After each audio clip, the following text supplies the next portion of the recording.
This guy comes face to face with a massive goblin warrior that suddenly steps out from around a corner, and in that moment he knows he's done for. The thing is built like a tank and attacks instantly. Every single hit lands, tearing into him without mercy. And within seconds, Kang Hyun is reduced to a bloody mess, which the goblin casually drags back to its lair. And then he wakes up at home in his own bed without a single scratch on him. Instead of freaking out, he immediately starts training, working on his body and practicing sword skills using YouTube videos. Then, without hesitation, he heads straight back into the dungeon. This time, he runs into two goblins. He manages to take one down, but his weapon gets stuck and the second goblin doesn't miss the chance. He dies again.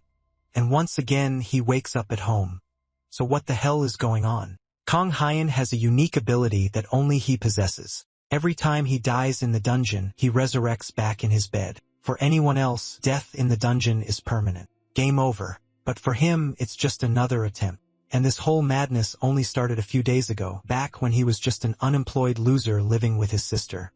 Our MC, Kang Hyun, gets chewed out by his little sister for being a lazy bum. He's currently drunker than a sailor at the pub and tells his sister that he can't just go back to their parents' house because at this age, he shouldn't be depending on their parents.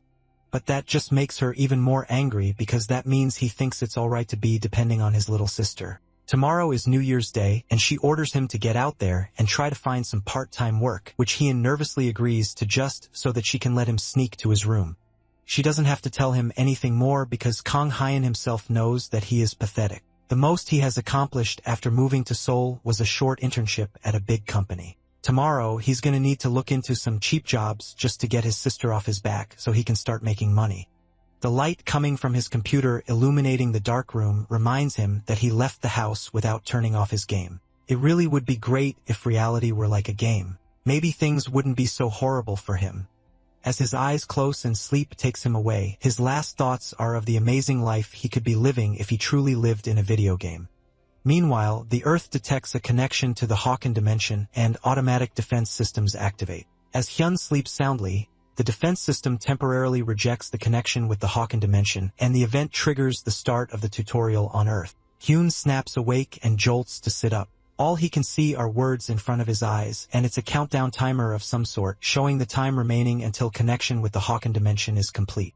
Our protagonist doesn't even have the time to process what that could mean before it changes to a message welcoming him to the tutorial. The tutorial will have a total of 8 levels, and death in these levels doesn't affect reality. However, you cannot give up midway through a level, and if you fail, there's no retry. Upon completion, he will then receive a reward along with awakening his abilities in the real world. Hyun takes a moment to absorb everything that's going on in front of him right now, and he comes to the only possible conclusion. This has to be a dream that only a hardcore neat game addict can get, and it's most likely a sign that he needs to touch some grass as soon as possible. The scene changes as the system takes Hyun to the first level and wishes for him to have the courage to save the Earth. Then the message changes to give him information about the first level. To pass this level, he'll have to make it to the end of a bridge, and the failure condition is death. That's an odd clear condition since there is no bridge around that he can see.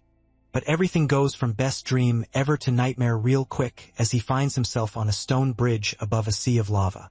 He looks around and sees other people who were also been dumped into the challenge, and they all look equally confused and terrified for their lives. Hyun starts to think he's in one very strange dream, then a voice calls his name from just beside him. He turns to see his little sister, Yun, clinging to the wall and staring at him in shock. However, Yun's first instinct is to demand to know why she's showing up in his dreams on New Year's Day. That's exactly what she wants to know as well. But beyond that, she wonders if this really is a dream. Just like him, she was suddenly teleported into an empty space and started getting messages asking her to save the Earth. It's way too much for her to take in, but Hyun cuts into her panicking and tells her not to act like this is her dream, but his sister screams at him since it's not important at the moment. If this really is a dream, then there's no way their conversation could sound so natural. Hyun is still in denial about it. After all, one clear difference between dreams and reality is that you can't feel pain in dreams. So if this really is real life, then he should be able to feel pain. But anyway, our protagonist takes the first step, announcing that he's leaving. The system already mentioned before that they need to reach the end of the bridge, so they can't stay there and keep chatting. He's not surprised that she doesn't remember since in his head, he still thinks that she's just an NPC in his dream. Ahyun asks him what he plans to do if he falls, but he doesn't care about that because he believes he'll just wake up. At least, that's what he thought until someone falls right between them, straight into the lava pool below. They both watch as his body touches the hot lava below them. The body melts immediately as soon as it makes contact, and the screams of pain coming from below them suddenly makes this feel even less like a dream. After witnessing that brief nightmare, Hyun starts to think things through. After hearing such realistic screaming, Haeon is terrified, but he still tries to deceive himself into thinking that he won't feel anything. Since her brother isn't reliable, Ahyun decides to crawl since it's a lot less risky than walking. Our MC watches as his sister slowly crawls ahead of him, and he continues to deny the fact he's scared. Despite that, the two of them make their way over the scalding hot magma pool, and it's been several hours at this point since they started their slow crawl over the bridge. Ahyun calls out to her brother and asks if he has any guesses as to what might be going on. The only thing Haeon can think about is that this has to be an incredibly vivid nightmare, but this whole situation is way too vivid to just be a dream. There's definitely something bigger going on, and Ahyun is sure about that. Maybe the system was lying, and if they die here, then they will die in real life too. Hyun breaks out crying as the situation hits him. He was doing such a good job ignoring the facts until now, but she just keeps reminding him. Now he can't go any further because he's scared. Our MC collapses on the floor of the bridge and asks her to just let him rest for a bit. His hands and feet are trembling, so he plans to lay down for a while. And despite all the obvious evidence stating otherwise, he still desperately wants to believe it's a dream. That thought is quickly interrupted as a system window opens up in front of them, informing them that a certain amount of time has passed since the tutorial started, so the difficulty of the challenge has increased. What does that mean for them? It means that Hyun is completely wrong, and just staying in one spot will definitely not make things easier. The area around them starts to shake, and suddenly the platforms behind them start to crumble. All the bridges start collapsing, and the people who were once slowly crawling their way through the challenge now get up and break into a desperate sprint towards the end. Ayen breaks into a sprint to escape, and Yen quickly pulls himself together. They both run for their lives as the collapsing bridge behind them slowly catches up. As long as they don't trip, they can make it to the end. After an unthinkable amount of sprinting, the end of the bridge is in sight. He looks towards his sister and notices that the bridge directly above her has started to crumble. There's no time for her to move out of the way, and the large rocks are already falling towards her. Hyun doesn't waste a second. He leaps from his bridge and lands on hers, making one last mad dash to save her from her demise and get them both to safety on the other side. A system notification pops up telling them that they have leveled up and congratulates them on reaching level 1.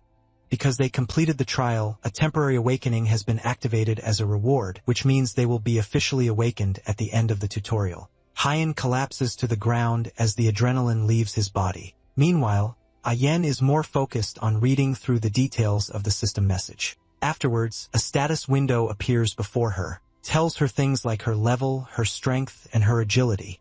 The mention of game stats pique Hyun's attention, so he struggles to push himself up to see his own status window. The only thing he's able to see is his unique ability, which is resurrection. But before he can fully see the rest of the window, he jolts up, awake in bed, panting heavily as he returns to the real world. Online, the rest of the world goes into a frenzy as people start to report that they all also had the same dream. Question boards open on online platforms to discuss lucid dreaming, and people make posts and update their stories with talks of how their entire family had the same dream.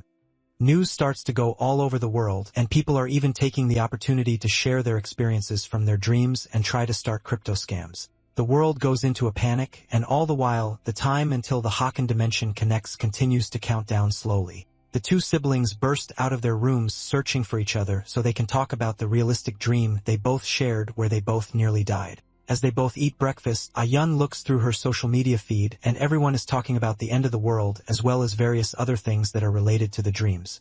From information on the internet, it looks like the entire world had the same dream on the same night. And just like what the status window said, everyone who died in the dream woke up unharmed. With all these things happening, Ahyun wonders if it's really alright for them to be eating breakfast so peacefully. But there's nothing they can do at the end of the day, so the best thing to do for now is to just eat and think about the complicated things later. The streets are pure chaos as people make a mad dash to get supplies and prepare for an apocalypse. They fight each other and steal to try and stockpile their own supplies, while the more religious population try to use this as a chance to encourage people to repent since judgment has come. Hyun smartly decides that it's better for her to not go to work for the day. Instead, it's better for them to stay inside and discuss things relating to what they heard and saw in the dreams. Since he didn't get a chance to look at the status window after saving his sister, Hyun asks her what it said on hers. She uses a check time command to summon her status window so she can check it for herself. The window says that they have 4 years, 354 days, and 17 hours before the connection with the Hakan dimension is completed. Even though everything's a mess, Yen believes that things will calm down pretty soon.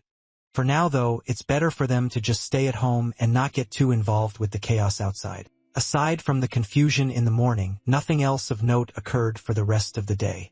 By evening, most of the citizens had returned to their usual routines, and South Korea had quieted down again in a single day.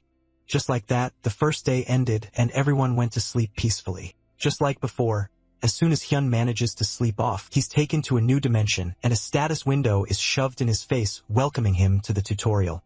The window offers to give him an explanation on how to use the basic interface, but there's no need for that and he goes straight to see the status window.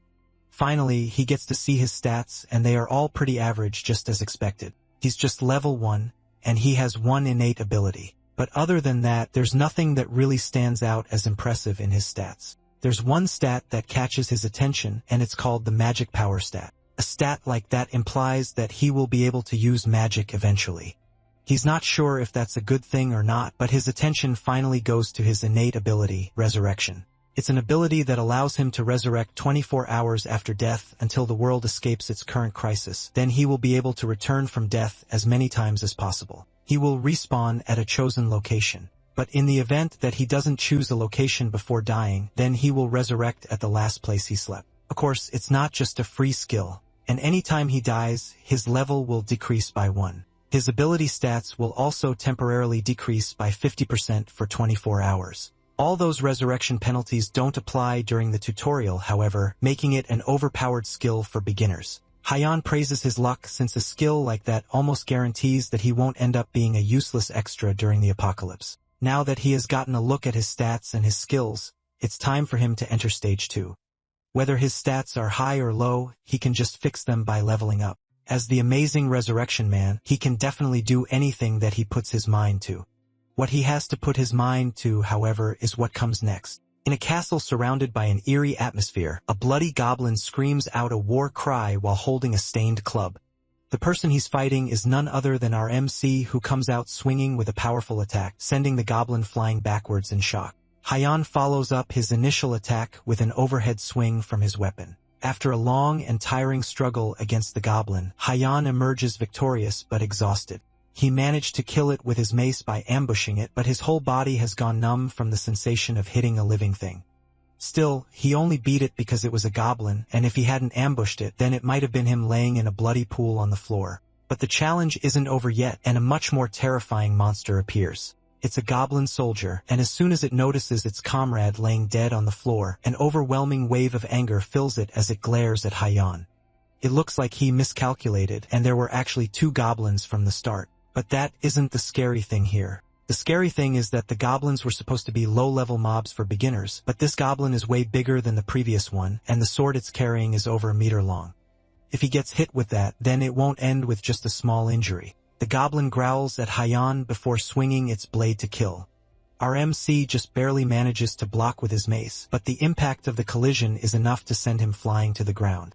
He doesn't even realize when the tears start flowing as the goblin continues to mercilessly attack him with his long sword. Hyun never worked out and only stayed home all day. On top of that, the mace he got in the tutorial isn't that long. There's no way it stands a chance against a meter-long sword. After the completely one-sided battle, Hyun is left near death, but the goblin isn't done yet. It drags his bloody body through the grounds of the castle, leaving blood streaks across the ground as they go.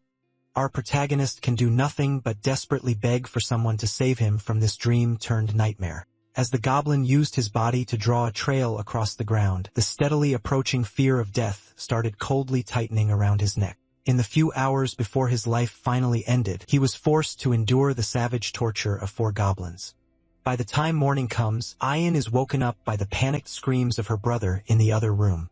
She angrily runs to his room and demands to know why he's messing around so early in the morning.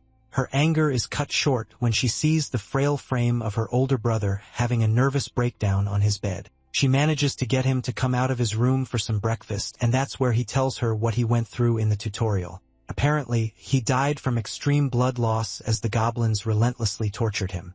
Despite his trauma, she's relieved that he's at least fine enough to crack jokes as they talk. That means that they don't need to go to the hospital to get checked out. The same can't be said for others who are also going through the tutorial as well. According to the internet, for the past 2 days, psychiatrist visits have jumped up by a lot, and it looks like there are a lot of people who have also gone through something similar to what he went through. Hyan thinks about it for a moment, but decides that his case isn't bad enough for him to need to visit a psychiatrist anyways. Despite all the chaos that's going on in the world, there's also some good news. It looks like if a person dies, then the tutorial ends for them. All the people that died in Stage 1 didn't dream of Stage 2, which means that he won't have to go through that torture again. Hyan is glad to hear that because it means that he will be able to sleep peacefully tonight. At least that's what's supposed to have happened. But as the bright purple status screen flashes in his face, welcoming him to the tutorial and leading him to Stage 2, he realizes that being the main character is a lot harder than he thought it would be. All he did was take a nap, and now he has been trapped here for several hours, afraid to go ahead and wanting to die. But even if he dies, Stage 2 is just going to end up repeating itself over and over again. Since he doesn't have any other choice, he walks up to the door that leads to Stage 2, and he's presented with 2 weapons to choose from. The weapon he picked last time was the mace, and he chose it because he thought it would be powerful and easy to use. However, since he's scared of getting close to the monsters, he instead decides to use a crossbow. He also grabs a spear, which he thinks should be better compared to the shorter range weapon like the sword. With his 2 weapons in hand, he sets off to tackle Stage 2 yet again. Instead of charging in for a surprise attack like he did last time, Hyan takes a much sneakier approach and lays down in the shadows to snipe a shot at the goblins before they can see him. He takes aim with the crossbow, and the arrow strikes perfectly in the goblin's head, but the monster takes the hit without a problem. With that, the element of surprise is gone as the goblin looks back towards him with bloodlust in its eyes. Our MC goes in low, holding the spear towards the ground, and manages to dodge under the larger goblin before going in and stabbing the smaller goblin, finishing it off immediately. But, unfortunately, he can't pull the spear out of the first goblin's body, and he's left completely defenseless as the second goblin launches its giant body at him. His end is a lot swifter than last time, and he wakes up in bed with a scream. The next night, it's round 3 in the tutorial phase 2, and he's a lot less happy to see the welcome messages from the status screen. Today, he decides to go with the sword and shield instead. Instead of using a weapon that he has at least tried before, he decides to use the sword because he spent the entire day studying sword techniques on YouTube. With the confidence of a keyboard warrior, Hyan charges into the second stage for the 3rd time, and this time he doesn't even try to use the element of surprise. And just like every keyboard warrior, our MC gets promptly put in his place as the goblins gang up on him and take him out cleanly. This time, though, instead of waking up traumatized and scared, it looks like dying multiple times has finally broken him as he laughs creepily while promising to kill them all.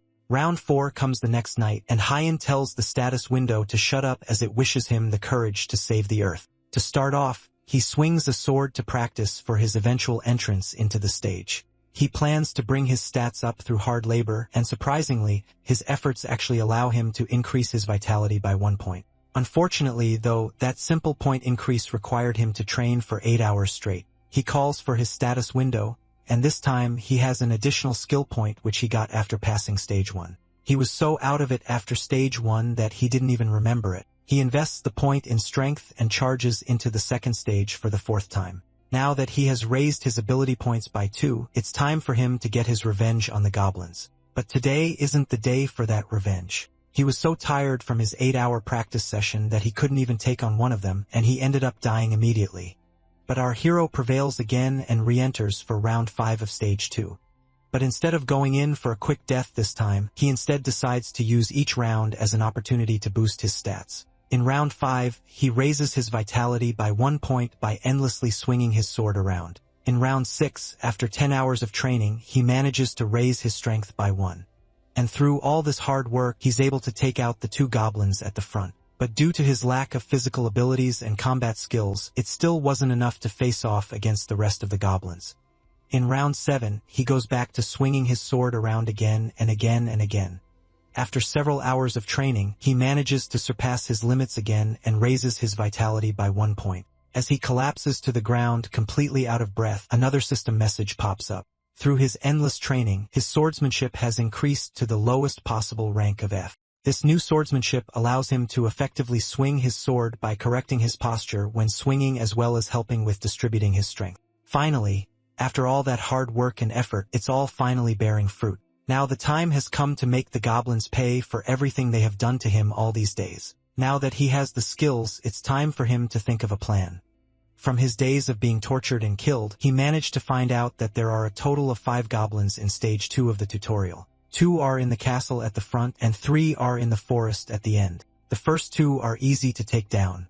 All he has to do is ambush the first and take it out with his crossbow, then finish off the other with his sword. The issue is the 3 goblins in the forest. He can handle 2 of them in the same way as before, but the last goblin is the hardest. After taking out the other 4, the 2 of them are stuck in a fierce final battle of sword versus battle axe. But unlike all the other times that he has been in this exact situation before, things are different now. He can actually see the attack's path now, and his body is reacting before he even thinks. This must be the effect of the lowest rank of sword mastery. However, the problem is that he has already exhausted his vitality fighting the other 4 goblins. He may have a bit of an advantage, but it's not enough to win him the battle just yet. The difference in vitality is too great, and after a few more attacks, the goblin manages to knock Haon's sword out of his hand. Then it goes in for the kill, swinging its sword up for the final hit to Haon's head. But instead of being scared, Haon smirks as he cleanly dodges the attack.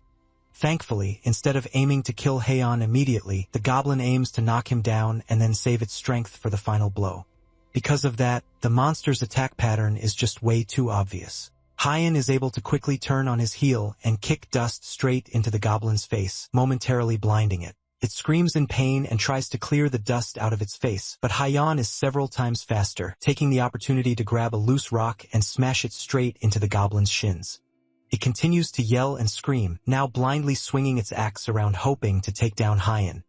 RMC moves out of the way of the careless attacks and comes up behind it right as the goblin barely manages to open its eyes. Then he comes rushing in with the rock and smashes it right into its face, pushing it backwards with the force of the attack. Haon stands victorious over the dead goblin as it falls to the ground. With that, the system pops up and congratulates him for clearing stage 2. As a reward, he receives 5 additional stats as his clear reward, as well as the option to choose any weapon of his liking to keep. On top of that, he also gets the ability the lowest ranked shield master and the lowest ranked crossbow master. This is the kind of power he has been looking for this entire time. And through his efforts, he finally achieved it. For the first time in a long time, he wakes up without screaming his head off and heads to the living room to cook breakfast for himself and his dear sister. He's feeling great and wants to celebrate clearing stage 2 by eating a good meal.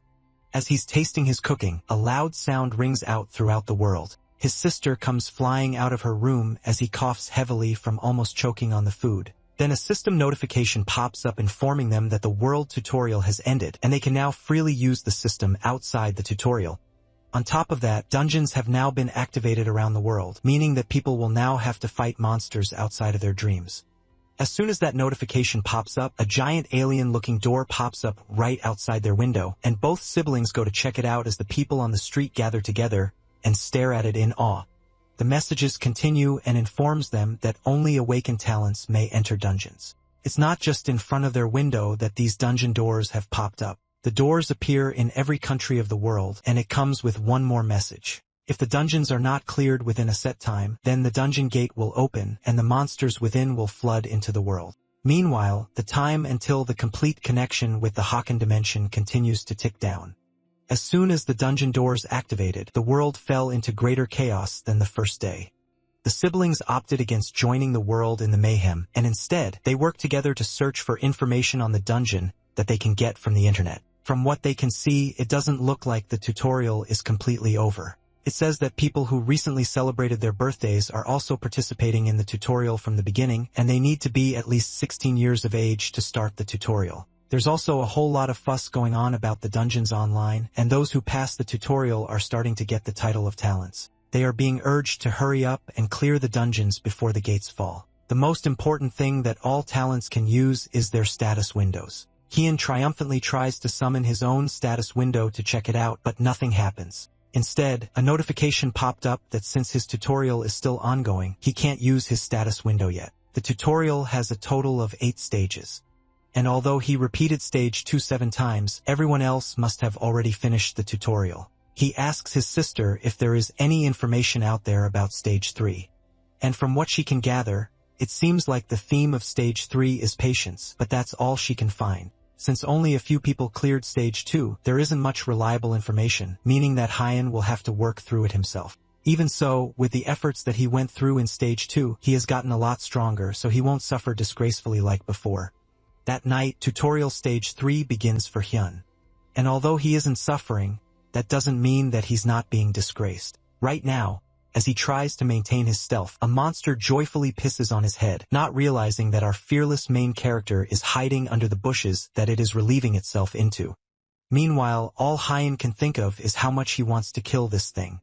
Let's go back a bit to when Hyun entered into the 3rd stage in the first place. The clear condition for this stage is to defeat the Gorka chief. To help him in his mission, the system provides him with a ghillie suit. It looks like this mission is all about infiltration and assassination. Just as before, he calls for his status window and happily sees that his level has been increased to level 4. His stats have also increased, and he has gained many new abilities to add to his roster. One of the new abilities is the lowest ranked Shield Master, which is an F-tier skill that allows him to use his shield more effectively, and the lowest ranked Crossbow Mastery, which allows him to operate a crossbow more efficiently and also increases his ability to shoot with precision. He then decides to allocate his additional skill points to strength and vitality, and he also puts 2 points into agility. Now that he has taken stock of everything from his skills to his abilities, the next thing for him to do is to examine there's nothing in it except the shabby longsword that he picked up from the 2nd stage. With inventory management done, it's time to get this mission over with. This mission is similar to what a legendary American Marine sniper called Carlos Hathcock went through during the Second World War.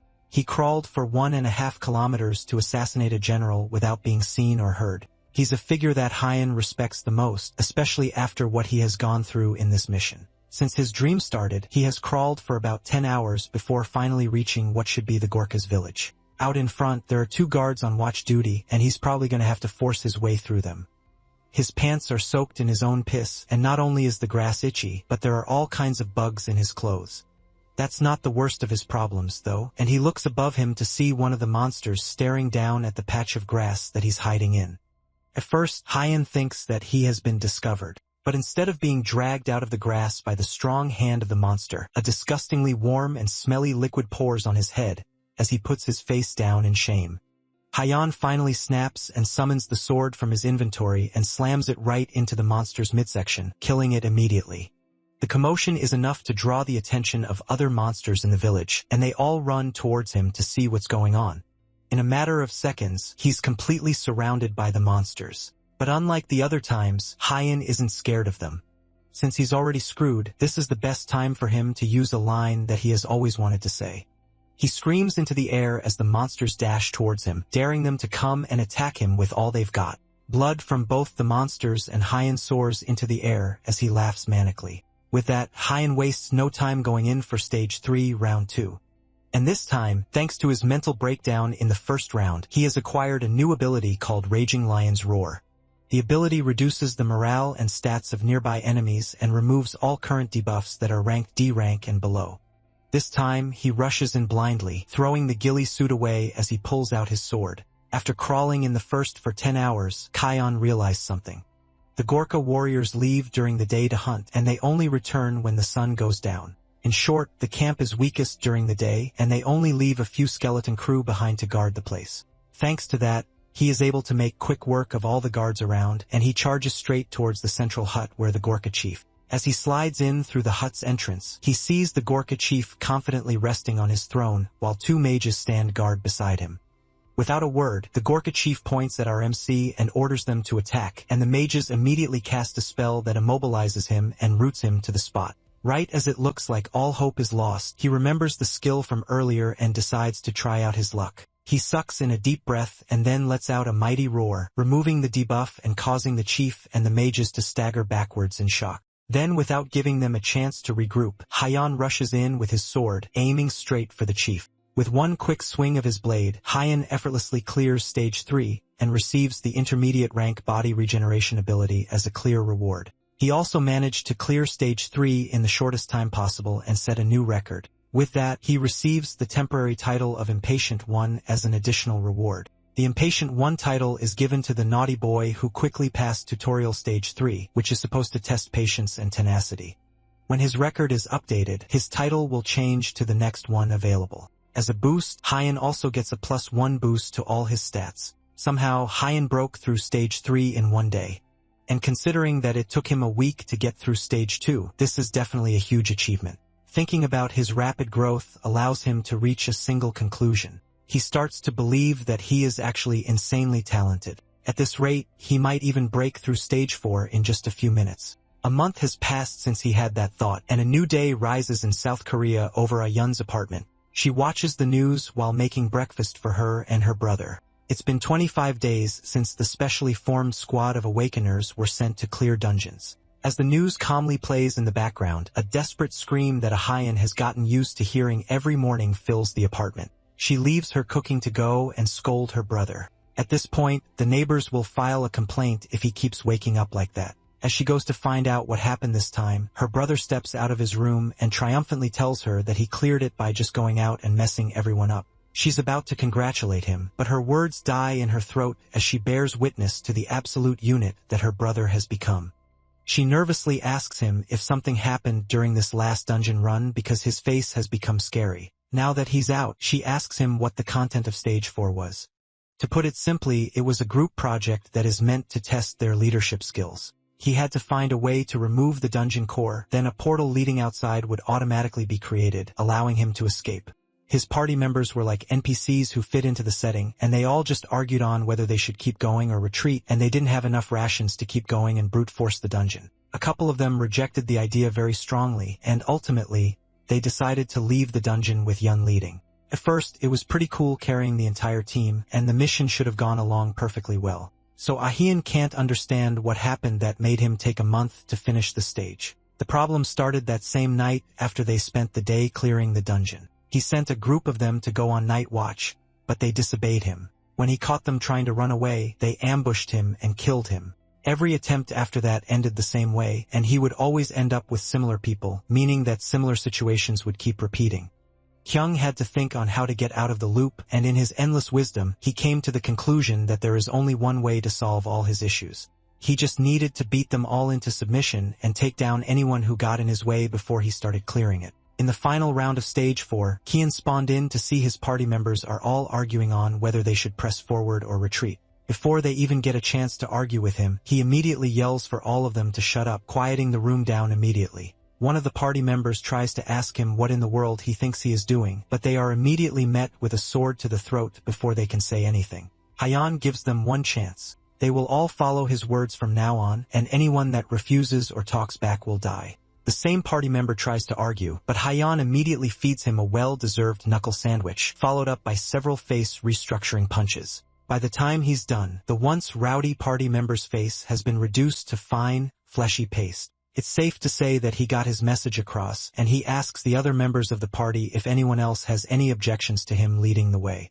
They just need to follow him because he already knows the way. As they set off to leave, he takes a quick look at his status window, which shows that he has grown severely since he finished the third stage. He is now level 14, and most of his stats have doubled. On top of that, he has gained a few new skills, and some of his abilities have ranked up. As they go through the dungeon, any monster that tries to attack them meets a swift end from the overpowered Hyan. Eventually, they make their way through the dungeon, and just like he promised, he manages to kill all the monsters while also properly guiding his teammates.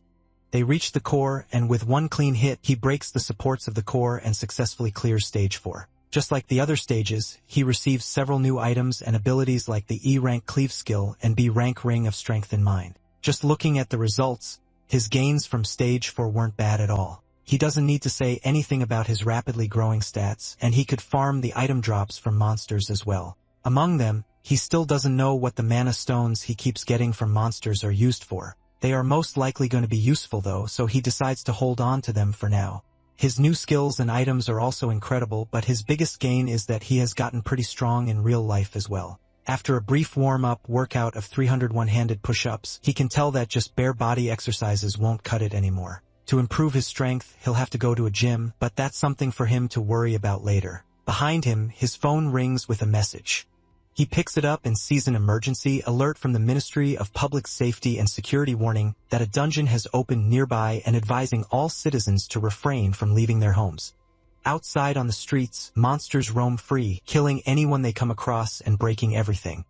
Hyan rushes to his balcony to check what's going on outside. And just like the report warned, the streets are filled with goblins. His mind immediately goes to Ayun, who decided to go to work in the morning. There's no time to waste as he sprints out of the apartment, already trying to figure out what he can use as a weapon. The only thing that he can find that might be useful is a basic dirty kitchen knife in the sink. It's better than nothing, and he takes it and rushes out of the apartment onto the monster-filled streets of the city. As soon as he gets out into the street, he yells out to call all the monsters to him. Unfortunately, his lion roar skill still can't be used outside, and he's just going to rely on his physical abilities for one to take care of this. Luckily for him though, his yell was loud enough to get most of their attention. The goblins charge at him, and he continues to taunt them, calling them stage 2 small fry that he has already taken out before. For some reason, he can tell how strong they are just from the way they move. He stabs his knife straight through the head of the first goblin that gets close to him. And as the monster dies, he pulls the knife out of the goblin's body and prepares to take on the rest. Elsewhere, a group of office workers desperately barricade themselves inside their building. As they cower in fear and wait for the inevitable, they can hear loud banging sounds coming from outside the door as something or someone wrecks the place and monsters scream out. Ahian is among these office workers, and she looks down at her phone, which shows the last text conversation she had with her brother. He was desperately asking her if she's still at work, and she started bombarding him with questions asking if he's planning to come to her office, but he didn't respond. Now as another set of monsters scream out behind the barricaded doors, the sounds of pounding reach the office where she and her co-workers are hiding. Eventually, the barricade breaks down, and a muscular foot walks into the office. It's Hyan, and he didn't mean to break the door down, but accidents happen when you're stronger than a battle ox. The other workers start murmuring to themselves and wonder if the psychopath is really Hyan's older brother, while the little sister just blushes in embarrassment. Meanwhile, one of the older office workers angrily asks Ayan why he would destroy their barricade. Now the monsters outside will easily be able to get into the office. They don't need to worry too much though, since he has already taken care of any monster that would have tried to get into the office. Later on, after clearing the goblins out from the whole building, Hyan returns to Hyan's office where she bandages him up and cleans his wounds. Ever since he got his makeover and became buff, he's been acting really tough and letting himself get hit without a care for his safety. In the tutorial, he mostly relied on his insane regeneration skill so he can tank attacks without a care in the world. But since he can't use his skills in the real world yet, his usual fighting style means that he's going to come back with a lot of injuries. If he can't use skills in the real world, that also means that he can't use his resurrection ability. So if he dies, then there's no coming back. Still, even though he's definitely pushing himself, Hyan can't deny that the way he's charging through the danger is kinda cool. Everyone else seems to think the same thing, and one of Hyan's seniors was making a fuss trying to get a chance to be introduced to our MC. That night, they all go to sleep in the rundown office building, and as usual, Hyan is taken to the tutorial level. This is stage 5, and for this level, he needs to prove that he has the wisdom to overcome any difficulty. As the level loads, he's suddenly surrounded by a group of people who are chatting idly with each other. Except instead of being surrounded by a bunch of meddling warriors who can't agree with each other, he's instead surrounded by a group of beautiful women. The clear condition needs him to defeat the succubus, which is a nightmare demon that disguises itself as a human. Hyan is familiar with succubi and knows them as dream demons that suck energy out of men. They usually look like gorgeous women, which should have made it easy to sniff them out, but the issue is that all the women here are ridiculously gorgeous. As he's trying to figure out who might be the succubus out of all of them, one of them approaches him and asks for his opinion on who he thinks the succubus might be. As she talks, he can't even keep his eyes on her, and he looks away while scratching the back of his head. But his attention is brought back to her when a notification window pops up in front of his face. It informs him that his ring of strengthened mind is resisting the seduction attempt from the woman in front of him. It looks like he lucked out and found the succubus right away thanks to his B rank item. As night falls, the group gather their tents around the campfire while Hyan sits in front of it, thinking about what he has been through ever since the tutorial started. In Stage 1 it was a circus of hellfire, and in Stage 2 it was a week-long desperate battle with goblins. Stage 3 gave him a golden shower after hours of crawling through dirt and bugs, and Stage 4 was a month-long deadly group project. All those times had him rolling around like a dog, but now he finally has an opportunity to get an easy win. But just because he has found out their identity doesn't mean that he's done yet. The notification window clearly said that he would become a target if he found out her identity. He's not entirely sure how this is going to go, but he knows that a succubus is at least decently strong, especially if she can transform into a human. Instead of acting rashly, he needs to win over the other NPCs. And since the men might already be under her spell, he'll have to approach the girls first. For now, the best thing he can do is sleep on it and figure out what he will do tomorrow. As he wakes up, instead of the open forest sky that he expected to see, what is above him instead is an unfamiliar ceiling. He wakes up with a shout as he realizes that he's back in Ahian's company. The other office workers approach him as they see he's awake, and they were just about to wake him up anyways. The army has arrived, which means that they are about to be saved. Meanwhile, Haiyan is fuming at the fact that he woke up in the real world. The succubus most likely realized that he had figured out who she was, and she killed him in his sleep. Outside, groups of military jeeps speed through the city streets with armed professionals shooting down any monsters on sight. The other office workers celebrate the army's arrival and the fact that the monsters are no match for military-grade guns, but our MC remains silent as he watches them down on the street. He feels a shiver run down his spine as the soldiers battle through the hordes of monsters. Our black-haired MC isn't sure what it is down there, but he can tell that it's something dangerous. Meanwhile, the soldiers are starting to struggle with the unending wave of monsters. No matter how many goblins they shoot, 2 more pop out of nowhere to replace them. Usually, it's the talents that are meant to take care of the monsters, but for some reason, they are the ones that are stuck with the heavy lifting. The soldiers notice one of the monsters walking calmly towards a soldier while being sprayed with bullets. With one clean swing, it chops off a soldier's head as the gun continues to idly fire. All the soldiers turn their attention towards the new large monster threat, start raining down bullets on it, but the more they fire, the more they start to realize that their bullets have no effect beyond just making the monster angrier. It starts to charge towards them, and the lieutenant orders the driver to step on the gas and get them out of there. But it's already too late, and the monster leaps off the ground, heading straight towards the soldiers who can only stare in disbelief as the monster comes smashing down on them. The car can't take the added weight and it swerves, causing a domino effect as one car hits another, resulting in a massive pile-up. Haiyan watches the whole thing as the goblin starts to pick off the surviving soldiers while the rest of the office workers slowly start to panic. Then suddenly, the goblin stops moving before glaring up towards the office building, making direct eye contact with Haiyan. The few remaining soldiers start to pick themselves up as the signaler frantically tries to call for reinforcements. They don't have any time to catch their breaths as the goblin from before climbs on top of one of the destroyed convoy jeeps and glares down hungrily at them. One of the men desperately asks the signaler where their reinforcements are, and he replies that they are sending a civilian talented. As they wait for backup, the soldiers don't want to go down without a fight, and one of them points his weapon at the goblin right as he leaps in for the final attack, but the weapon is jammed at the worst possible time. As the monster comes in to land the finishing blow, the soldier accepts his fate and doesn't even try to dodge. But then someone comes rushing in with a slab of concrete and tosses it straight at the goblin. The piece of rock slams into the goblin's face, sending it flying into the streets behind them. The soldier stares out in shock as Hyun comes jumping over the side of the jeep to check in on them. He tries to cheer them up while checking on their wounds, but the PTSD of almost dying to a monster makes him mistake Hyun's ugly mug as another monster even scarier than the goblin, and he instinctively points his weapon up at Out MC.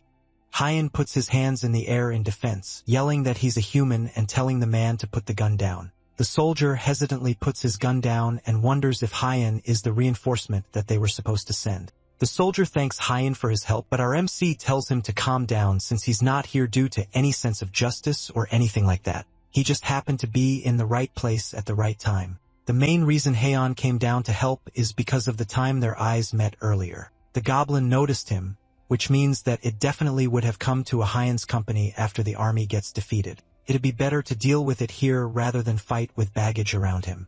He starts stepping over the railing of the truck bed, while also instructing the soldiers to hold their fire. If they recklessly shoot bullets out while Haiyan is fighting the monster, then there's a chance that they might end up putting holes in him too. He also asks them if they have any tear gas on them. Luckily for him, they do, and Hyan asks them to use the tear gas on the monster, much to the shock of the soldier. If they use the tear gas on them, then Hyan is definitely going to be affected as well. The soldier tries to advise him to at least take a gas mask with him, but Hyan has already started moving towards the goblin. He tells them to use it and not ask any questions since he doesn't have time to explain. The soldier reluctantly follows Hyan's orders as he starts charging towards the monster, while also instructing the rest of his platoon members to put on gas masks and stay alert. The field is ready, and Hyan is set to have his revenge. After everything that happened with the goblins in the second stage, he has a pretty serious grudge with them, so he's not about to let a chance of getting revenge pass him by like this. Meanwhile, the soldier tosses the tear gas right between them just as Hyan instructed, and it explodes in a cloud of smoke. The goblin immediately cries out in pain as the gas starts to have an effect, and even Hyan can't help but cough as the toxic gas starts to spread. With the gas starting to really take an effect on the hobgoblin, it swings its axe around wildly, hoping to stop anything from getting close. Hyan pushes forward with tears streaming out of his eyes from the tear gas and rushes to take on the monster while it's distracted. The hobgoblin has skin that is strong enough to deflect bullets, so pain like this from the tear gas must be pretty new to it. Hyan, on the other hand, whose entire fighting style revolves around tanking hits while hitting harder, is more than used to any sort of pain, so this is nothing for him. He takes one large swing at the goblin, successfully slapping its axe out of its hands, and then follows it up with several deadly swings. But even with all of that, the monster still doesn't go down.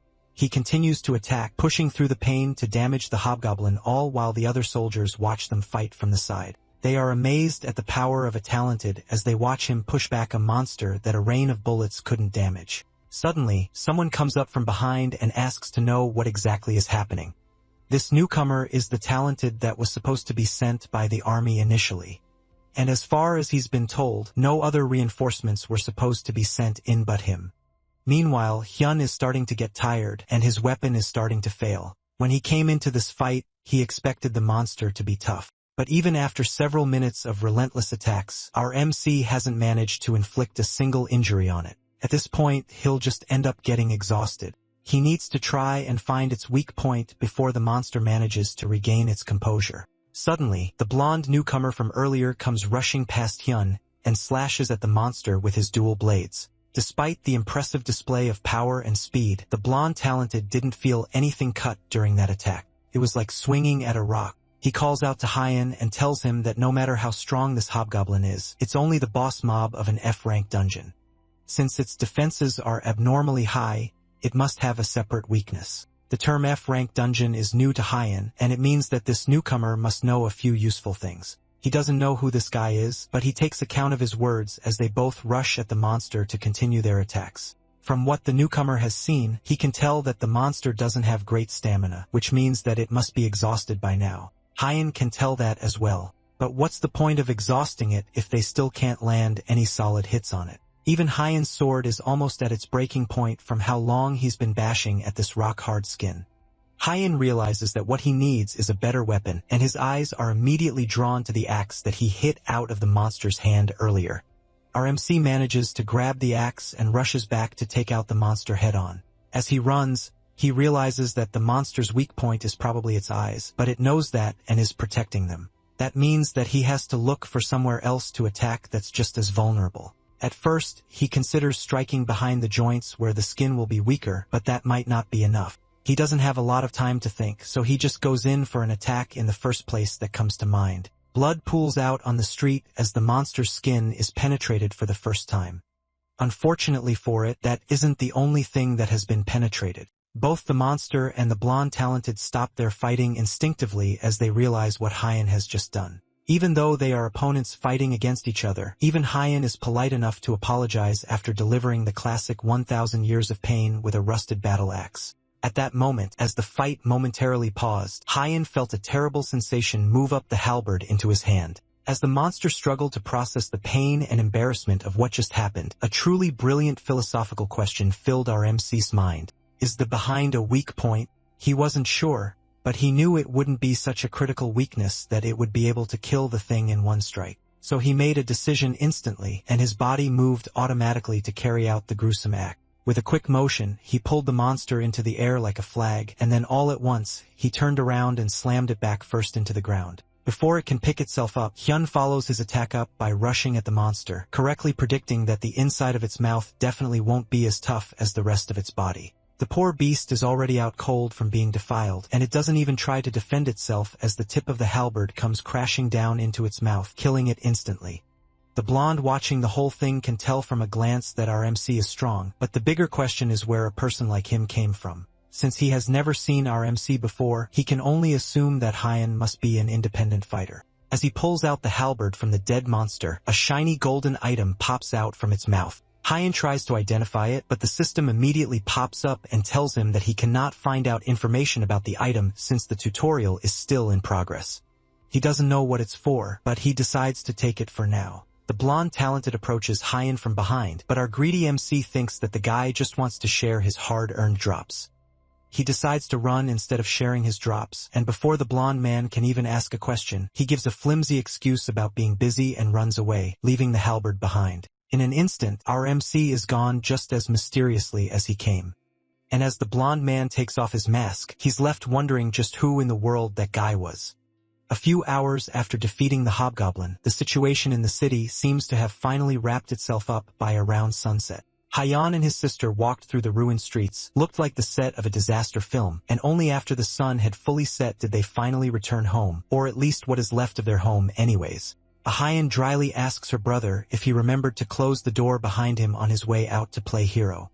She doesn't need an answer from him anyways, and their wrecked living room is all the answer she needs. She sighs in disbelief and tells him that they should clean up before they eat, and Hyun doesn't object to that. Later that same evening, after cleaning the house, the two of them sit down to a nice dinner while Hyun checks the news on her phone. Something catches her eye, and she quickly turns the screen to show her older brother. It looks like someone recorded the fight from the street and the office. The comments have somewhat positive feedback, and Hyun cracks the creepiest smile possible as the attention hits him. His sister can barely take another bite of her food after seeing his face. She starts to talk about how horrible his face looks, and he can't even talk back to her because even the comments are mocking his villainous-looking face. Hyun has no choice but to accept that his face truly does look as bad as she has been telling him. Later that night, it's time for them to head to bed. And before his sister can go to her room, he calls her back and asks her to turn off the light and close the door for him. She initially argues, but eventually gives in only because he worked really hard. But in exchange, she warns him not to shout tomorrow when he wakes up in the morning. With that, she wishes him good luck and turns off the light for him. His thoughts go back to the strong man that he fought with earlier that day as he slowly falls asleep. The succubus from yesterday was really pretty, and although she killed him, he's a little excited to see her again.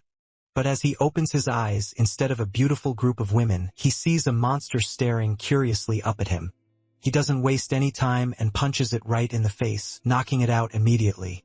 A notification pops up in front of him with a different clear condition than the last time he entered this stage. The tip for this one is that the cave goblins have dim sight but excellent hearing, so he needs to find a way to divert their attention. It's terrible timing that the system is only telling him about their great hearing now after he screamed and punched a goblin in the face. Within seconds, he's already surrounded by several goblins who were probably drawn to the commotion. Although that's a valid question to have at a time like this, the better question that Hyun wants answered is why the tutorial changed again to this goblin-slaying quest. The next morning, Hyun screams as he wakes up and his sister screams back for him to shut up. Elsewhere, in a deserted office building, a man gets punched in the face and flies back onto the floor.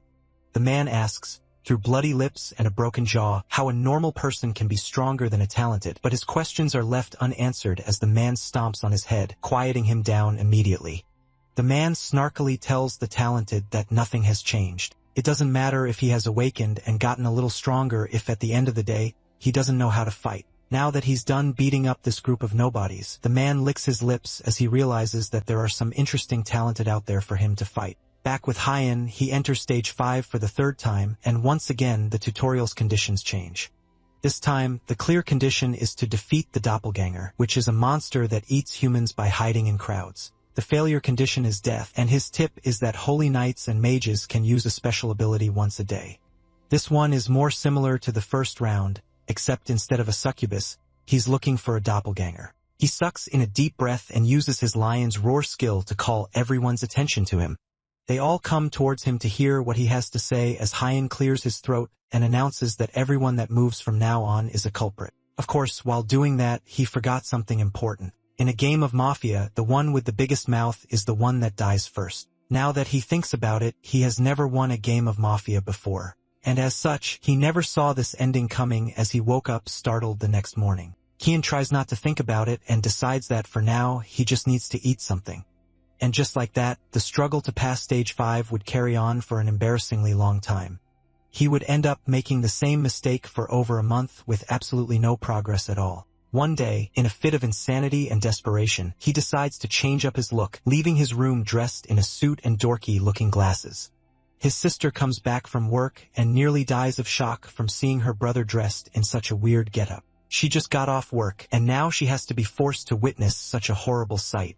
Hyan, meanwhile, is trying to become smarter in hopes of clearing stage 5, and he wants to start off with his looks. Right now, it's the 53rd day that he has died in the 5th stage. He has to try and do something different or else he's going to be stuck there forever. The only hint they gave him was that he should use wisdom to pass, but the clear condition is different every time. That night, once again, he returns to stage 5, and as usual, things have changed. The condition is to completely clear an F-rank dungeon's Terrence's incubator. The failure condition is death, and the tip is that the spitting tarmac guarding the incubator is level 20, so he has to find its weak spot to defeat it. After walking through the cave dungeon for a while, he finally sees the spitting tarmac that the game was warning him about. Clearing a dungeon is the perfect condition for him since he doesn't have to use his brain. He rushes towards the monster, preparing to fight it head-on, but it defends itself by spitting out venom from its mouth. The venom quickly coats his hand, turning it a deep purple as it starts to spread to the rest of his body. Before it can get too far, he chops off the infected hand without a moment's hesitation, and even the spider is shocked by how daring he is. Then he continues his mad dash towards the spider, sliding under it before it can shoot out another poison shot. The notification window pops up right in front of him, reminding him that he needs to find the spider's weakness, and he cops the monster in half right through the notification window. Just like that, the monster drops dead before it can even do anything against him, and it's all thanks to the fact that he ultimately decided to jump in head first. He doesn't have to worry about finding its weak spot or its weakness. The system finally congratulates him on clearing stage 5 right as his severed hand regrows. And as a clear reward, he receives a B-rank ability called Titan Strength. His new ability, Titan Strength, allows him to strengthen his muscles using mana, and it in turn increases his strength by 12 for 10 minutes. The next day, in a school somewhere in Korea, some students look through the internet for information about the tutorial and their awakening. One particular student is especially distressed because it's his 18th birthday, which means that he has started facing the tutorial. There are no good tips for any stage after stage 5. They say that you are in the 1% of talented if you manage to get past stage 4, but those that did also definitely hid some good information somewhere for themselves. Eventually, the student finds some good information from an anonymous poster. Apparently, they cleared stage 7, and they are about to go for stage 8. However, after reading through the tips for the next few stages, it's hard to believe that it's actually real. The first tip is for stage 4, which has a theme of leadership. It advises them to make all the party members surrender with their strength. Stage 5 is wisdom, and they advise to use their muscles as the greatest source of wisdom by growing strength. Stage 6 is about being cold-blooded, so one should destroy everyone from enemies to allies. Stage 7 is dedication, where one must focus on destroying their enemies. All the advice sounds horrible, and the kids write it off as just a troll. Even the rest of the comments on the post are mocking the poster for making such a pointless guide, and they all write it off as just a troll post. The original poster, our very own MC, Hyan, yells at the phone as he realizes how ungrateful people are despite his excellent advice. His sister passes by and mocks him for giving useless advice. Our MC smirks and tells her to just wait and see what happens. Once he clears stage 8, then he will be the 3rd tutorial graduate in the nation. When that happens, then he will be on the same rank as Guildmaster Han Xian of Dangon Guild or President Choi Dong-woo from Allegiance of Skill. Despite his confidence, there's no way he can compare himself to even being close to the geniuses who cleared the dungeon in one go when it's taken him over 4 months to get to this point. He nervously tells her to shut up and reminds her that he cleared stage 6 and 7 in one go too. With that, the sun sets and night falls, and it's time for the final stage. As he goes to sleep, the system congratulates him on completing stage 7 and asks if he would like to enter stage 8. His reward for stage 6 was a B-rank weapon called Biljin's Longsword. It's described as a longsword of Biljin, the mercenary who spread his name for over 30 years on the battlefield. His Stage 7 reward is Ronald's armor, which is the armor that the knight errant, Ronald of Aldous Kingdom wore throughout his life. The armor has a self-restoration ability, which means that it can repair damaged areas on its own. With all these buffs and equipment, Hyan is finally ready to clear Stage 8 and start using the system and his inventory in real life. He will also be able to check the item that he got from the hobgoblin. That night, Hyan sleeps and enters Stage 8 at last. The notification window for the stage appears, and it asks him what his principle is. Hyan takes a moment to think it over, but no answer immediately comes to his mind. Not long after, the world around him begins to shatter, and eventually the ground breaks apart, causing him to fall below the world into a space of nothingness. His screams become weaker and weaker until eventually he falls completely into the void. And then he opens his eyes to find himself in what looks to be a completely normal city. Crowds of people walk around him, and one person walks straight up to him and then passes through him like he doesn't exist. It looks like he's formless right now, meaning that no one can see him and he can't interact with the world. He wonders if this is Earth, but one look around him gives him his answer. It may look like Earth, but the people around him aren't human. They wear human clothes and seem to have a vaguely human society, but they are definitely different. But then he notices one guy, separate from the rest, that seems to be staring directly at him. The two of them make eye contact, but as Hyan stares back, he realizes the person isn't staring at him. They are staring directly behind him. And behind him, there's a raging sea of monsters pouring out from a large portal. The people around who were once moving calmly start to run for their lives, shouting out for help in their strange alien language. What he's seeing now is completely different from the dungeon break that he saw 2 months ago. This one quite literally looks like the end of the world. And that's when the system notification pops up in front of him, still counting down the time till the complete connection with the Hawken dimension in less than 5 years. This is most likely what is going to happen to Earth in 5 years once the Hawken dimension connects. The monsters around him are massive and completely unbeatable. One of the monsters that appears is so large that it covers the entire city with its shadow, and its hands are long enough to stretch across the entire city at once. The people continue to run for their lives as monsters kill them off one by one, but Hyan is stuck in place, staring at the giant hand as it falls down to the city.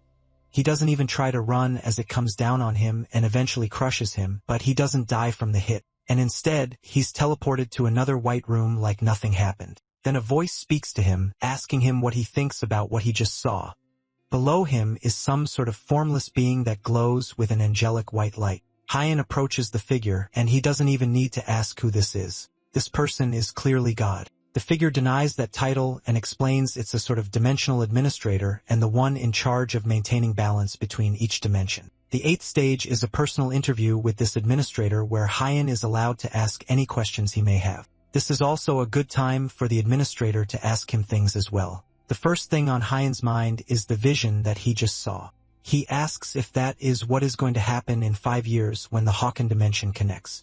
The figure replies that what happens to Earth in 5 years all depends on what everyone does from here on. Our MC doesn't understand why the fate of the Earth is being left up in the air like that, and he asks the dimensional being why it doesn't just stop this whole thing from happening. The reason is because it's an administrator, not a guardian.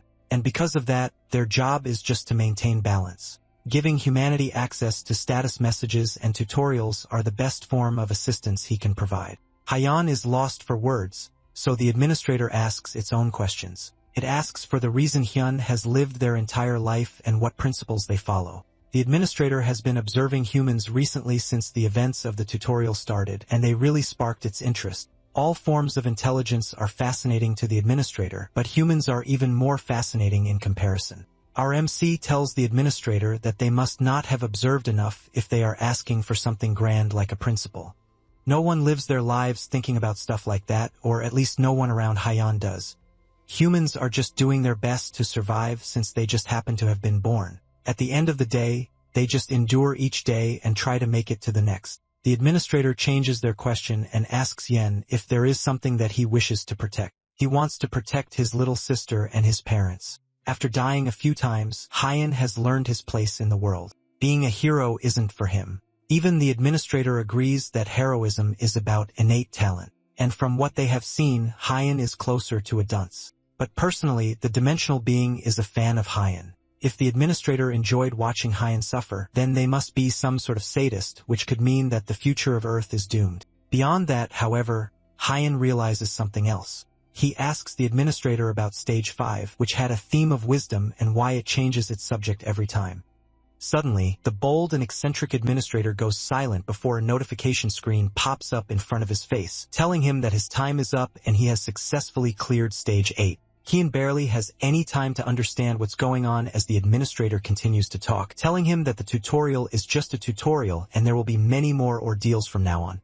Meanwhile, our protagonist starts to realize that his intuition was right and the administrator really was the one that was messing with his Stage 5 run. He tries to run at the dimensional being, but it's already too late as he's being teleported out of the realm. But before he leaves, the administrator tells him that whether he wishes it or not, Yan has it in him to become the hero that saves Earth. And with that, as he is teleported back to the real world, the administrator congratulates him on beating the tutorial. That makes him the 62nd person in the whole world that has graduated from the tutorial, and it gives him the prestigious title of tutorial graduate. Hyan continues to scream at the administrator right until he opens his eyes again in the real world. Except instead of screaming out loud like he normally does, there's something stuck in his mouth. He spits it out and almost barfs as he sees one of his old socks. Hyan knew that he would start yelling first thing in the morning, so she stuffed his mouth to shut him up this time. The fact that he woke up screaming most likely means that he failed again, and she snarkily asks him how long he thinks it's going to take to beat the final stage. Hyun smirks and then summons his status window in front of her, proving that he has finally completed the tutorial. With that, he gives a hearty laugh and proudly proclaims that he's now a talent too. That's convenient for them since Hyun can now go out and make some money. To commemorate the special day, Hyun makes him a special breakfast, and after telling him about it, she leaves the room to go about her day. Later that day, Hyun sits on the couch looking through his status window while his sister heads out to run some errands. The title he got from the 8th stage isn't that amazing, and all it does is give a +2 effect to all his stats, which can be useful, but it's ultimately not that impressive. On top of that, he also can't use more than one title at a time. And outside of the title that is currently active, the rest of the title will have their effects hindered by 50%. Naturally, he decides to use the tutorial graduate title, which when added with the Impatient 1 title gives him a 2.5 point boost to all his stats. Now the most important thing that he has been waiting for all this time, it's time for him to take a look at the item that dropped from the hobgoblin. A window pops up and informs him that the book is a skill book for the E-rank skill, Magic Explosion, which discharges magic with explosive energy. Kion is extremely happy to get a skill book of all things. He immediately learns the skill and the book disappears in his hands. Now that he has looked into all the rewards, it's time for him to try applying for the talented education school. Elsewhere, a bright and cheerful-looking young woman walks through the city streets. This is Mi Young, a new civil servant that's heading for her first day at work at her first workplace at the talented education school. It's a place where awakeners who have just finished the tutorial go to obtain certifications. After 4 months, Korea was one of the first countries to set systems up to manage the emerging talented. As for Mi Young, she's just proud to be working in such a prestigious position. Even though the talented coming to register are just newcomers, they are also the future heroes of the world. Watching their development is definitely a worthwhile endeavor. At least, that's what she thought just a few hours ago, but now she's face to face with one of these future heroes, and she's terrified. Tears stream down her face, and she struggles to speak to the thuggish-looking figure that is our beloved main character. She nervously asks him to show his ID because the picture on the ID that he gave her doesn't look like the current Hyan at all. He tilts his head and asks her what the issue is with his ID, but every single move he makes looks menacing and hostile, and it causes her to shrink back in fear. Hyun just watches her, confused as she starts to break down in tears and asks him why he is doing this to her. Our MC waves his hand, trying to get her to calm down and stop being so scared around him, but the damage has already been done. People behind him start whispering about him intimidating her, and some even start taking videos of the incident. Hyun still tries to assure her that he isn't doing anything to her, but she is already curled up into a ball and isn't listening to him anymore. Then someone else joins the commotion and asks to know what the issue is. This new person is instructor Kim Lee-hyun, and then Mi Young cries out to him for help when she sees him. Lee-hyun comes over because he could see that the line is being held up for some reason, and he wants to make sure that nothing is happening that is holding up the line. As he gets to the front desk, he and Hyun make eye contact, and immediately, a wave of recognition washes over both of them. They don't immediately recognize each other though, and Lee-hyun goes to check out Hyun's documents. The first thing that stands out is that Hyun looks a lot different from the picture on his ID, and our MC hurries to explain that he looks different because of a skill that changes his appearance. He even suggests that they take a fingerprint or DNA test, but Lee Hyun is more interested in the fact that Hyun claims to have completed the tutorial up to stage 5. Hyun is trying to act weaker than he actually is by hiding his strength, so he wrote down his level and accomplishments to be lower than they actually are. The only problem is that he also claims to be level 12, which is much too high for someone that has only cleared up to stage 5 in the tutorial. The only explanation is that Hyun has been illegally raiding dungeons before coming for official registration. The interview seems to still be going on as Lee Hyun takes him away from the crowd to talk quietly in another corner. From what Lee Hyun remembers in the tutorial, talents usually get their skills at stage 3, an accessory at stage 4, and after stage 5 they get another skill as a reward. He wants Hyun to show everything that he got from those stages right in front of him. Hyun thinks that this might be unnecessarily thorough, but he doesn't argue and does as asked. First, he shows off the body regeneration ability he got from stage 3 by biting off a huge chunk of flesh from his arm. The wound heals up, immediately proving the effectiveness of the skill. Then he shows the mind-strengthening ring he got in stage 4. And finally, it's time for him to show off his 5th skill. He wrote Titan Strength as Manly Strength and wrote it as his unique ability instead of his Resurrection skill, so he will have to show a different skill instead. He picks his Lion's Roar skill to show and explains that it's a skill that lets him scream and terrify his enemies. Lee Hyun gives him the go-ahead to use the skill, and Hyun prepares himself. Meanwhile, in the crowd, a blonde man with piercings looks bored as he stands in line. He notices Hyun taking a deep breath and notices that our MC looks familiar. Then he immediately recognizes him from the Goblin Slayer video that was circling around the internet some time ago. Realizing that Haeon is most likely preparing to use a sound-based skill, the blonde man covers his ears to protect himself. Not long after he does that, Hyun uses his Lion's Roar skill, causing everyone in the room to instinctively flinch and cover their ears to protect themselves.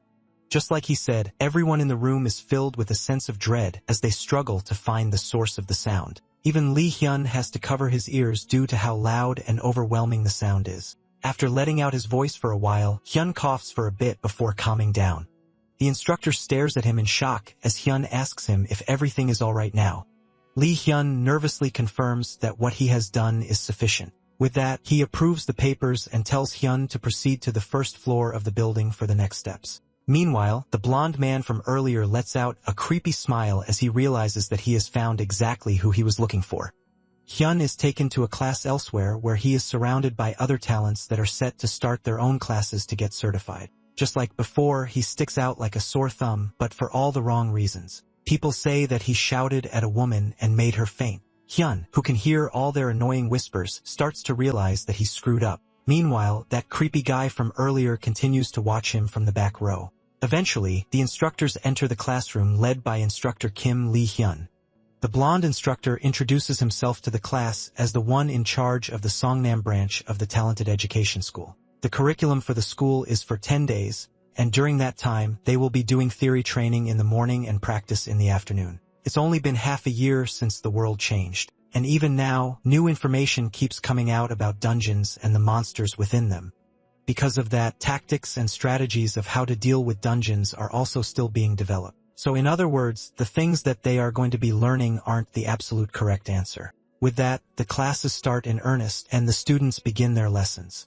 Time passes by uneventfully and the first period ends, giving them a little bit of time to take a quick 10-minute break. By this point, Hyun is bored out of his mind and he's going to have to endure these grueling classes for the next 10 days. As he's trying to prepare himself for the mental slug of the next class, one of the other students comes over and introduces himself as Gwaksu-il. He reaches out a hand for a handshake, and Hyun is at first hesitant to take the musclehead's hand, but he does it anyway. As soon as he gets Hyun in his grip, Gwaksu-il lets out a devious smirk as he tightens his grip around Hyun's hand. Ever since he made a fuss during the registration period, Gwaksu hasn't liked RMC. Now it's time to put him in his place, except Hyun is barely even reacting despite Gwaksu-il gripping his hand with all his strength. Under his breath, Hyun activates his skill, Titan Strength, and his muscles immediately strengthen with magic. Gwaksu-il can barely believe that he's losing to someone at a test of strength. He put all of his stats into his strength, and now he's getting beaten by some nobody who has been doing nothing but causing trouble.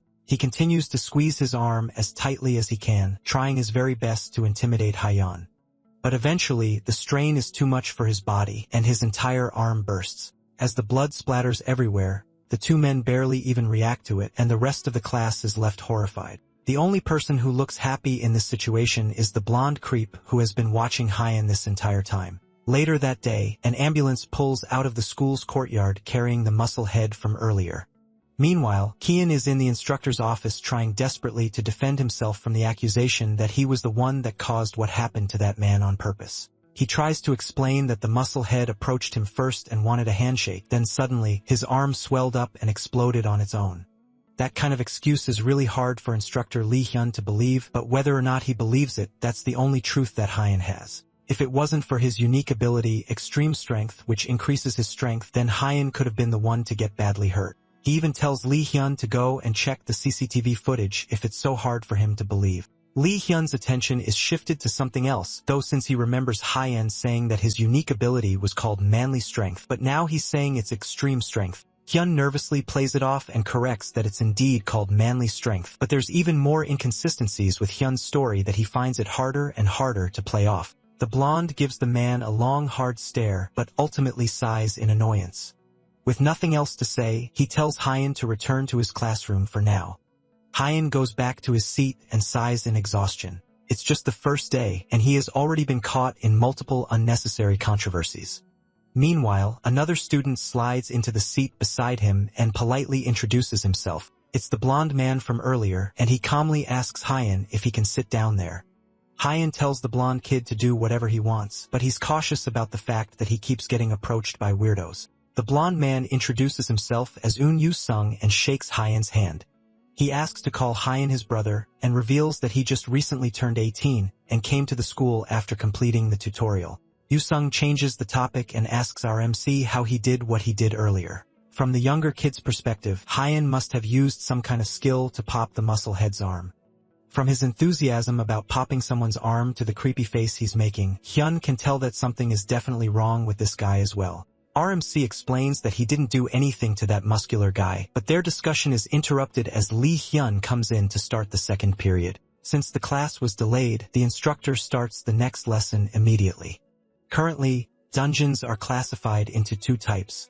There are ordinary dungeons and irregular dungeons. Ordinary dungeons are the ones that appear the most, and they are normally created around the world. They break after 4 weeks, so it's easy to keep track of them and monitor them. As all the people in the class should know from experience, a dungeon break is when monsters inside a dungeon start pouring out of it. Then there are irregular dungeons which have an unpredictable break time.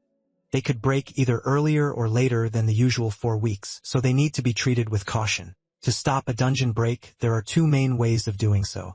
One way is to destroy its central core, also known as the main core, which will clear the dungeon. Another way is to get rid of its normal core periodically, which won't clear the dungeon, but only delay its breaking. However, talents that go into dungeons also need to be cautious about the order that they attack the core. Lee Hyun's lecture is interrupted by a loud groan from the back of the class. Yet another musclehead loudly asks if he needs to know all this useless information just to kill a few monsters. He didn't come to the school just to listen to long and boring lectures. Hyun is annoyed by the number of muscleheads that seem to be in this classroom. Just like the guy from earlier, this guy also looks like he's going to cause problems. Our ever-brilliant MC doesn't realize that he too is a musclehead, but let's leave him be. One of the instructors steps up to try and calm down the rowdy student, but Lee Hyun holds him back calmly with his hand. He tells the student to come down to the front of the class, and the older-looking musclehead laughs at the provocation from the shorter man.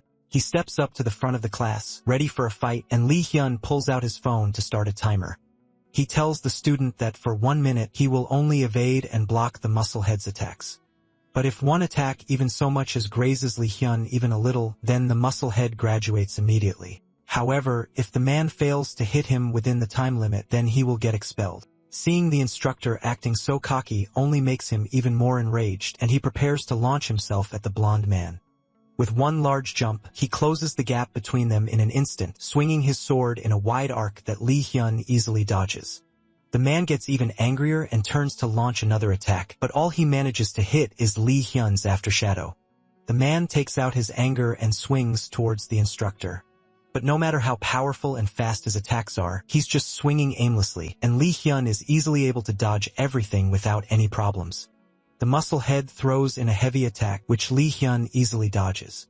And before he launches the final blow, he gives the man one last lesson, telling him that a powerful swing is not always a good move because his movements will inevitably become exaggerated. With that, Lee Hyun launches his first counterattack since the spar started, kicking the man's weapon into the air and lodging it in the ceiling and causing him to fall to the ground. Then he shows the man his phone, confirming that 1 minute has passed, meaning that he failed. Hyun once saw a video of a professional boxer avoiding an ordinary person's punches just by weaving. But for him to do that against an awakened, it just proves that there's a massive gap like that even among fellow awakened. The agility and reaction speed he showed were so impressive that even Hyun, who has raised his stats quite a bit, would struggle. But that only makes him want to square up against the blonde instructor even more, and he's not the only person that feels that way. The curriculum for the talented education school is theory class in the morning and practice in the afternoon. For the day's practice class, the students will be training their weapon skills. Lee Hyun tells them to come one by one and receive their training weapons. First, they will be given the opportunity to train in their own way, and then an assistant will come and correct them. Before they step up to start the training, he explains to them that due to a lack of manpower, they are unable to do one-on-one coaching. Hyun picks up one of the training blades, and he's immediately disappointed. The blade is rather dull, and just training by themselves sounds boring. Yoo-sung comes up behind him and asks if he feels like having a short spar. But as if reading their minds, Lee Hyun tells them that fighting is prohibited until day 6. He watches the other students training. And although he didn't expect much, everyone's average level is lower than he expected. He doesn't need to practice, but at the very least, he can do a little as a workout. He takes the sword and does some basic sword moves, moving around fluidly the way he would have done in the tutorial. Lee Hyun watches as our MC moves his sword with precision, but doesn't say anything. One of the instructors comes over and tells Hyun not to move like that. He gives some advice about the sword angle and his stance and tells him that he seems to be showing off, but the way he's moving is useless in real combat. Hyun has no idea what this guy is yapping about and he wants to fight, but it's better to let it slide. As they are talking, Lee Hyun comes over and gets everyone's attention.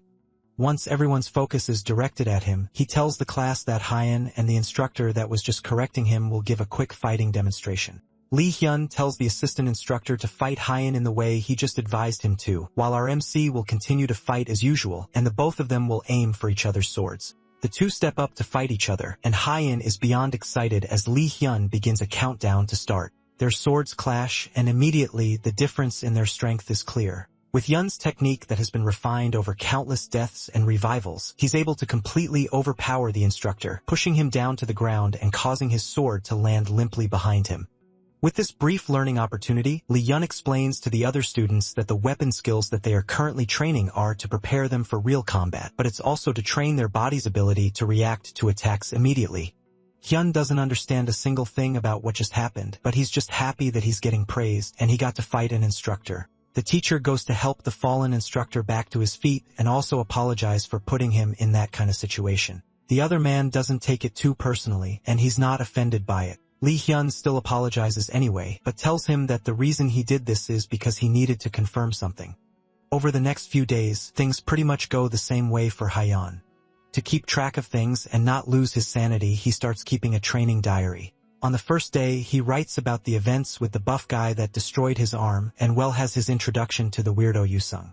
The second day wasn't too different from the previous day, and in the morning, they learned about tactics while also practicing with more weapons. Yoo-sung specifically seemed to enjoy the weapons training a lot, but it would probably be best to avoid that guy for now. The days pass by completely uneventfully, and Hyun is bored out of his mind. He's so desperate for something exciting to happen that by day 6, he tells Yoo-sung to go and cause some trouble. But unexpectedly, the blonde teen refuses. Hyun already warned him to stay out of trouble and quietly graduate. But at this point, Hyun is so bored that he just wants anything to happen as long as it doesn't cause problems for him. The older man can say some truly awful things without blinking an eye, but Yoo-sung assures him that he doesn't have to worry about being bored for much longer. Today is the 6th day of the school curriculum, meaning that they will have sparring practice for the first time in the afternoon. On the afternoon of the 6th day, the time for sparring practice had finally come. Students who had spent almost a week practicing and attending lectures are now tasked with fighting against each other. When Kang Hyun's turn comes up, it's absolutely no surprise to anyone that he wins his match without any problems. After a short fight with his opponent, he returns to his seat beside Yu-sung, who congratulates him on an easy victory. But he tells the man that his opponent was just weak and that's why he won so easily. He's not being humble either because that's truly how he feels about the competition.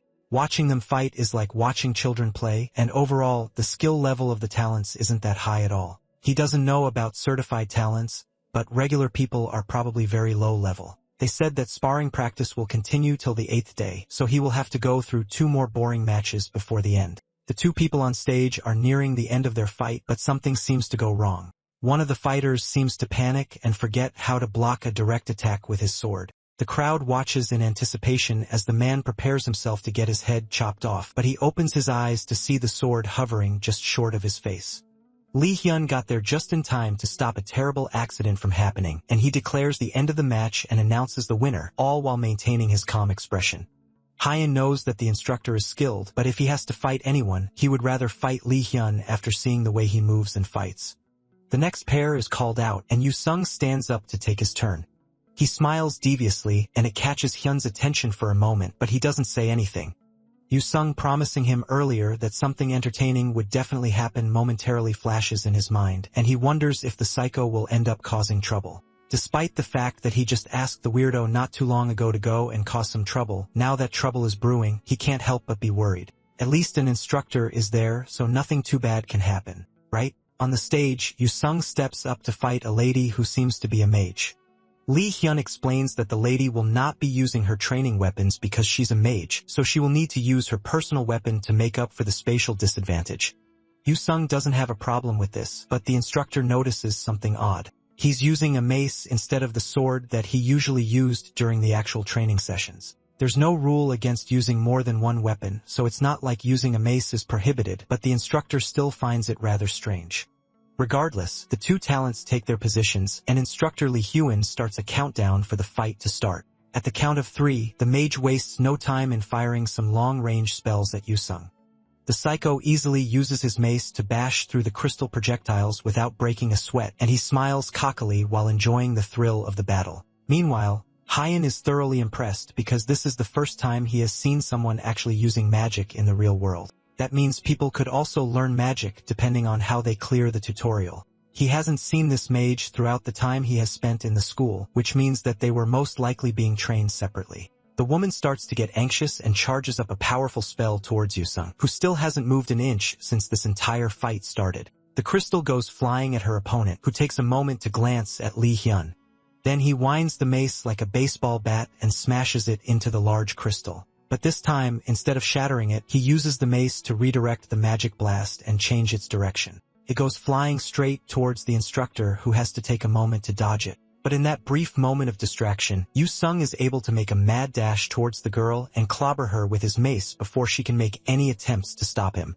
Blood goes flying everywhere, and both the instructors and the audience freeze in shock as Yu-sung stands with a fist held high after winning his battle. The only thing that Hyun can think of right now is that this guy is definitely a lot crazier than he originally thought. The instructors move quickly once the initial shock wears off, and they rush over to assist the girl who hasn't moved since being attacked.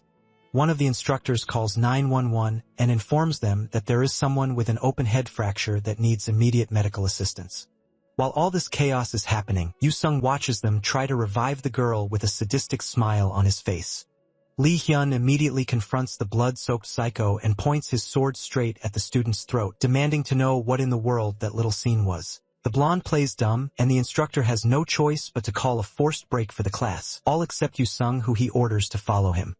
Hyun watches them leave and stares specifically at the instructor's dagger. That's definitely the same dagger that the blonde talent used when they fought together to take on the hobgoblin. Despite the incident, the sparring practice continued as normal for the remaining 2 days, and Yu-sung wasn't expelled and continued to participate in training. But it seemed like his fights are given special interest because multiple instructors stand guard to keep an eye on him. Although he mostly ended up winning through forfeits more than anything else, they even have a healer on standby to make sure that anyone injured can get immediate medical assistance. Thanks to all of their precautions, the 8th day passed uneventfully, but Hyun noticed Lee Hyun looking particularly anxious for the rest of the day.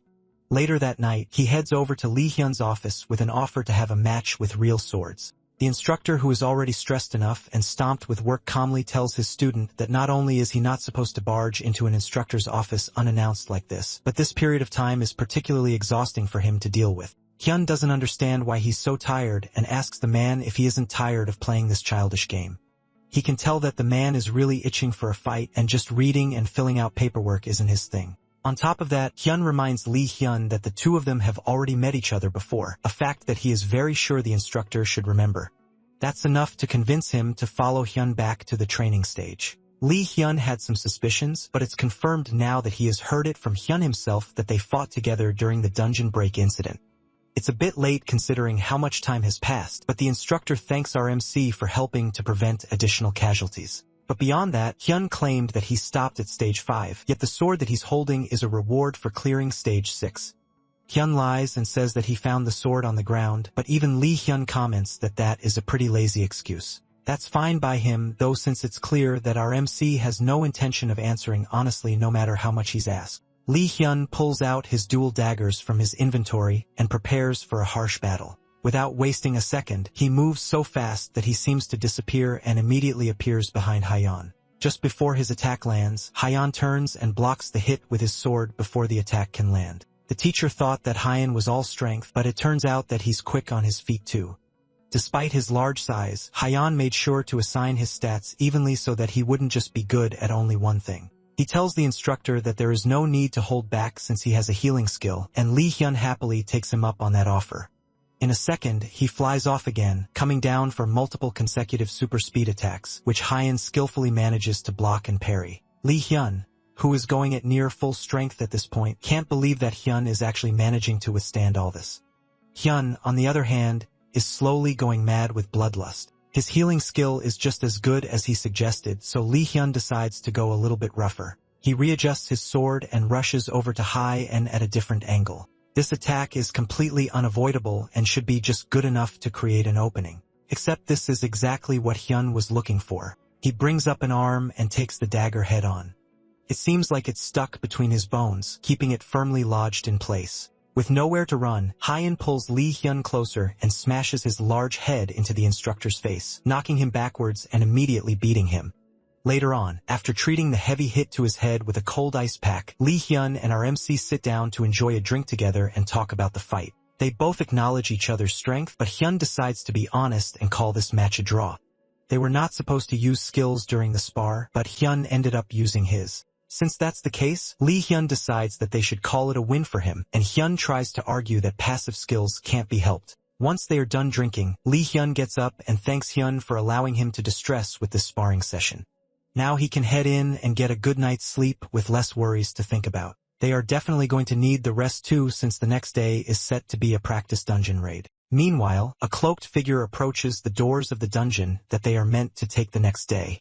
He looks around to make sure that no one is watching him before quietly using an invisibility skill. The doors of the dungeon slowly open as an invisible figure steps in and closes it behind him. And the night goes on with no one aware of what has been set up in the dungeon. The next day, the students gather in front of the dungeon that will be used as the training area by the Talented Education School. The dungeon is an F-rank dungeon known as Kika's Forest, and the monsters that spawn there are known as Kika. They are stronger than the average F-rank monsters. But even so, the place was specifically chosen as the training dungeon for their class for two reasons. The first is because it's a field-type dungeon, which means that there is no danger of traps or anything other than monsters. Secondly, it's because Kakis don't live in flocks, which means that they can lure the monsters out and fight them one at a time. The rest of the details for the mission will be explained in detail once they enter the dungeon, so the instructors open the doors for them to enter. This will be the first dungeon that Hyun has entered in reality. In the tutorial, he would always start inside a dungeon, so he has never gone through a door like this before. Walking through the doors fills him with a sensation of passing some sort of dimensional boundary. And then once he opens his eyes, the scenery has completely changed. Inside the dungeon, the instructors will first lure in the Kika to provide an example, and then they will split into groups of 5 to hunt down Kika on their own. Lee Hyun gives the other instructors a signal to begin the hunt while he continues giving explanations of how to monitor and track down Kika. Outwardly, Kika resemble ostriches, and they are known for their nimble legs and solid beaks. They are even capable of crushing metal plates with just their stomping power. As they walk through the forest with Lee Hyun still giving them explanations on how to take care of these monsters, they all suddenly receive a system notification informing them that the main core of the dungeon has been destroyed and the portal leading to the outside has opened. As a result of this, the dungeon will soon collapse, and they are to leave the dungeon immediately. The sky around them starts to break apart like glass, and it looks like the dungeon really is about to collapse. Lee Hyun calmly tells the students not to panic and to calmly leave through the portal one step at a time. They have to leave before the dungeon completely collapses, but they have plenty of time so they can afford to move in an orderly fashion. The students safely leave the dungeon and immediately begin to question what in the world happened and why the dungeon is suddenly starting to collapse. Lee Hyun does a quick head count and is able to tell that everyone got out safely. That doesn't answer the question of who cleared the dungeon. There's more pressing concerns though as the dungeon starts to break and run wild right in front of them. As soon as Lee Hyun sees this, his orders for the instructors to go and get support while telling the trainees to step as far away from the dungeon as they can. Lee Hyun calls for Hyun to come and help out at the front line. The reason the dungeon broke is because of how dungeon laws work. If the main core of the dungeon is broken without defeating the boss monster, then the dungeon collapses and the remaining monsters come flooding out of the portal. This is called a dungeon break, and it's something that was definitely taught in class. There's no time for them to joke around since the Caicus will soon start flooding out of the dungeon break. Lee Hyun plans to go and start directing the students, but he doesn't even have time to think up a proper plan before the first of the monsters starts spilling out. With no time to explain anything else, Lee Hyun rushes off to go and take care of the students, leaving the fight with the Caicus to Hyun. The large horde of birds charge towards Hyun without a care, but he definitely doesn't have a problem with that. Behind him, someone excitedly comes rushing in, begging to join in on the fun. It's Yu-sung, and he comes in with his mace, swinging it at one of the birds that Hyun was just about to fight. As the bird crashes down to the ground, Yu-sung starts to laugh maniacally as he feels the sensation that he was looking for. Crushing the monsters with his mace is the best feeling he has ever felt. Hyun can't even hide his utter disgust at the raw cringe emanating from Yu-sung, and he really hates how crazy the guy is. But still, it's better to have a psycho on your side that can be kind of reliable. He rushes in to join the monster-killing fun, and together, the two of them hold back the onslaught of monsters coming through the dungeon. Then he tells Yu-sung to cover his ears and activates his lion's roar, using the skill to decrease the opponent's stats and morale. Even in the back line, Lee Hyun can tell that all the monsters have suddenly gotten a bit weaker. That proves that Hyun's skill is an area of effect to buff skill. Thanks to the two of them holding off the front line and the skilled instructors fighting in the back, they might actually be able to clean up this mess a lot easier than they expected. The only problem is the largest monster that is still yet to make its appearance. Back at the front line, Hyun uses his mana explosion skill for the first time. He punches a bird in the face with the skill, and although it manages to one-shot the monster, it leaves his hand completely wrecked. This kind of skill is only usable because it's him, but there's no one else who can handle this kind of skill. Yu-sung eagerly asks Hyun what kind of skill that was, and our MC coolly refuses to reveal where he learned it from. As they are chatting, another monster finally makes its appearance, and this one is bigger and much more terrifying than the rest. It's the mutant Kika, and it's clearly the boss monster of this dungeon. Lee Hyun can't believe that the boss monster arrived so quickly, especially since his support hasn't arrived yet. Even though Hyun has faced boss monsters before, the pressure caused by one of this size is an entirely different problem. Despite his panic though, a completely different emotion is going through the two brothers of chaos as they argue with each other on who gets the chance to take on this monster. After the dungeon break event subsides, Lee Hyun goes to give a report to his superior. The next day is the completion ceremony, and his boss asks about the accident that happened during the day's training. Lee Hyun reports to her that someone broke into the practice dungeon and intentionally caused a dungeon break. From the information they've gathered, it's most likely to be an extension of the dungeon terrorism that has been going on for over a month. The woman sighs in understanding and asks if there are any students that stood out during the fight. Lee Hyun immediately reports on two that were exceptionally useful in holding back the monsters. They are even the ones that defeated the Kika mutant boss. One has exceptional physical strength, and his power, speed, and reflexes are at the level of a monster. Above all, his greatest strength is his healing, which allows him to be aggressive without being scared of getting hurt. On top of that, he also has equally impressive stamina as well as an unpredictable combat style that makes him a terror to fight. The other student is an entirely different type of beast. He's pretty much a genius with a prominent talent for combat. His quick decision-making and knowledge of his gear makes him an outstanding fighter, but his excessively violent character is a major flaw of an otherwise talented young man. The woman sets the topic aside and points out that it's rare to see Lee praise people so much. He asks the man if he has sent out recruitment letters, but scouting students that are under training is illegal. He hasn't even attempted to do so. Lee Hyun is a stickler for rules, and it's only natural for a subordinate to resemble their boss. And in this case, it's the guildmaster of Dangon Guild, Han Seon. She commends him for going around and being an instructor to the youth, but she wants him to return back to the guild. After this accident, she has a bad feeling that things are only going to get worse going forward. The next day, the completion ceremony takes place as the principal of the school congratulates the newly graduated talent on their hard work for the past 10 days. The ceremony ends, and Hyun joins his peers in clapping for the big man on stage. He heads outside with Yoo-sung, and there's a limousine waiting for them. Despite his personality, it looks like Yoo-sung is loaded, and the rich kid offers to give Hyun a ride home. As the two of them slide into the car, someone calls Hyun's name from behind them. It's Lee Hyun, and he comes over to inform them that regarding the dungeon break incident that happened the previous day, both of them will be receiving a clear reward since the two of them were the most useful in subduing the monsters. He just wants to let them know that someone will reach out to them soon to give them the rewards. With that, he turns to leave, and Hyun angrily shouts at him to give them some kind of praise at least instead of being so cold. Lee Hyun sighs and decides to at least give them some advice. He tells Hyun that he's strong, and he's only likely to get stronger from here. So it's very likely that the two of them will see each other in a dungeon again at some point. Lee Hyun just hopes that our MC will never forget the responsibility that comes with being strong since he's now a talent too.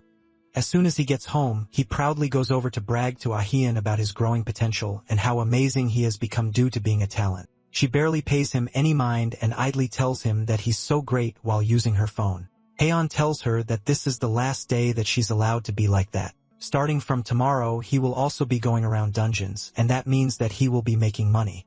The only problem is that Haeon doesn't know how he's supposed to find dungeons in the first place. His sister tells him that there's a site called Rydar where he can find out most of the stuff relating to dungeons and how to find them. RMC had no idea about that and wonders if his sister is some kind of expert or something, but she tells him that he can easily find out this information on any social media platform. Despite her deadpan attitude, Ah-hyun is actually worried about him. Haeon immediately downloads the app, and it comes with a dungeon map, monster info, and even an interface to recruit party members. It shows another Kika forest, which is an F-rank dungeon nearby, and he wonders if he can just clear it himself. If he does that, then he can make a bunch of money to show off to his parents.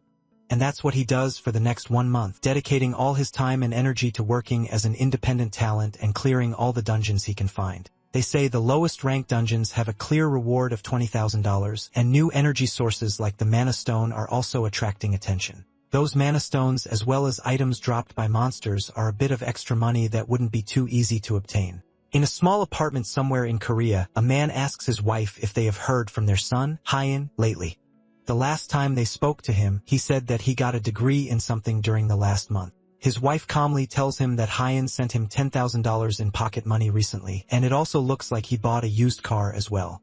The man accepts that his son most likely makes more than him now. Even though their son is sending them money, Hyun's mother can't help but be worried about him. They say a lot of people get hurt and die in dungeons, and she doesn't want anything to happen to him. Hyun's dad tells his wife to just let the boy do what he wants. After all, it's better than a full-grown man being jobless. Apparently, they group up into parties to raid dungeons together, so he's sure that Hyun won't do anything reckless, and he should have everything under control. After all, the Hyun they know has always been a bright little boy. Unfortunately, the Hyun they know has dedicated all his intelligence points into muscle, and bright wouldn't be the right word to describe him these days. But those points he dedicated to muscle are really working overtime as he cuts his way through yet another dungeon with ease. A horde of monsters are no match for Hyun, as he uses his skills and sword mastery to completely crush everything that stands in his way. Meanwhile, in his new Burnley car parked outside the dungeon gate, his phone desperately rings with a call from his mother. His father tells her that Hyun must just be asleep and warns her not to wake the boy up when he could be busy. His mother reluctantly agrees and goes back to washing the dishes. Although the things she wanted to talk to him about weren't too important, the main things she wanted to mention are the gates that appeared around their town. His dad shuts the idea down since there's nothing that Hyan can do about that. He's sure that the government will do something about it and they don't need to be senselessly calling their son for these sorts of things. Little do they realize that their worries about the gate are actually incredibly valid as the doors to the dungeon open slowly and an army of orcs and orc warriors come pooling out into the city streets. Following closely behind them is the dungeon boss, clad with iron armor and a screech that sends shivers to whoever hears it.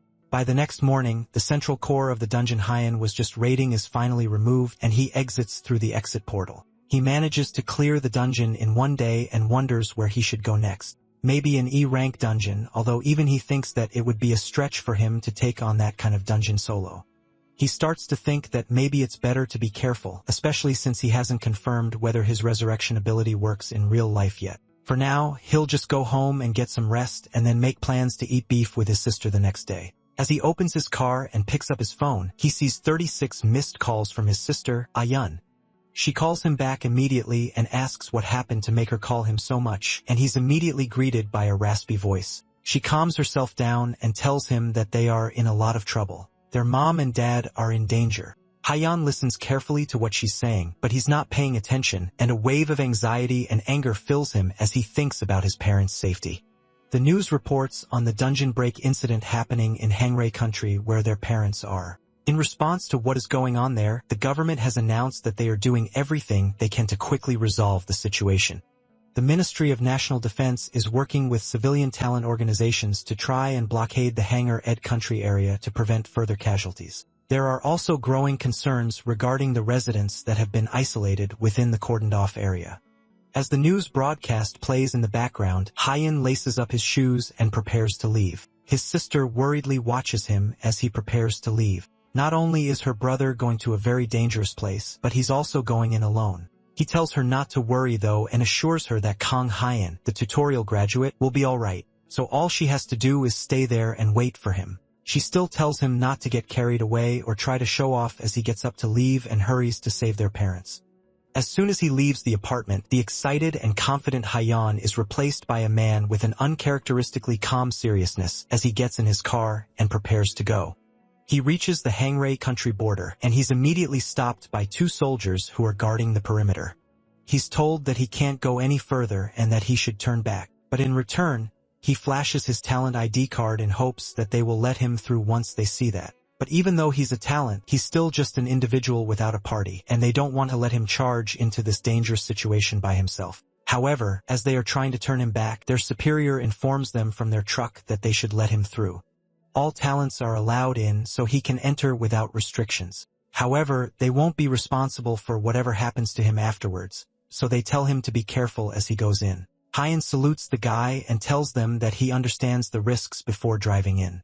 The guy that let him in definitely isn't a soldier, so he's more likely to be a supervisor of some sort. Regardless of what he is though, it works for him as he zooms through the streets on his way to his parents' place. From what he can find online, there are 5 confirmed dungeon breaks in the area, and even some E-rank dungeons have been mixed in with the mess.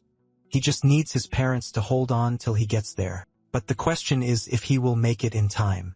So long as he doesn't encounter any monsters along the way, he can probably make it there in 2 hours. Right as he thinks that, a giant boar comes charging in from the forest, slamming itself into Hyan's car and knocking it over. Hyan comes charging out of his newly destroyed Burntley, determined to avenge it by taking down the giant beast. His bravado is immediately challenged as he realizes that this monster is surprisingly bigger than he thought it would be. Just before their fight can start, a stampede of goblins come running down the road straight at them. Hyan must have burned down a goblin kingdom in his past life because just when he barely manages to forget his screwed-up past with these annoying monsters, they always end up showing up right in front of his face at the worst possible time. Defeating them isn't a problem for him, though. The real problem is if he has enough time to take them all on. Instead of starting a fight that he doesn't have the time to finish, Hyan decides to head on his way and leave the 2 groups of monsters to fight between themselves. The pig yells in outrage that Hyan would just leave in the middle of their fight, but a rain of arrows from the goblins proves that it has way more pressing matters to worry about. The goblin's attack is the perfect distraction he needs to escape before the boar monster can give chase. His Burnley was destroyed, meaning that he can't waste any more time. He has to make the rest of the way on foot. By nightfall, he's still running through the forest, trying to get to his parents' place in time. As expected for him though, trying to get there on foot in a single day is tough. He also needs to conserve his phone battery, so he can't even use the flashlight. Had he known that things were going to turn out like this, he would have taken the main road with streetlights. Behind him, something charges in to try and ambush him from behind. Kian notices it in time and cleaves his sword through whatever was coming at him. A disc-looping wolf appears out of nowhere with a deep gash from Hyan's sword. It looks like there are now monsters that can turn invisible, which means that having a comfortable journey all the way to town is out the window. Suddenly, the monsters appear out of nowhere, and he is left completely surrounded. They aren't a match for him though, and he makes quick work of them, killing them all off immediately. Hyan takes a deep breath as he prepares for a long fight, inviting the wolves to give him all they've got. By the next morning, the forest floor is bathed with blood and Filipino wolf corpses. Hyan rests on a tree above the carnage and sluggishly wakes up from a terrible rest. Since he spent the entire night fighting, he couldn't get much sleep. Now that he's awake, he starts his journey again to reach his parents as fast as possible. Back in his parents' place, Hyun's mother asks her husband if it's really alright for Hyun to come to this place when it's so dangerous. They've been trying to call him, but he hasn't been picking up, and his mother suggests that it could be a problem with the cell towers.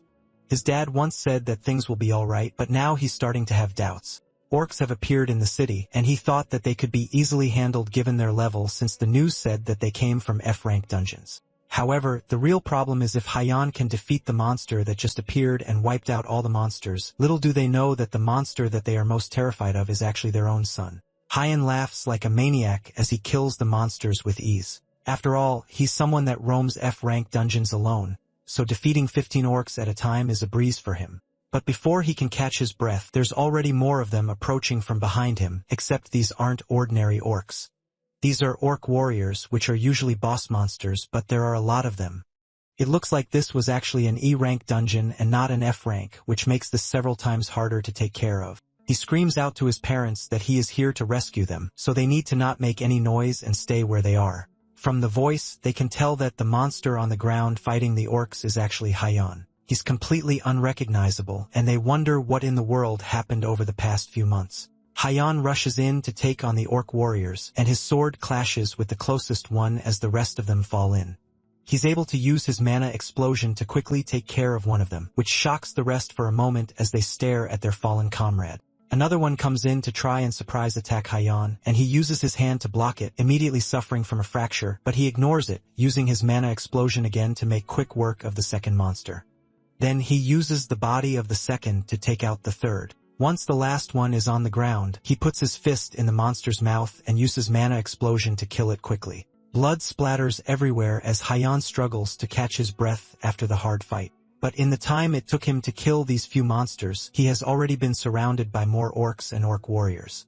They stomp their feet while keeping him trapped in a circle of bodies. All the while, a larger and much more terrifying orc makes its way through the circle, and this one is an orc great warrior, which is several times stronger than any orc Hyan has faced so far. It's also several times more ugly than anything Hyan has faced up till this point. Our MC was planning to save his mana for regenerating, but in a situation like this, he has to finish things quickly without wasting any time. He activates his Titan strength and then uses his Lion's Roar on the monsters, prepared to go in and finish things up once and for all, only to get absolutely bodied by the stronger monster. The other orcs don't allow him to escape, and they push him back to the fight anytime he gets knocked down. He's out of mana, so he can't regenerate, and he is already exhausted from fighting too long. At this point, he has been beaten up so badly that the orcs are just toying with him. It's still unknown whether he can resurrect in the real world now, but it looks like it's time for him to finally find out. Even though he's definitely going to die and there's no way out of this situation, Hyan is determined not to abandon his family. He gets up again and again every time he's kicked to the ground, but his attention is diverted as he hears a scream coming from one of the buildings. He looks up to see his father and mother desperately trying to hold back some monsters that are climbing towards their window. Hyan tries to run over to save them, but the orcs hold him back. He still struggles to push through, but a giant hand calmly plucks him up like a Happy Meal toy, then smashes his head into the ground before he can escape. As his eyes close and his consciousness starts to fade, Hyan still desperately reaches his hands out to them, hoping that they won't be hurt during all of this. Eventually, the orc great warrior gets taken down, but a few skilled slashes from a talent. It's Guildmaster Han Xian of Dangon Guild, and she meets up with the rest of her guild members who are mostly done killing the monsters and saving the civilians. For now, they just prioritized evacuating the injured, and they managed to save the rest. The damage was significant, but they were able to finish this mission effectively thanks to someone gathering all the orcs to a single place. She asks about the guy that held them off until her team arrived, but they confirm that he's already dead. It's a shame, but Han Xian orders her team to dispose of the corpse with courtesy. At least that's what they should have done, but the corpse has somehow disappeared. Elsewhere, Hyun wakes up with a start, alive and uninjured. It looks like his resurrection ability works in real life after all. He looks around and finds himself in the same tree that he slept in when he took on those invisible wolves. Just like the ability specified, if he doesn't designate a location to respawn, then he will resurrect at the last place that he slept. That's not what he has to focus on now, however. His memories rush back to his parents that were about to be attacked by monsters in their own home. It's already been 24 hours since then, which means that whatever would have happened must have happened by now. Our MC grabs his sword while gritting his teeth and jumps off the tree, hoping to get back to the city as quickly as possible. As soon as his feet touch the ground, he can already feel the penalties of his resurrection taking effect. His body is way heavier than he's used to, and he's not as fast either. Despite that, he forces himself to sprint through the forest, all the while hoping that everything is somehow alright. After trudging along with his uncooperative body for a full 5 hours, Hyun finally makes it to his parents' abandoned empty home, but all that greets him is a scene of chaos and fighting. With his head hung low, Hyun wanders aimlessly through the night until he's eventually spotted by an army group. He borrows a phone from one of the officers and manages to reach Hyun. From his phone call with her, she tells him that their dad has lost an arm and their mom is in a coma. Hyun can barely hold his emotions as the phone cracks in his hand from the anger of hearing the news. And just like that, this event finishes and 2 months pass along. In Hyun's little sister's home, the news talks of how guild leader Han Se-yen is addressing the new C-rank dungeon that has appeared, but the two siblings in the house couldn't care less about the random news broadcast. Hyun is going off to another dungeon, and his sister anxiously watches him leave. He has already died 3 times this week, and yet it seems like he's not even done yet. Hyun claims that he's fine, but Hyun knows that he's just blaming himself for what happened to their parents. She tries to assure him that what happened wasn't his fault, but our MC slams the door to the apartment as she's talking and walks down the stairs to head to his next dungeon. Hyun peeks her head out the house and watches him go, still looking extremely worried. Meanwhile, in a dungeon, a group of talented fight a monster type called Interia. After killing off the monsters, one of the talented is able to level up, and his other members praise him for being the party's ace. The man takes a moment to bask in the praise, knowing fully well that he's an elite who made it to stage 5 of the tutorial. Within the next month, he's planning to reach level 35, which is the minimum requirement to join the Dangon Guild. Even with his inflated ego on the inside, he takes a moment to congratulate his party members as well, and assures them that they will soon catch up with him. As they are talking, one of the party members notices someone rushing in from deeper in the dungeon. It's Hyun looking incredibly serious as he pushes through the dungeon at an incredible speed. He flies past them completely solo, making the others realize that he must be raiding the dungeon alone. They call out to him, but either he's too far to hear them or he doesn't care as he races towards the core room. The group wonders if they should follow him, and their ace thinks for a moment on what to do. He would feel uneasy just letting Hyun go like that, but the core room is still way too dangerous. They continue to follow him with the plan that if things go south, then they will just retreat. But by the time they catch up to him in the core room, he's already about to fight an entire small army of interior beasts. Hyun wastes no time as he activates his skill, Wayne's secret technique, which is an ability that increases all his stats by 40%, but as a result breaks down his body over time. With the enhanced strength, he leaps headfirst into the army of monster bugs hanging off the ceiling. And with one slash of his sword, he's able to cut through a majority of them at once. Then he activates his mana explosion, killing the rest easily. The party from earlier watches in shock as multitudes of monster bodies fall to the ground, and eventually, they are all cleared, leaving Hyun alone with the core. The Wayne's secret technique skill that he acquired the previous day goes very well with his body regeneration skill since the degradation of his body can easily be repaired, and he would have been in trouble had it not been for his now advanced rank body regeneration, which is now a rank. The other party nervously approaches him to ask him if he's alright after going through such a tough battle. But when Hyun nonchalantly tells them that he's fine, they all seem to be too stunned for words to say anything else. Since they have nothing else to say, Hyan takes the normal core and makes his way out of the dungeon, but they stop him and ask if he's not taking the mana stones from the bodies of the monster. Hyun doesn't have any reason to take them, so he tells the party that they can have it. And with that, he leaves them alone. They don't waste any time and immediately start trying to gather as many mana stones as they can. Meanwhile, Hyun mutters to himself that he has no need for mana stones or money at the moment. All he needs to do is try to get stronger. As the party leaves, they wonder just who that mysterious muscle head from earlier was. The party ace tells them not to worry since, thanks to him, they managed to make a fortune in monostones. There are all types of weirdos in the world, and it's best not to think too much about them and instead move on. What's important for them now is that thanks to that person, they have earned several days' worth of pay in one swoop. One of the party members has an idea that it might be the person who has recently been sweeping through dungeons and clearing them alone. There's no way that rumor can be real though, because the person is usually known to clear F-rank dungeons, and the dungeon they are currently in is an E-rank dungeon. Even Guildmaster Han Si-yen or Choi Dong wouldn't be able to clear an E-rank dungeon alone. As they are still talking about it, a notification window pops up informing them that the central core of the dungeon has been removed, and they are all to head to the exit portal as fast as possible. Deeper in the dungeon, Hyan stands over the body of the dead dungeon boss as he stares at the exit portal. That marks another dungeon clear for him, and he even managed to get a new skill book that grants Antria's integument, which hardens his skin when activated. With all his other skills together, his mana is already running low, so adding this skill on top might make things difficult in the future. Having many skills doesn't necessarily make someone more proficient. For example, the Berserker ability that he gains from Bilgeon's longsword. It increases his strength, but impairs his judgment, and severe after effects occur after using it. The best abilities become useless if you can't use them at the right time. He remembers the fight with the orcs to protect his parents and thinks to himself that even though the situation was urgent, if he had kept his cool during that fight, then things might have gone very differently. There's no point in regretting it because there's only one thing that he needs to do right now. He needs to focus all his energy on becoming stronger at all costs. For now, he'll learn the new skill and add it to his growing arsenal of impressive skills. Outside the dungeon, a reporter interviews the party from earlier as they exit. He's hoping to get information on the stories about a man that has been going around clearing dungeons by himself. People say that he was spotted earlier today in this very dungeon, and he thinks that the man may be among them. The party nervously tells the reporter that the solo dungeon clearer is not them, and instead, he's still in the dungeon. Just as he says that, someone comes walking out of the dungeon triumphantly. Hyan scratches his neck as he walks out of the dungeon, already thinking of his next goal, when suddenly, he's immediately flooded by the blinding light of several cameras.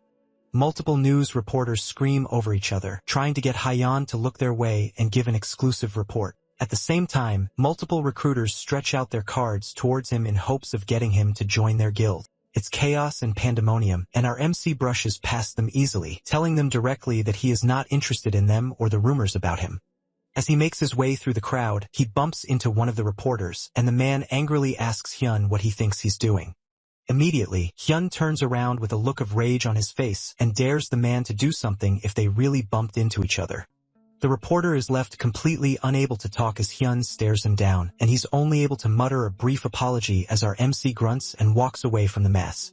When he leaves, the group starts to whisper among themselves. The expression on Hyan's face made him look like he was about to kill someone, and some of the reporters start to speculate that he might even be a gangster or someone with a criminal record.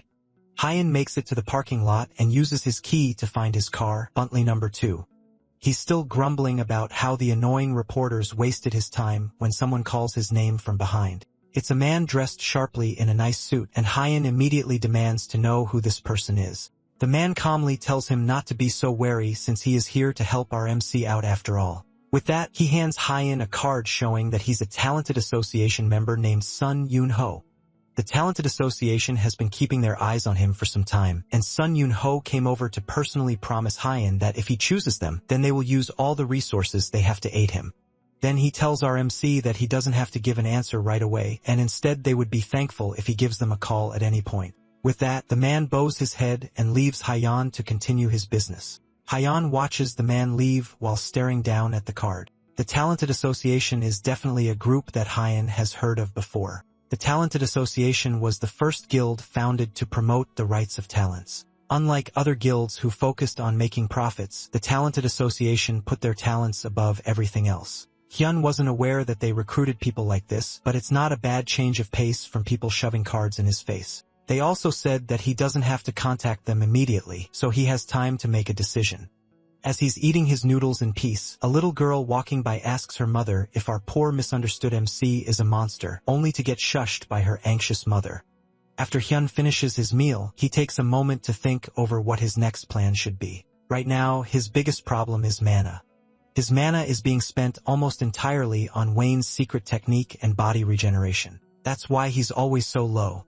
Adding in the Antria's integument that he just obtained, he won't even be able to freely use his current attack skills. What he needs now is an item that can help him overcome this mana shortage. With that thought, he opens his phone and goes into the Writer app to look for items to buy. After a bit of initial scrolling, he doesn't see anything that would be particularly useful. Everything so far that he can see is just accessories that can be worn for their effects, but those are just cheap trinkets that will raise his stats by 1 or 2. He needs to buy something that's actually good. Then he notices a notification from someone offering info about a dungeon that drops a ring that increases magic power. Hyun takes that one up. And the next day, he follows the advice of the person that posted the message on the board. They direct him to an E-rank dungeon called the Goblin Village in Hanam. Inside that dungeon, shamans appear that have a somewhat high chance when killed to drop a ring that gives a 1 or 2 point increase to magic power. They can also rarely drop a ring that gives a 4 point increase in magic power. The dungeon's boss is the Goblin Great Shaman, and there's a high chance that it might drop an even better ring when killed. The dungeon was originally a quiet hunting ground with good income that only a select few knew about. But recently, unauthorized people have occupied it, and they are arguing that it's their territory while not letting anyone in. The government also hasn't done anything about it since there is no dungeon break. So the only thing the person posting can hope for is that a major guild clears it after seeing their post. Hyun heads up to the Goblin Village dungeon, and initially it seems like there is no one there. According to the post, there's supposed to be people guarding the entrance. That doesn't matter to our MC, though, and he pushes his way into the dungeon to start another solo raid. As soon as he enters the dungeon, he sees 3 people standing guard at the entrance. The man in front admires the gear that Hyun is wearing and assumes that they will get a nice treat from defeating him. The other 2 also agree that taking Hyun's gear will be a nice treat for them. One of them approaches Hyun first, telling him that the dungeon is the territory of the Bait Guild, but Hyun couldn't care less. The man continues by telling him that anyone who enters Bait Guild territory without permission will have to pay a toll. They tell him that if he gives them everything he has, then they will let him go. Hyun's response is to calmly toss the man that approached him like a javelin, knocking him out immediately with a single punch. The remaining 2 barely have a moment to react, and they immediately pull out their weapons to start a fight. The other man rushes towards Hyun with his sword held high, and Hyun doesn't even try to dodge. He catches the sword with his bare hands and shatters it, then kicks the man backwards, sending him flying. Then as he walks towards the man, he tells the group that he likes people like them because no matter how many times he hits them, he doesn't have to feel bad. As he's stomping on the man that just tried to attack him, a blast of magic hits him in the back, causing him to pause and glare back at the caster. It's the woman who is the only one remaining, and she trembles as her hand still smokes from casting Mana Explosion. This shows him that Mana Explosion has been a long-range skill this whole time, and he has been blowing up his own hand for no reason.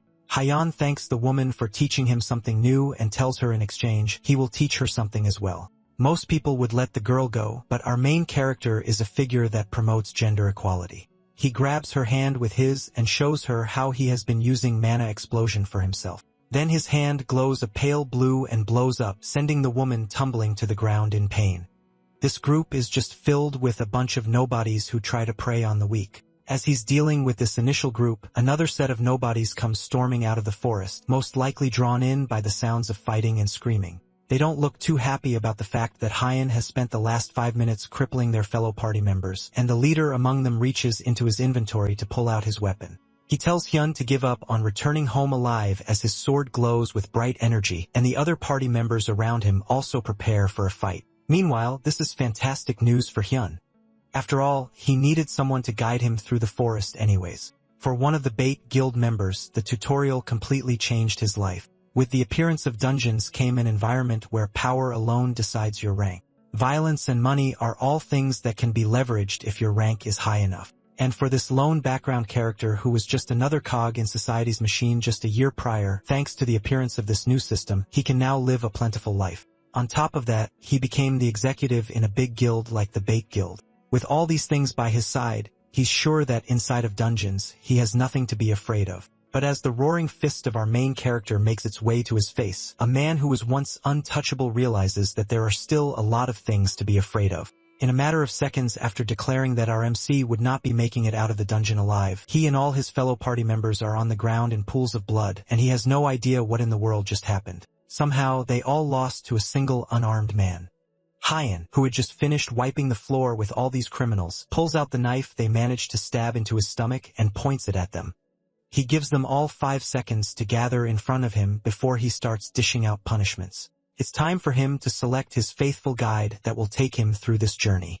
In a flash, all the criminals are gathered in front of him, in an obediently little pack as Hyun holds the person that he selected as a guide close to his chest. He tells them all to clap for the person he has chosen to be his guide through a fair evaluation. This person is Bait Guild's grunt Kim Sung-woo, and he tells them to clap for the man who has been chosen among all of them. The bloodied and beaten men don't clap immediately out of fear, but a glare from Hyun has all of them clapping their hands gleefully. Now that Hyun has gotten his guide, one of the criminals asks our MC what he is going to do with the rest of them. Hyun thinks for a moment and then asks them if they will stop doing evil acts and promise to start living honest lives if he lets them go. Then men all put their hands together and promise that they will never do anything bad again if he lets them go. Hyun doesn't believe them for a second, and he punches and kicks all of them for even daring to think that he's stupid enough to believe that. He continues to pummel the men, knowing fully well that they are just lying so they can escape and go and do it again. All the men are left in even bloodier pulps than last time as Hyun takes a crying Sung-woo with him to continue his journey through the forest. From what Hyun has seen over the several hours that he has been in this dungeon, this place is one of the rare dungeon archetypes that can exceed the size of a city. It's way too big, and at one point, he suspects Sung-woo of leading him around in circles on purpose. The Bait Guild grunt nervously says that he's not leading them around in circles, and instead, he is just trying to find the path with the fewest monsters. That's a useless thing for him to do, though, since he is walking with Hyun, and our MC tells him to just focus on taking them to the core even if it leads them to where monsters are. He points his blade at Sung-woo and tells him to take them to where monsters are since he's bored. And immediately, the grunt moves to go and find some monsters, but Hyun stops him. It's already getting dark, so they need to rest and wait for the next day to make their move. The two men settle down and build a campfire for the night. Hyun rests against a tree as Sung-woo cooks some ramen over a fire for them to eat. As the two of them enjoy their meal of instant ramen and a meson, they both sit in awkward silence. Hyun is the first to break it, and he asks Sung-woo how old he is and what he was doing before he became a talent. The man is 25 years old, and he was in college before the world changed with the tutorial. Hyun advises that he should have just stayed in school instead of joining a guild like the Bait Guild and doing horrible things like he did today. Sung-woo tells him that he needed the money since his student debt has been piling up, and he couldn't apply for a scholarship because he kept taking part-time jobs. To make matters worse, his father's business failed, which only made their situation a lot harder. The shock was too much for his mother, and things only grew more desperate. As he's in the middle of telling his life story, Hyun stops him and asks why he's suddenly preaching a sob story. This is way more information than he cares to know about some random kid. With that, our MC tells him to stop talking nonsense and just focus on eating the ramen so they can rest up for the next day. Sung-woo can't even hold back his tears as he continues to eat the food. Later that night, the two men rest on the forest floor as the embers from the campfire smoke away. Sung-woo waits until the dead of night to slowly open his eyes and check if Hyun is asleep. He can't hear the larger man's snores, but considering that he's completely wrapped up, the Bait Guild grunt guesses that Hyun must be asleep. This is his chance to either escape or kill Hyun. But after remembering what happened earlier and how easily Hyun beat up the rest of his party members, it's safe to say that trying to kill him is a very bad idea. No matter how he thinks about it, there's no way he can kill a monster like this. Hyun instead makes the much smarter choice of trying to run away and save his life instead. He slowly starts to sneak out of the area, but Hyun's voice calls out to him immediately, stopping him in his tracks. Hyun calmly asks the man where he's going, and Sung-woo smartly says that he just wants to go and pee. Hyun tells him to just do it here and then reminds him that if he tries to run, then he's dead. The next day, the two of them make it through the forest and eventually reach the goblin village where the main core is located. Hyan can feel a lot of mana gathered around there, which proves that what Sung-woo is saying is the truth. Our MC's forced partner asks him how he can feel something as sensitive as mana, but Hyan only responds by calling him a weakling. Sung-woo stiffly laughs at the insult, but inside, he's just bearing all of this because he plans to make sure that Hyun won't be able to ignore him much longer, because he will be dead soon. In the Goblin Village, the monsters are concentrated near the main core. However, they regularly send scouts all around the field, the bait guild farmed by attacking the scouts. But thanks to Hyan, none of those sites have been killed yet. Because of that, the village has all of its troops gathered together in one place. Despite the overwhelming numbers in the village, Hyan shows off an evil grin since killing goblins is his specialty. Hyun makes his move to get started on the massacre as he rushes towards the massive horde of goblins charging at him. Before he can attack first, a bag smacks him in the back of his head, and he turns around to see Sung-woo holding up his middle finger before running away, praying that they never see each other again. Hyun doesn't even flinch as he watches the man run, and he vows to make sure that he messes up Sung-woo once they are finished up here. After running for a good long while, Sung-woo takes a moment to rest against a tree. No matter how strong Hyan is, Sung-woo is sure that he won't be able to do anything against such a massive horde of monsters. But then suddenly, he gets a notification that the dungeon's main core has been destroyed and a portal to the outside has been opened. Despite all the odds, Hyan managed to clear that massive village of goblins and take the main core all by himself. As Sung-woo stares at the two notification windows, he can only think that this is some kind of dream. The E-rank Goblin Village doesn't have a normal core, and all its forces are concentrated around the main core. Hyan managed to defeat all the goblins in this massive dungeon and take the main core for himself. Sung-woo continues to stare at the notifications in shock, wondering just what kind of monster our main character really is. What kind of strength do you need to win against an overwhelming number of enemies?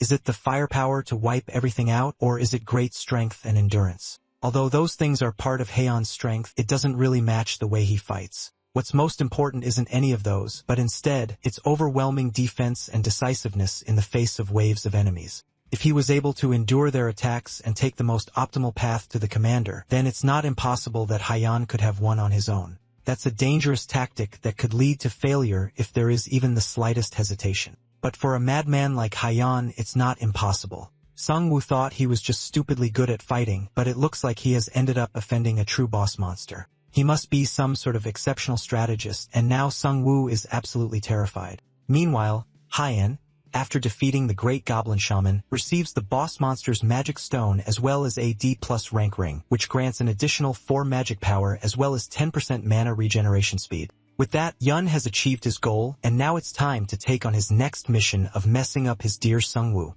As he steps out of the dungeon, he's immediately confronted by a massive group of people who are almost likely from the Bait Guild. It looks like since they couldn't beat him by themselves, they decided to bring in all their men and gang up on him with the whole squad. This large gathering of people isn't what he's looking for though, and his eyes dart through the crowd until he eventually spots his lovely Sung-woo hiding out in the crowd. Hyun stretches his shoulder as he walks towards his target, intent on starting out with 30 hits and then saving the rest for later.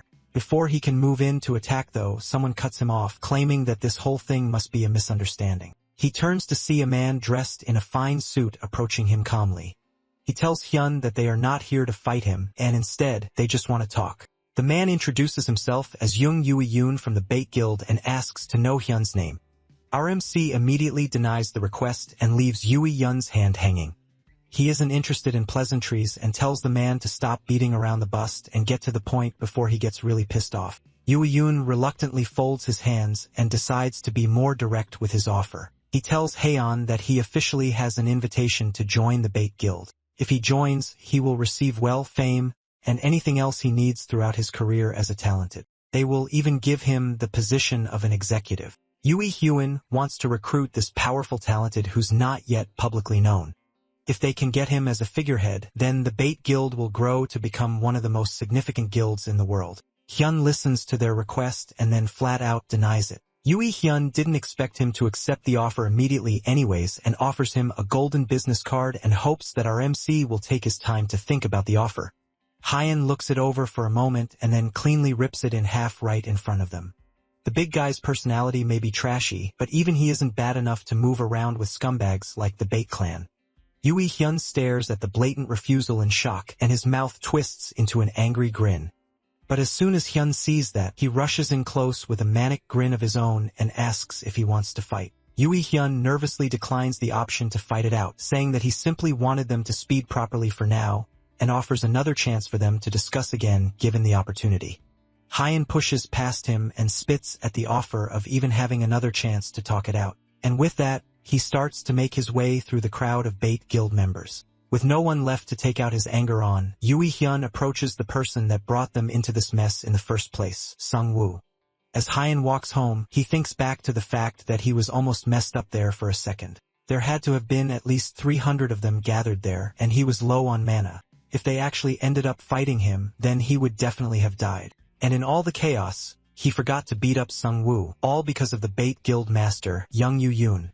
Our MC tries not to get too annoyed by the missed opportunity, knowing that he will get his chance someday, and he will make sure that Sung-woo suffers the next time they meet. Meanwhile, the poor Sung-woo that Hyun hates is currently getting accused by his fellow guild members of volunteering to guide Hyun. He kneels in front of an angry and insulted Hyun as the guildmaster asks if what the rest of the people are saying. When the man can barely answer, Hyun calls for a sword as Sung-woo begs for his life, offering to do anything if they just let him live. The guildmaster barely listens to him as he stabs the sword through Sung-woo's chest. He can't imagine that a traitorous lowlife would even think about living. Then he kicks bleeding Sung-woo into the portal as it closes up and the gates disappear. With the nuisance taken care of, Hyun calls for the vice guildmaster to come over. He wants them to find out everything they can about Hyun, and the vice guildmaster confirms that someone has already been sent to follow our MC. Hyun dared to refuse the offer of the Bait Guild in such a rude manner, but he knows that the big man can afford to be so arrogant because he's strong. But that same strength isn't the same for the people around him as well. If Hyun wants to tame the monstrous man, he will just have to get a hold of his weaknesses. There's no way Hyun can keep his attitude for long when his family is in danger. The next day, Hyun and Ah-hyun head over to a premium Korean barbecue restaurant for dinner. Ah-hyun can't help but joke that Hyun is an ex-jobless college grad lazy bum is buying her beef so often. It's obvious that he has become successful, but the truth is that there's no greater place for him to spend his money than on some good food. As he's turning the meat to cook it properly, his sister offers to take it over as they talk about their parents and the recent hospital visits. When Ah-hyun went to visit last, the doctor said that their mother is fine, and they even said that she might wake up soon. Hyun smiles at the good news, and his sister immediately calls it out. It has been a long while since she last saw him smile. Since what happened with their parents and his first death, he has been incredibly serious and frowny, and nothing like his normal self. Hyun doesn't agree with that and says that he smiles all the time, but his creepy criminal smile obviously doesn't count. Suddenly, Hyun's stomach starts to twist. He realizes that he needs to head to the bathroom for a critical emergency. He runs off even though his sister tells him that the meat just finished cooking. But the reason he's in such a rush is because taking a dump in a dungeon is uncomfortable. After a satisfying war with the toilet, Hyun washes his hands in the men's bathroom and steps back out to return to the table. That had to be at least 2 days worth of waste, but it's finally out of his system. Unfortunately for him though, the waste just keeps coming, and he notices someone talking to his sister at the table he just left. Once the man notices Hyun coming back, he quickly bows and walks away.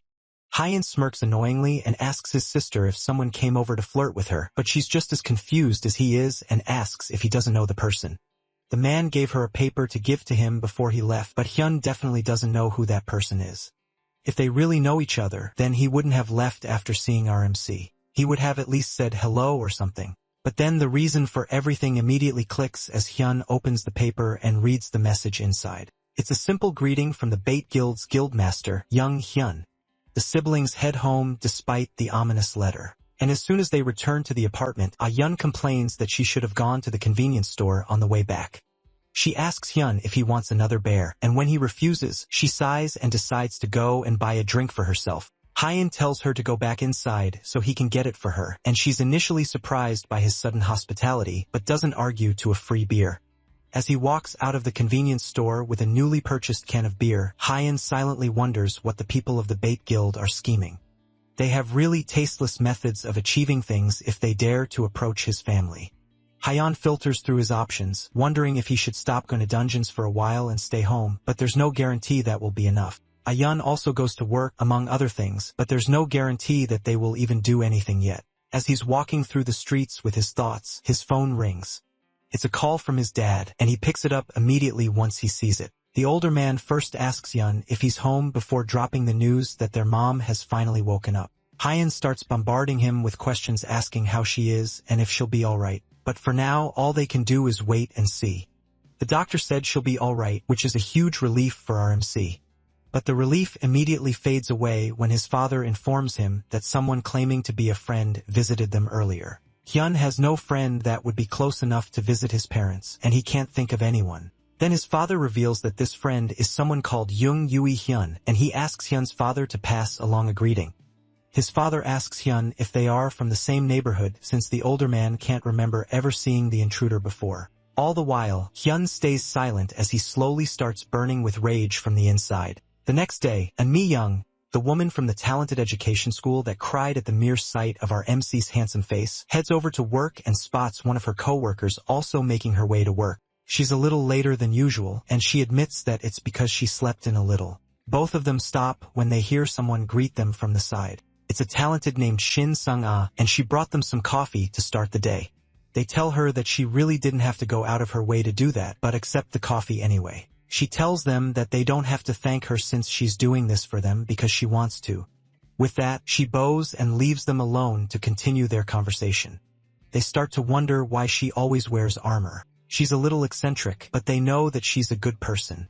In fact, compared to the other weirdos that flood in with every group of prospective talented, Miss Sung-ah is practically an angel. Myong especially has a lot to say when it comes to eccentric people. Everyone knows about her first time on the job where she met what has to be the worst batch of students that have come through their school. One destroyed their opponent's hand in a spar, and another intimidated her at the reception on his first day. She still has nightmares about it till now, and thinking about that person reminds her of a great orc warrior or something. As if her nightmares have come to life, Sunga feels an ominous presence behind her and turns to see the very man of her nightmares glaring her down with a look of murder on his face. With each second that they stare at each other, it feels like the anger in his eyes only grows, and eventually, she and her coworker can't stop themselves from screaming in terror. They weakly threaten to call the police as Hyun weakly reaches his hand out to them. As they struggle to bring out their phones, Hyun speaks and asks them about Mr. Kim Lee Hyun. Despite Hyun's terrifying face, the fear in his eyes as he tries to tell them that he needs to protect his family causes them to pause their screaming and calm down. Then Sung-ah is able to weakly tell our MC that instructor Kim Lee Hyun was just a temporary instructor at their school, and he isn't with them anymore. Elsewhere, in a meeting room, Kim Lee Hyun gives a presentation on the research that his group has done. From the research, he tells them that the rank of the emergent dungeons that have been popping up will only continue to increase. And because of that, they need to recruit talented individuals to combat this. His presentation is cut short by some frantic knocks at the meeting room door. He opens it and tells the man that they are in the middle of a meeting, but this isn't something that can be put off if they want the building to keep standing. There's a man with monster-like strength that is making a mess in their lobby, and he says that he knows their vice guild master. That catches Kim Lee Hyun's attention. The vice guild master heads over to the reception room to meet with a very panicked Hyun. When the former teacher said that the two of them would meet each other soon enough, he didn't think it would be like this. He gets straight to the point and asks Hyun if there's anything that he needs help with, and our MC replies that he wants to hire Lee Hyun. The vice guild master has no problems with that deal and asks to know about the details of him being hired. The reason is because the bait guild threatened him and his family, and they are taunting him. Hyun just needs a bodyguard to protect his family while he goes to finish them off. Lee Hyun nervously wonders just what Hyun has been up to over the past few days for things to get this messy for him. The man puts down his coffee and sighs. The bait guild is rather infamous, and even his guild is aware of them and their trouble-making ways. However, they haven't been able to do anything about them since they lack justification to launch an attack. Hyun doesn't care about the details of inter-guild affairs. All he knows is that he wants to destroy them himself, which should be a win-win situation for Lee Hyun. The vice guildmaster isn't even surprised by Hyun's brutality. He is surprised that our MC chose him. The reason is rather simple, and it's because Lee Hyun is the strongest person that Hyun knows. Well, there is one other person, Gu's son, but there is no way Hyun would leave his family in the care of that psychopath. Hyun promises that he will only need the man's help for 1 week, and in exchange, offers to pay up some serious money to get this done. However, for someone as notable in the talented world as Lee Hyun, money is definitely not in the list of his priorities. The Dangon Guild already covers a lot of his monetary worries. If Hyun wants to hire a man as prestigious as Lee Hyun, then he will need to offer something other than money.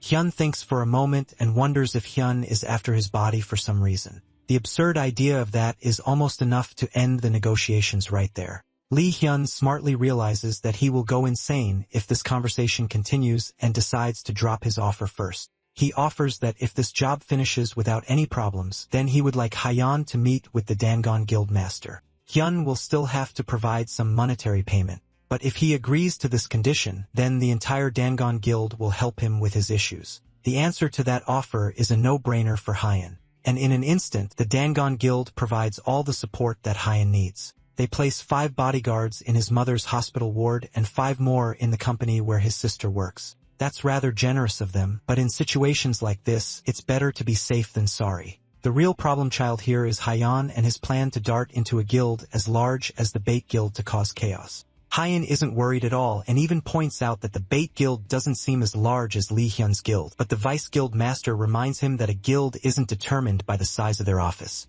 The Bait Guild has an abnormal number of dungeons, so there's no doubt that they have some kind of powerful supporter. Haeon called them and made an appointment on the day that he received the ominous note, so they've definitely prepared all their available forces. It would have been better if Haeon ambushed them, but after getting the note, he called them in a desperate panic, saying that he would do anything they want him to.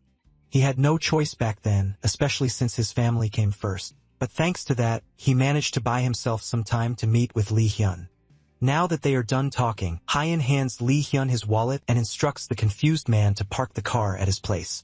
For Hyun to make that kind of request, Lee Hyun can only imagine that he has a plan to sacrifice himself, but our MC assures him that it's not like that. He can't explain the situation in detail, but he assures Lee Hyun that he will be back the following day alive and well. With that, he heads over to the Bait Guild meet with a very smug-looking young Yui Hyun, who welcomes him along with a group of very well-equipped talented. Hyun gets straight to the point, seeing that so many people have come just to welcome him and immediately offers a fight. But Yui Hyun calmly explains that the members of the Bait family simply came to welcome him. The word family coming from this man's mouth makes Hyun laugh hysterically. Hearing that is enough to push Hyun over the edge in a fit of rage, and he activates his mana explosion, using it to completely destroy the building around them. The talented around him are completely caught off guard as the floor explodes, but Yui Hyun laughs at his attempts. The floor is made from reinforced steel, which Hyun is already aware of as he pulls out his sword. He knows that his mana explosion isn't enough to destroy the floor, but with the activation of his skills, Wayne's secret technique, Titan's strength, and swift strike, he's able to cut through the floor with ease, sending all of them plummeting through the ground.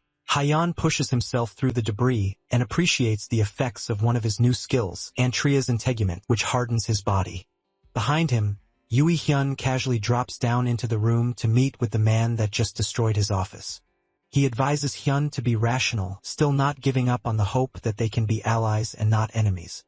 Hyun, on the other hand, says that the guildmaster has already crossed the line and removed his right to ask for any sort of partnership. Yui Hyun apologizes for visiting his family before, but then he lays out his offer for Hyun. If our MC joins the Bait Guild, then they can work together to bring down even the Dangun Guild. The arrogant guild master, Han Se-yun, would be brought down to her knees and the large guild would be toppled from the ground up. Yui Hyun asks our MC if he understands the gravity of what they are discussing, but Hyun is not invested in this conversation at all and just wants to fight. Yui Hyun laughs and tells of the audacity of this man. There are currently over 200 guild members in this building alone, and the members in the country is several times that number. Even with this huge size, the Bait Guild is only missing a figurehead. They need an absolutely strong person who can be the vanguard of the Bait Guild members. With Hyun in that position, then the Bait Guild could expand beyond Korea and go to take over the rest of the world. Hyun's answer to that is to grow the largest spitball from the back of his throat and hawk two-eye it straight at Yui Hyun's unsuspecting face. This entire ramble felt like he was listening to an elementary schooler's presentation. He advises the man to become an extuber instead of coming around and spouting nonsense to him. Yui Hyun takes a moment to wipe the spit off his face and stare at it in his hand. Then the mask of politeness that he has been trying to keep this entire time finally falls. He knew from the very beginning that there is no way a lowly peasant like Hyun could possibly understand his grand aspirations. Hyeon's face twists in amusement before he bursts out laughing. The man really thinks he's so large that he called Hyun a peasant of all things. That's certainly a weird choice of words for someone living in the 21st century. Hyun starts to poke fun at the man who has already long since reached the end of his patience, and eventually, Yui Hyun can't take it anymore. The other guild members gather as the guildmaster gives them the order to kill our MC. Several of the mages all start by casting various mind and status effects to bring down Hyun, but all of them get cancelled out as Hyun activates his Lion's Roar skill. That, as well as the Ring of Strength and Mind, come together to remove all the status effects as well as shock his opponents, decreasing their stats and morale. Yui Hyun is not affected due to his unfiltered rage, and he tells his guild members to forget about restraining him and just focus on killing him. With that, the mages change their tactics and send magic attacks down at Hyun, who is more than happy to test out his Antria's integument skill against magic attacks. The mage attacks him, causing a massive explosion as several of the guild members all rush him at once. In a matter of seconds, he's surrounded by dozens of talented while still getting blasted by multitudes of attacks from dozens of mages. But none of these things are enough to even faze him, and he comes shooting out of the explosions with his sword, easily cutting down several guild members. Wee-hun continues to seethe in rage as Hyun takes in a deep breath and screams out a war cry for everyone to come at him all at once while the building erupts in explosions. By the end of the day, the building is completely destroyed with smoke coming out from the window as Hyun stands in the lower floors, out of breath and bloody. Around him are the corpses of several guild members and the wreckage of the destroyed building. But even with that, there are still quite a few guild members left as well as the guild master himself. Yui Hyun laughs out nervously as he asks Kang Hyun if he's feeling alright. After the rampage that he just went on, he is also a murderer and now he's the same as them. Hyun calls bull on that and warns the man that if he's trying to somehow make him feel guilty for what he's doing, then he should just give up now. After all, he knows that if you're gonna try and kill someone, then you have to be ready to be killed. The guildmaster grumbles in annoyance and warns Hyun that he is acting way too nonchalant for a man who is about to die. Even if he pretends to be alright, it's obvious that he's tired. As Yuehun says that, tentacles spring out from the ground and restrain Hyun, who is too tired to resist it. Before he can gloat about how much energy he has left, he stares down at his own reflection in the sword sticking out of his chest. With that, Hyun finally accepts that he's done for, but at least he lasted long enough to deal some damage. Wee-hyun commends his vice guild master on the good job of incapacitating Hyun and tells the man to back up so he can deal with the finishing blow. Even though things worked out for them in the end, Wee-hyun can't help but praise Hyun in the back of his mind. He went up against hundreds of other talented, and even with his many injuries, he's somehow still alive. The level of strength is so absurd to the point where Yui Hyun wants to replace every single person in the guild with just him. Despite that though, he calmly mocks Hyun, asking him if he has any last words. Hyun smiles and tells the man that he will find a strand of hair in every stew he eats. It's obvious that our MC is going to act tough till the very end, so there's no use talking anymore. Wee-hyun places a hand on our MC's face and activates a mana attack that completely burns Hyun from the inside out, leaving him as a screaming ball of flames. With one of the biggest messes in the guild's history taken care of, Yui Hyun takes a puff of a freshly lit cigarette to celebrate a job well done. He asks one of the guild members to give a rundown of the situation. Over 30 are dead and around 50 are seriously injured. All of that damage happened because of one person. As he leaves to relax and get this whole incident out of his mind, he tells them to grab any equipment Hyun drops. Hopefully, whatever they can get off his corpse will help make up for the losses they face. However, behind them, the corpse is gone, and in its place is only the sword that they used to stab him in his last moments. The next day, Hyun revives in his sister's apartment, having lost a level and with all his stats reduced by 50% for 24 hours. He steps out of his room to see his sister, who's not even surprised that her brother just popped out of his bedroom. It's obvious that he died again, even though he promised that he wouldn't do things like that anymore. Hyun doesn't answer and just asks if there's anything for him to eat, since he's hungry. The two of them start to banter as Hyun scolds him for wearing his armor and shoes in the house. Just like that, Hyun successfully made it out from a mission alive and well like he promised. 2 days later, at a dungeon under the Bait Guild's possession called the Kikura's Gorge, two men stand guard and chat idly among themselves. They are both bored out of their minds, and they wonder why no one has come by lately. Over the past few days, there have been a ton of rumors about their guild, so it makes sense that people wouldn't come over to guilds that they own. One of the men thinks that the people that are avoiding them are just a bunch of cowards since they only take some equipment, but the other man reminds them that they also take their lives. As they are both talking, they finally notice someone coming to the dungeon. Whoever it is dressed like a stereotypical burglar, and for a moment, the two men are so shocked that they just stare at this weirdo and his strange outfit. Hyan learned something after breaking in so recklessly into the bait guild. He can keep trying, but it'd be no different than hitting a rock with an egg. With an infinite amount of eggs, that wouldn't be the worst idea. And Hyan does have an infinite amount of eggs in this case, but he can't keep putting up with the resurrection penalties from dying multiple times. If he wants to take down the bait guild, then he will need to defeat them one at a time. His current plan is to go inside the bait guild's dungeons and take out anyone he sees, destroying them all one at a time. As he holds down the last person to stand in his way in the dungeon, the man wheezes out that he's sorry, but Hyan asks him just what exactly he's sorry for. Even the man has no idea as he's held up in the air with his life on the line. Hyan throws him away like a dirty rag and then tosses down a piece of paper and a pen to him.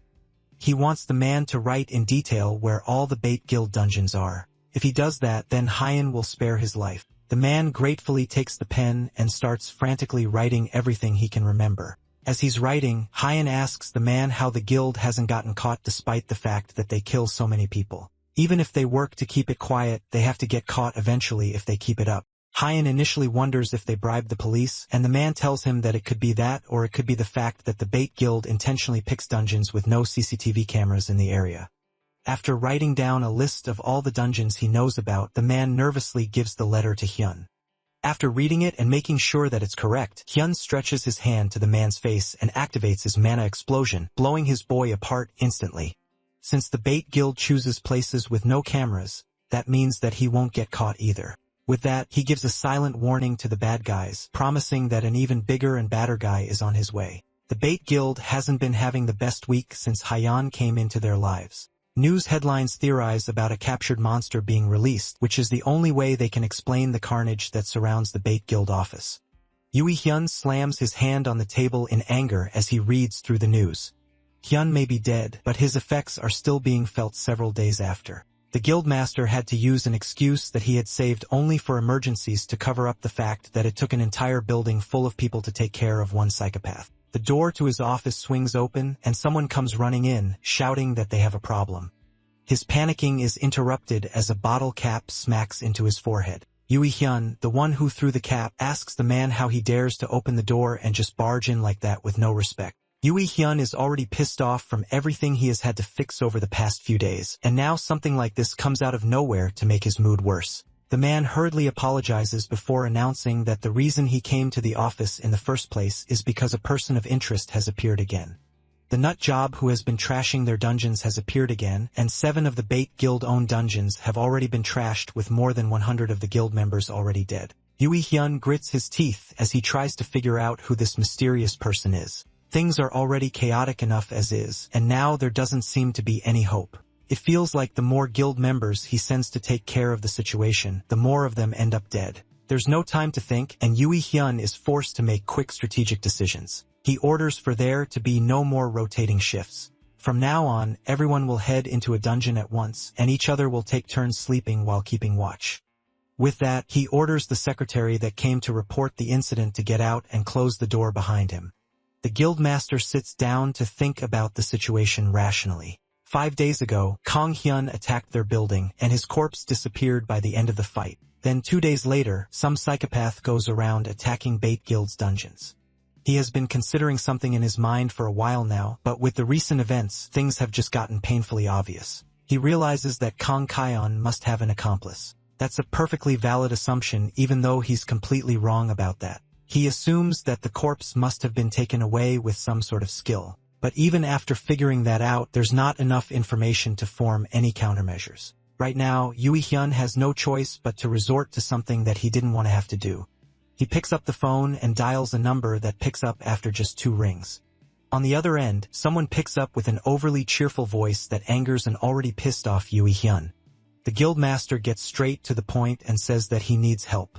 The voice on the other end laughs and asks what the big bad bait guild would need his help for, but the answer is obvious. News of the guild getting wrecked has spread at this point, and the person on the other end is able to tell what the reason is. Since there's no need to question what his motivations might be, the next question is what the person on the other end has to gain from helping the bait guild since they are way richer. Yahello offers them a fight in return for their services. If the person on the other end helps them, then they will likely get into a fight with someone that definitely isn't just an average guy, and that should give them the entertaining fight that they are looking for.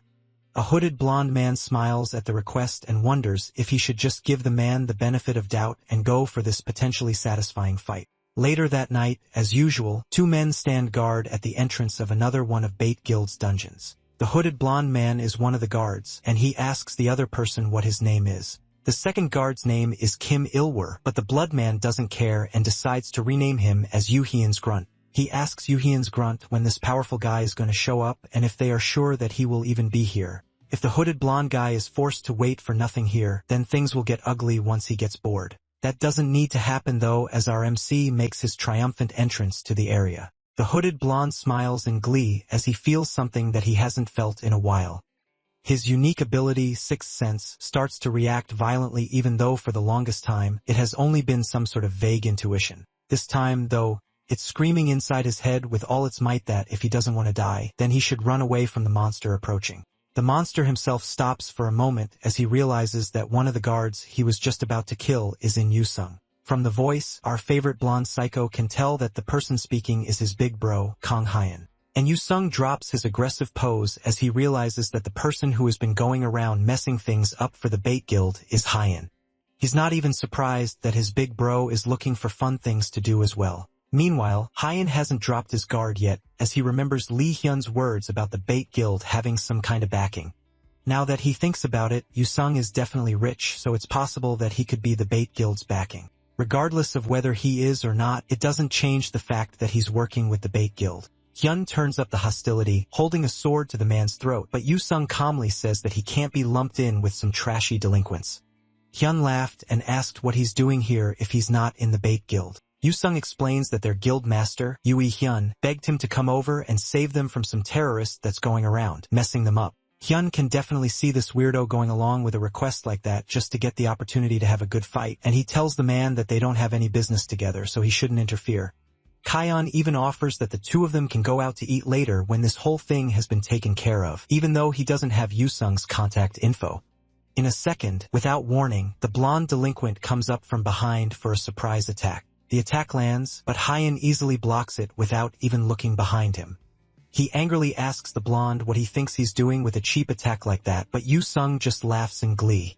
The kid will be disappointed if Hyun just leaves, so it's better for them to have a quick fight before he goes off to his next goal. Hyun isn't against that at all, and the two of them clash weapons with smiles on their faces. Hyun promises that he won't go easy on the blonde just because they know each other, and the fight is going to be to the death. That's exactly what Yoo-sung wants, and he dares Hyun to bring it on. Our MC activates his Titan strength as well as Wayne's secret technique, immediately taking his strength to the next level. Then he launches his sword for a quick stab attack, which Yoo-sung is quick enough to dodge. The attack was still fast enough to leave a cut on his cheek, and the psycho has the nerve to laugh at that. It's clear that Yoo has become an even bigger monster than the last time they met. It looks like Hyun wasn't lying when he said that Yoo-sung would get a good fight from coming here. The two continue to clash weapons manically. And although Yoo-sung is clearly enjoying himself, this fight is just a hindrance to Hyun's plan. However, even though he would have liked to end this quickly, it's been a long time since he got the chance to fight properly. From his expression, Yoo-sung can tell that Hyun is having fun fighting, and things are just starting to get good. But the other guard from before comes running in from the side, causing the two of them to pause. Hyun's Grunt thinks to himself that if he manages to contribute to the fight here, then there's a chance that he can one day become an executive. Yoo-sung doesn't waste a second turning his weapon on the guard that was unlucky enough to try and interrupt their fight. His headless body goes crashing to the ground as Yoo-sung takes a deep but annoyed breath. He glares down at the man, angry that he had the gall to interrupt their fight while they were in the middle of having fun. From that, Hain can confirm that they probably weren't on the same side, but he still didn't expect Yoo-sung to kill the guy just like that. Now that the fight was interrupted, the entire vibe has died. Even though Yoo-sung really wanted to have a proper fight with his big bro, he would still like to continue the fight, but he also doesn't want Hyun to hate him, even though he has already gathered enough hate already. Now that things have calmed down, Yoo-sung asks our MC if he knows what kind of person Hyun is. He's the Mo conglomerate chairman's illegitimate son, which is why he can run wild with his grunts all the time. This all sounds like some kind of cheesy drama to Hyun, and he doesn't care who Yui Hyun is the child of. Just because his family is loaded doesn't mean that he's immune from Hyun's rage. He wouldn't have started this if he was going to get scared by something as simple as that, and he tells Yui Hyun not to interrupt him if that's all he's going to say. However, Yui Hyun didn't have any intention of interrupting, and instead, he wants to switch sides, telling Hyun that whatever he's got planned, he wants a part of it. He also wants to see what happens when the delinquent Yui Hyun gets pissed off. Meanwhile, Yui Hyun screams out in anger as he receives even worse news. 3 more dungeons have been stolen already, and Yui Hyun has cut contact with him. Things are only getting worse, and it feels like every single one of his guild members is completely useless and can't carry their own weight. His secretary, who is rocking a fresh bandage from the last time he got punted in the head, watches nervously as his boss trashes the office.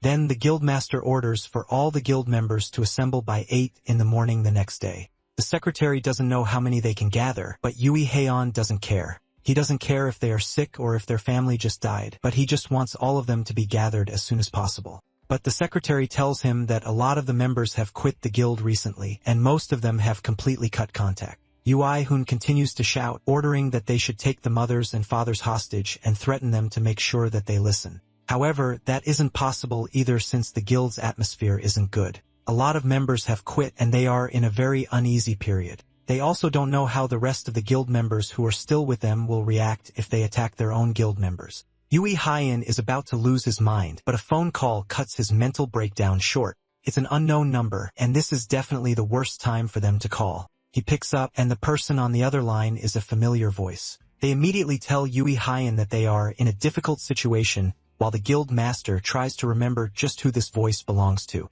If this person is who he thinks they are, then there's a chance that the situation might be resolved more easily than he expected. Meanwhile, the news of what's going on with the Bait Guild continues to spread. Internet forums come together to discuss what's going on, but the news of what exactly is going on with them hasn't been publicly spread yet. Hyun is certainly having an effect, especially after he and Yoo-sung went around destroying dungeons for a week. The two of them walk out from a freshly cleared dungeon as they talk about what to do next. It's about time for them to wrap things up, even though Yoo-sung was having a lot of fun with all the chaos. Now it's time for them to think up a plan for the finale. Since it's Yoo-sung, their chances are a lot better, and he decides to tell the psycho what his final plan is. He calls the kid over and whispers the plan in his ear, and whatever he says is so horrible that even Yoo-sung has to take a moment and ask if Hyun is right in the head. Yoo Hee-hoon gets a letter in the mail telling him that the next evening at 6 o'clock in the Desleepan Forest Dungeon on Seosan Mountain in Anyang City, he will need to come there to save his guild. The angry guild master crumples the letter and angry fumes at how arrogant this phantom thief is. He finally wants to face them directly. And today, at the place of his choosing, it's finally time for them to finish things. He arrives at the dungeon that the phantom thief called him to, along with dozens of guild members ready to end this once and for all. The guild members are a lot more reluctant than the last time they had a huge war with a strong single-talented, but they didn't have a choice. If they didn't come, then there's a chance that Yui Hyun would have made things a lot more difficult for them. Right now, it might be better for them to lay low and take it easy while just focusing on survival. Yui Hyun grumbles as he listens to the loud grumblings of his guild members. If only he had been able to convince that person that called him, then this would have been a lot easier. He remembers the conversation he had with the man earlier after he pointed out that he seems to be in a bit of a difficult situation. From the voice, he's able to tell who it is, and the man contacted him to provide a helping hand in this difficult situation. Yui Hyun had to ask for help from someone like Yoo-sung because he had no way of contacting this guy. But now, the very person that he was looking for is the one who contacted him on his own. If it's this guy, then surely they have a chance of clearing up this mess. Yui Hyun immediately jumps at the opportunity since this person contacted him at just the right time. He promises the man that if he manages to help, then Yui Hyun's father will reward him handsomely, and his father will also provide some backing. That seems to set the man off, and the thought of him saying that his father will provide any sort of backing makes him realize that Yui Hyun still doesn't know his place. With that, he changes his mind and says that he won't intervene in the matter, and then he cuts the call after telling Yui Hyun to go and cling to his oh-so-mighty father. That man is just acting like a child, and it's like he's worse than a new song. It looks like there are nothing but arrogant people around him, but he'll let them continue trying to remain stubborn. Elsewhere, the same guy that called Yui Hyun earlier receives news that the Bait Guild has gathered all of their guild members, and it seems like Yui Hyun has been pushed to the end of his rope. The person giving the man the news reminds him that they were still allies at one point, so it's a bit unfair to not send any reinforcements. The person he's speaking to is Chi Minjun, and he sips a nice cup of coffee while listening to the news. As far as Minjun is concerned, there's nothing to be gained from supporting trash like the Bait Guild, but that doesn't answer the question of what happens if they die.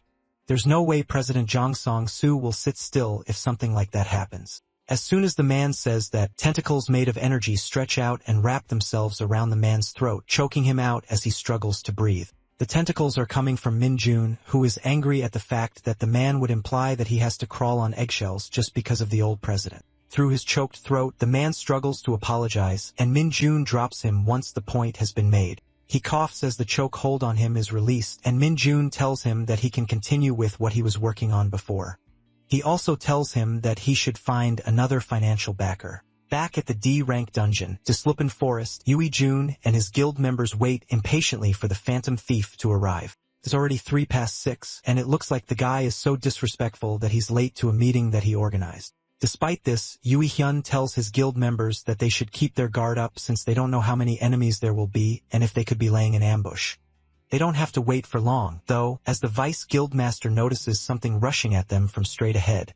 They look closer and see Hyun rushing at them with a bag on his shoulder, while several angry wolves chase him down. Hyun screams out in shock as he sees the ghost of a man that he killed himself. At first, he thinks that this might be a twin brother of our MC, but it's clear at this point that Hyun really is alive. Hyun happily greets Yui Hyun since it's been a while since they last saw each other.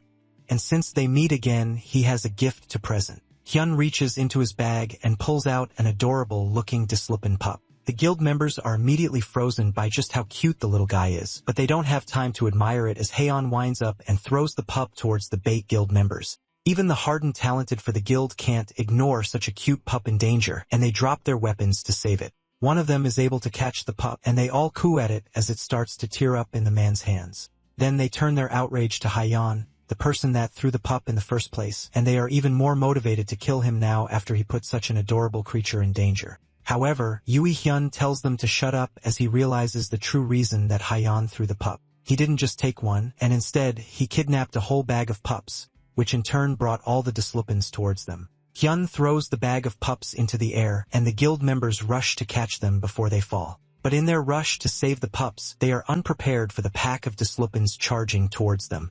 Yui Hyun is able to block a few of them that come charging in, and Hyun slickly dodges behind, wishing the guildmaster good luck as he rushes off to take out the rest of the guild members.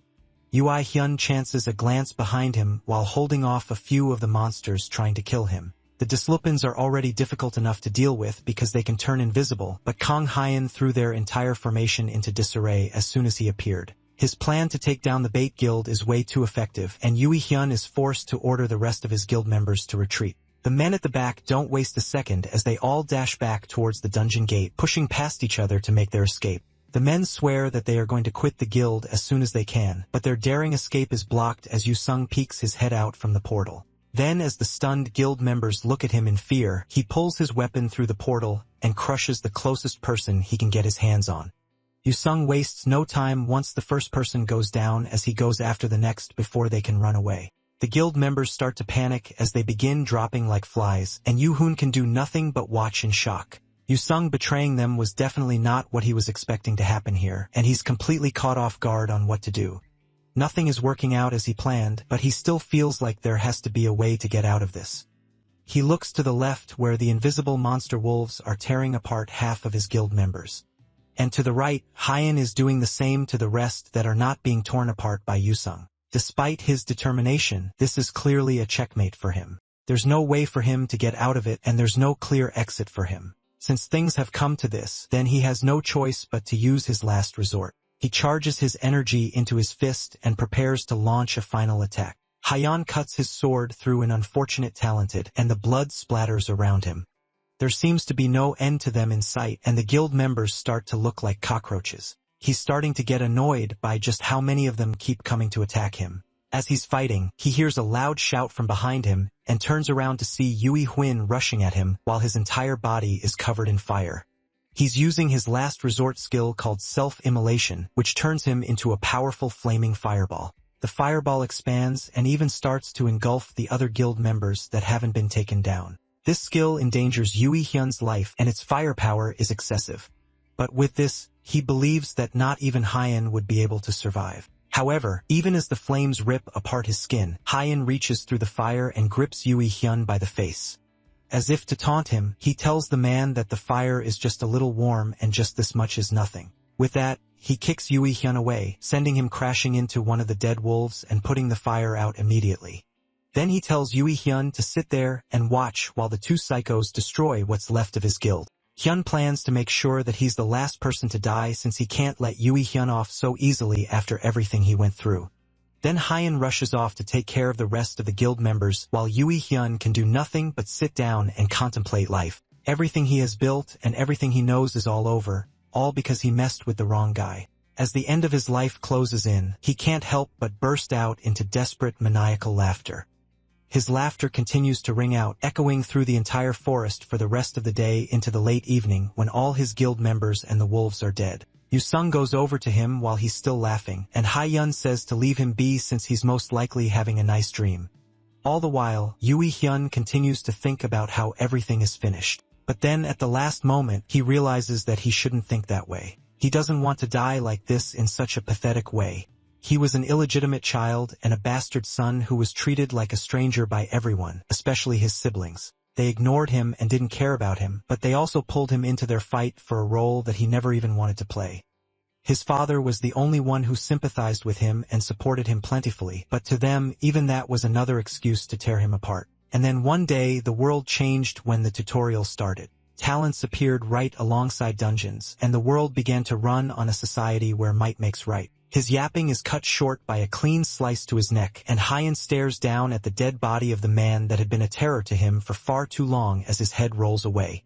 Meanwhile, he asks himself why villains feel the need to have such long, unnecessary monologues. Yu-sung laughs and says that they could have at least listened to his last words, but Yun doesn't want to. Now that everything has been taken care of, Yun thanks Yu-sung for helping him out, and Yu-sung doesn't mind at all since this whole thing was fun, so it doesn't really matter. Now Yu-sung asks him how it feels to get his long-awaited revenge. Hyun isn't sure, but he's heard that vengeance leaves you feeling hollow. But Hyun doesn't agree with that at all. He killed people that deserved it, and it may not feel the most amazing, but it does feel refreshing. The next thing to figure out is what to do with the items that the monsters and hunters drop. Hyun offers to sell them and split the money in half, but Yu-sung doesn't need the money. If that's the case, Hyun won't say no to more money and more loot. Money isn't something that Hyun has been obsessing over recently. He receives a decent amount from dungeon clear rewards, so he doesn't have to think too much about it. However, this recent incident made him realize that he can't protect everything with just strength and a decent amount of money. He needs to gather as much money as he can so he can make his own guild. As the gate fades away, taking with the last remnants of the bait guild, Hyun wonders what to do next. He asks Yu-sung what he would say if Hyun suggested making a guild. Before our MC can even finish his sentence, Yu-sung immediately agrees to join without missing a heartbeat. If his big bro is making a guild, then it'll definitely be a fun experience for the blonde. Hyun laughs at the idea and tells Yu-sung that he hasn't even agreed to let him join, and the two men continue to joke as they make their way down the mountain back into town. No one knew that at this time, the idea of a small guild that these two men would form as a joke would become the most well-known guild in Korea for all the wrong reasons. Sometime later, Han Seo Group's president, Jong Sang-soo, goes to confront the only person he can blame for the death of his son, Jong Yoo-hyun. The man entrusted Choi Min-jun with the responsibility of taking care and raising Yoo-hyun, and now the man is dead. This is a breach of contract, but Min-jun doesn't seem to care. He asks the man to stop joking about silly contracts and pretends to not know what the president is talking about. Playing dumb is just making the group leader even more upset, especially since it's been over a week since he lost contact with his son and the guild members. It doesn't take a genius to figure out that they are most likely dead. Min-jun doesn't care though and even praises himself for taking someone as talentless as Yoo-hyun and turning him into the master of a major guild. As far as Min-jun is concerned, he has already done his fair share. The president becomes red in the face at the audacity of this man, and he has had enough of this. He orders his men to attack and kill Min-jun, and all the guards in the room rush at the man who still sits comfortably on the office couch without a care in the world. Without even moving much from his comfortable position, Minjun activates his tentacle-like powers, completely ensnaring all the guards before they can get close to him. They all start to choke as Minjun calmly gets up to talk to President Zhang. They had an agreement after all, and Minjun fulfilled his side of the contract, so there's no need for the president to resort to underhanded tactics. Zhang Sung Su cowers in fear as the angry man towers above him. Minjun warns him that if he ever tries to do something like this again, then he won't let them go lightly.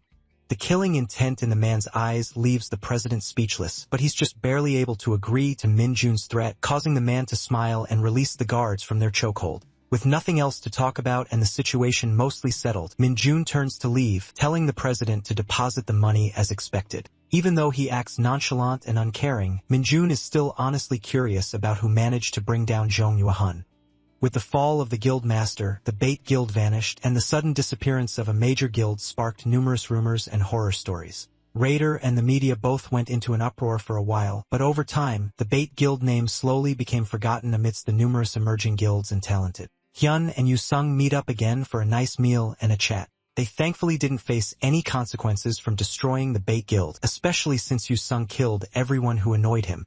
They also leveled up from that battle and managed to dispose of all the stolen goods through strategic connections. And to top it all off, Hyan is now getting treated to expensive food on someone else's cash. All in all, everything went extremely well for the two men, but Hyan still has one major problem. He got a new title called the Ruthless Household Destroyer, which gives him 2 strength and also allows him to invoke instinctive fear in others. The effects of titles that aren't equipped are still half effective. So even if he doesn't equip the Household Destroyer title, it will still have an effect. Hyan is already stressed enough because of his appearance, but now he's just going to cause even more misunderstandings. However, there's no misunderstanding about Hyan being a vicious person. And at the end of the day, it won't make much of a difference anyway. As they are talking, Hyan's phone rings, and it's a call from Lee Hyun, and he's calling to remind Hyun about the promise that he made in exchange for his family's protection. Hyan doesn't remember doing that, and Lee Hyun isn't even surprised, but he reminds RMC that he's supposed to meet their guildmaster, and they would like him to do it as soon as possible. Hyan heads over to the Dangun Guild as soon as he's next available, and unexpectedly, he brings Yu-sung along with him. The guildmaster doesn't mind that, and it turns out that Yu-sung is acquaintances with the guildmaster herself. They met at a party when Yu-sung looked completely different than he looks now. For them to have met at a rich party, it means that the guildmaster was probably born with a golden spoon. And on top of that, she's also a tutorial graduate. That kind of luck is so unfair. They reach the guildmaster's office, and after a brief knock, she lets them in. Sitting at the front of the office with a welcoming smile on her face is Han Sai-yun, the master of the Dangun Guild. She and Hyun shake hands, and she seems relieved to talk to him since she has heard so much about him from Lee Hyun. Since their meeting is about to start, Lee Hyun takes his leave as they exchange pleasantries. She invites the two men to take a seat, and Hyun immediately starts the conversation by thanking her for the help she provided to him and his family, and he offers to do anything to repay his debt. Sai-yen brushes it off as no big deal, but Hyun pushes further, saying that he doesn't like being indebted to people, and goes straight to the point and asks her why she wanted to see him. Sai-yen sighs since she was hoping to treat him to some tea first, but it looks like there's no time for that. She asks Hyun to join the Dangun Guild so they can work together, and our MC immediately refuses the offer. The silence in the room afterwards is deafening, but Sai-yen quietly acknowledges his refusal. His answer was so sharp, but because of how resolute his answer was, it's easier for Sai-yen to give up on him. But Hyen still wants to repay her in some way even if joining the guild is off the table. He offers that they can contact him if anything comes up that he can help with. Sean can't say no to having a powerful awakener indebted to them, so she agrees to keep him in mind if they need him. Hyen doesn't think that there's anything he can do for the #1 guild in the country, but he still leaves the offer open for them anytime. Sean shifts the discussion to something else and asks Hyen how long he thinks the current peace in the world will go on for. Hyen wouldn't call a world where criminals have roamed unchecked since dungeons appeared a world of peace. But since she's also a tutorial graduate, it's very likely that she also had a meeting with the administrator, and she also saw the scene of chaos from the tutorial's 8th stage. Compared to what he saw, calling the current world a place of peace definitely fits. He decides to play dumb though and tells her that he doesn't know. But whatever happens, it's probably not a problem that can be solved by worrying about it. For now, the only way they can prepare is to get stronger. Besides that, the Hawken dimension that started this whole thing still has 5 years left on its cooldown.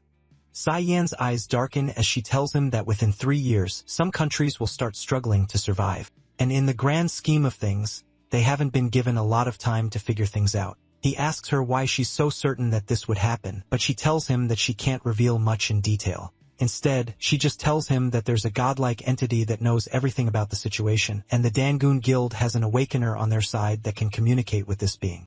The being she's talking about is most likely the administrator, but he never knew that there could be a being who can converse with it. She continues the conversation, asking him if he has experienced how the difficulty range of the dungeons has been increasing recently and the growth of awakeners has been stagnating in comparison. Hyan isn't aware of any of that, but Yusung has heard a thing or two about it. They say as an awakener gets stronger, they start to endure more danger. That's why hunting with guns has no effect. But things like bows and crossbows still grant level ups unlike guns. There's a lot of theories about it, but no one can really figure it out. The only ones capable of solving the recent incidents are people equipped with both strength and boldness. People like our MC Hyan are the people who can become heroes who protect the earth from incoming danger. This isn't the first time Hyan has been called a hero who will protect the earth. He tells Cian that he really isn't that good of a guy. Calling him a hero is a bit of an exaggeration when he's the one that eradicated an entire guild. At the mention of the Bait Guild, Cian's voice turns unexpectedly cold as she tells him that she doesn't care about trash like that.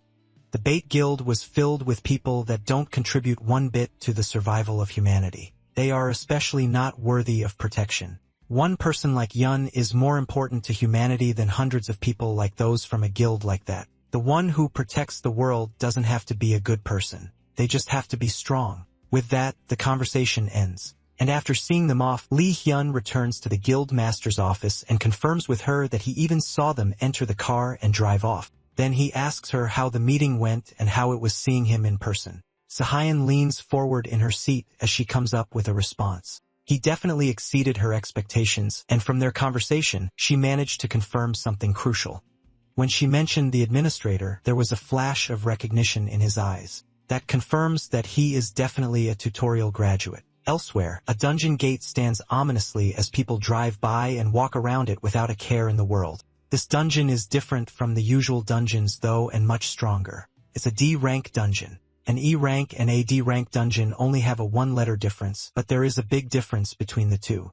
There is an increase in the strength and number of monsters, but the most obvious difference is the variety in the monsters that appear, especially in the D-rank dungeon that Hyan is currently fighting his way through called the Diance's Research Institute. Here, the variety of monsters is even greater, and it makes things a lot more annoying for Hyan to deal with. Normally, the regular mobs and the boss mobs are all the same type, which makes it more convenient. But this place has so much variety, which means each monster has a different attack pattern and fighting style. And now he finally reaches a new monster that he's never seen before, an ogre chimera dirge, which is a monster with a goblin's head on an ogre's body. The proportions are all whack, which makes Heian think that doing this to the monster might actually be a nerf. But since it's here and the monster looks strong, he decides to make it an offer to join their new guild. Hyan made a bet with Yusung on who can find a candidate for the guild first. The monster gives a direct answer by raising its giant hammer over its head and bringing it down towards Hyan with impressive force, shattering the ground underneath. Hyan is more than fast enough to dodge it though and jumps over the monster's head. The Chimera could have just said no if it didn't want to join, but attacking the future guildmaster means that he's been automatically disqualified. The monster roars as a disgusting liquid starts to fill its mouth and then it spits it out at Hyan. Before the strange liquid can touch him, Hyan activates his mana explosion, blasting the monster in the face and escaping behind it. He turns around and notices that his armor is slightly dissolved, meaning that whatever that monster spat at him is highly acidic. This fight is definitely going to be tough since the monster has tough leathery skin, and Hyan also loses by weight class. But our distinguished scholar of a main character is an advanced intellectual. Because of that, he will always find an answer to every problem that comes before him, and the answer here is the monster's hammer. Hyan just has to have it. Elsewhere in the dungeon, some delinquent talented walk through the dungeon just like any other day. One of them points out that he has been hearing monster screams for a while now, but the group leader, Hyung, dismisses it, saying that someone is probably just hunting. More than that, what they should be thinking about is the prize they have right in front of them.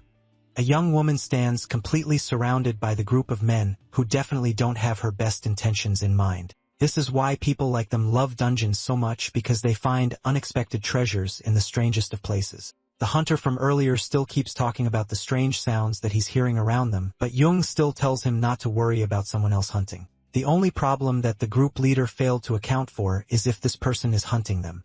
Behind them, an angry-looking Hyun drags his newly stolen hammer across the dungeon floor while muttering something to himself. They all turn their attention to him as his words finally start to come out more. Hyun, our intellectual, also has a good nose, and with that nose, he can smell the scent of weak pieces of criminal trash that he can beat the hell out of. The men can already tell that something is severely wrong when they see the psychopath dragging a giant hammer towards them. He continues walking towards the stunned men, and without another word, he raises the hammer over his head, intent to smash it down on the entire group, but it instead slams itself into the ceiling above their heads. Dust and rubble fall in all of them as Hyun tries to pull the hammer out from the ceiling. They can't tell what's wrong with this nut job and why he would try to swing something so large in this kind of narrow space, but they simply cannot fathom the massive intellect of our main character. The hammer starts to budge, and eventually, Hyun pulls it out, slamming it down on the ground in front of him. More dust and debris flies around the area, and Hyun takes a deep breath as he realizes that the hammer might be a bit too heavy for him right now. It'd be impractical to use as his main weapon, so he puts it away for now. The group continues to stare at him, completely dumbfounded, until their leader speaks again. He was wondering what happened that would make a crazy guy like that suddenly start showing off his strength, but it looks like Hyun doesn't even understand the situation. For him to put the hammer away and disarm himself in front of so many people, he has to be completely stupid. The man rushes towards Hyun, ready to finish him in one blow, but a swift slap to the face sends him flying before he can even think about seeing Hyun move. In an instant, the man is on the ground with a swollen cheek and broken dreams. Then Hyun picks up the criminal and holds him up by the hair with a knife pressed to his neck. He tells the man's teammates to drop everything they have if they want their friend to stay alive. Instead of trying to save their friend, the men waste no time as they charge at Hyun and attack together. Even Hyun is surprised that they would decide to attack together despite the hostage. RMC disappointedly tells the man that it looks like he wasted his life and he has horrible friends. He asks the man what his name is, and it's Kim Gyu-shik. Now that he has a name, the thug is going to have the honor of becoming Hyun's partner as they work to get revenge for him being betrayed. After Hyun finds a good grabbing handle using the guy's nuts, he turns a full-grown man into a battering ram, knocking out the first person that comes close with a headbutt to the face. That brief test attack brought back positive results for Hyun as he realizes that the impact from the weapon wasn't bad at all. Now that he has his new weapon, Gyu-shik the battering ram, Hyun feels unstoppable. The men who once charged fearlessly now shiver in fear as they warn Hyun not to come any closer, but their pleas are not heeded as Hyun uses his battering ram to beat up the rest, knocking them all out. The young woman from earlier watches in shock as Hyun stands over all the knocked out men and stretches, as if he just completed a hard day of work. From what Hyun can tell, the group was most likely a D-ranked clear party, which is why fighting them took longer than it would usually take for him. A soft voice calls out to him from being, and it's the woman from earlier who wants to thank him for his help. If Hyun didn't appear when he did, she would most likely have met a terrible fate. Hyun waves her thanks off, telling her that beating them up was fun for him at the end of the day, so there's no need for her to bow to him. Then the woman introduces herself as Shin Sung-ah and asks for his name in return. Hyun can't help but blush at how polite she's being with him, but he introduces himself to her anyway. But then Sung-ah continues, asking our MC what she must do to become as strong as him. Hyun stares at her in confusion while she looks back at him with determination.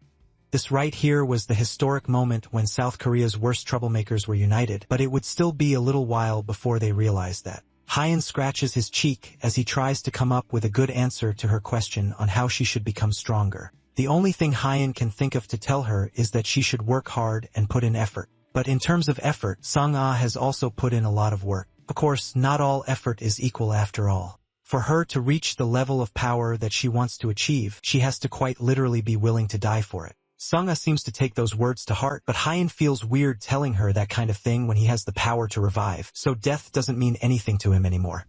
He has nothing else to tell her, so she tells her to be careful on her way out of the dungeon and to do whatever she wants to the guys that he beat up earlier. As he walks away, Hyun pauses for a moment and comes back to ask her if she can even leave the dungeon by herself. Sung-ah tells him that she can't, and even though it would be normal for her to ask for help in cases like these, she doesn't. Hyen would like to help her find her way out, but he came to clear the dungeon, and he doesn't have any intention of leaving until he does so.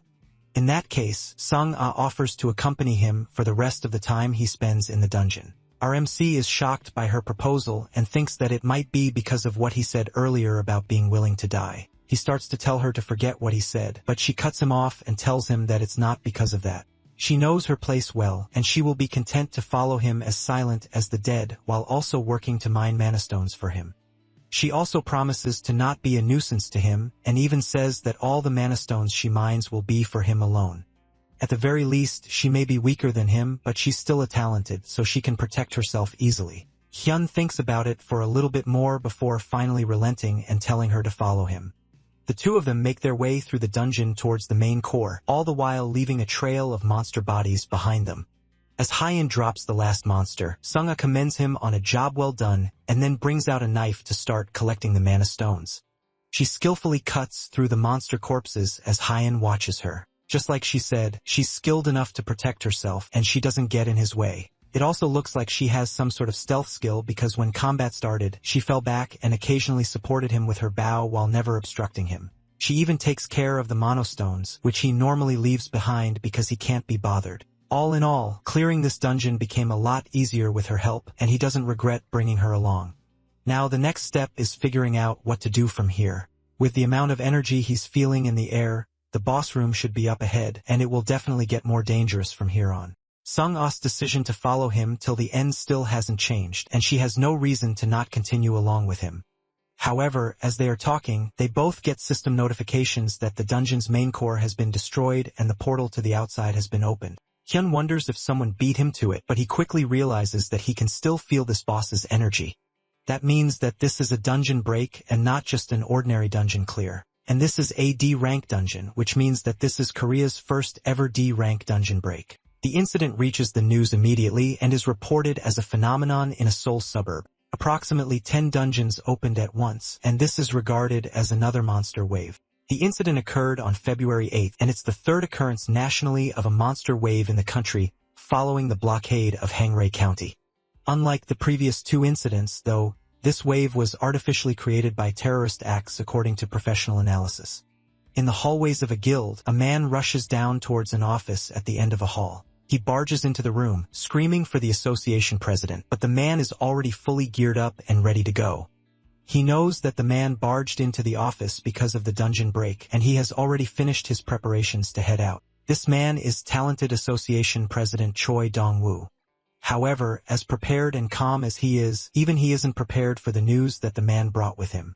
According to the reports that just came in, there is a D-rank dungeon among the dungeons that broke. Dong-woo wastes no time and asks for the location, and the man reports that it is in Gyeonggi-do, Suwon, and the dungeon is Science Research Institute. That's a terrible place for a high-rank dungeon to break since it's a heavily populated area. A dungeon break on its own is a very tricky situation, but now the situation looks even more dire. Dong-woo asks if there are any major guilds nearby, but the only one is the Hangyal Guild. However, most of their main members are all on a business trip. Understanding the situation, Dong-woo orders for the 50 most elite members of his guild to be gathered so they can go to Suwon, while the rest will go to other dungeons. Elsewhere, in the Dangon Guild, Se-yen is also fully geared up and heading out to attend to the dungeon break incident. From the reports she's getting, she knows that Dang-woo will be late if he wastes too much time, and she wonders if there are any guilds that can defend until everyone arrives. Ignoring the Hangyun Guild that has all its members abroad, the only guilds available are smaller guilds. However, there is one talented that is already on the scene and working to eliminate monsters quickly. Lee Hyun smirks as he tells the guild master that he has a massive long sword, a muscular body, and a brutal face that is difficult to differentiate from a monster's. Se-young smiles as she realizes just who Lee Hyun is talking about, and she confidently says that there won't be any problems in that area with our MC on the scene.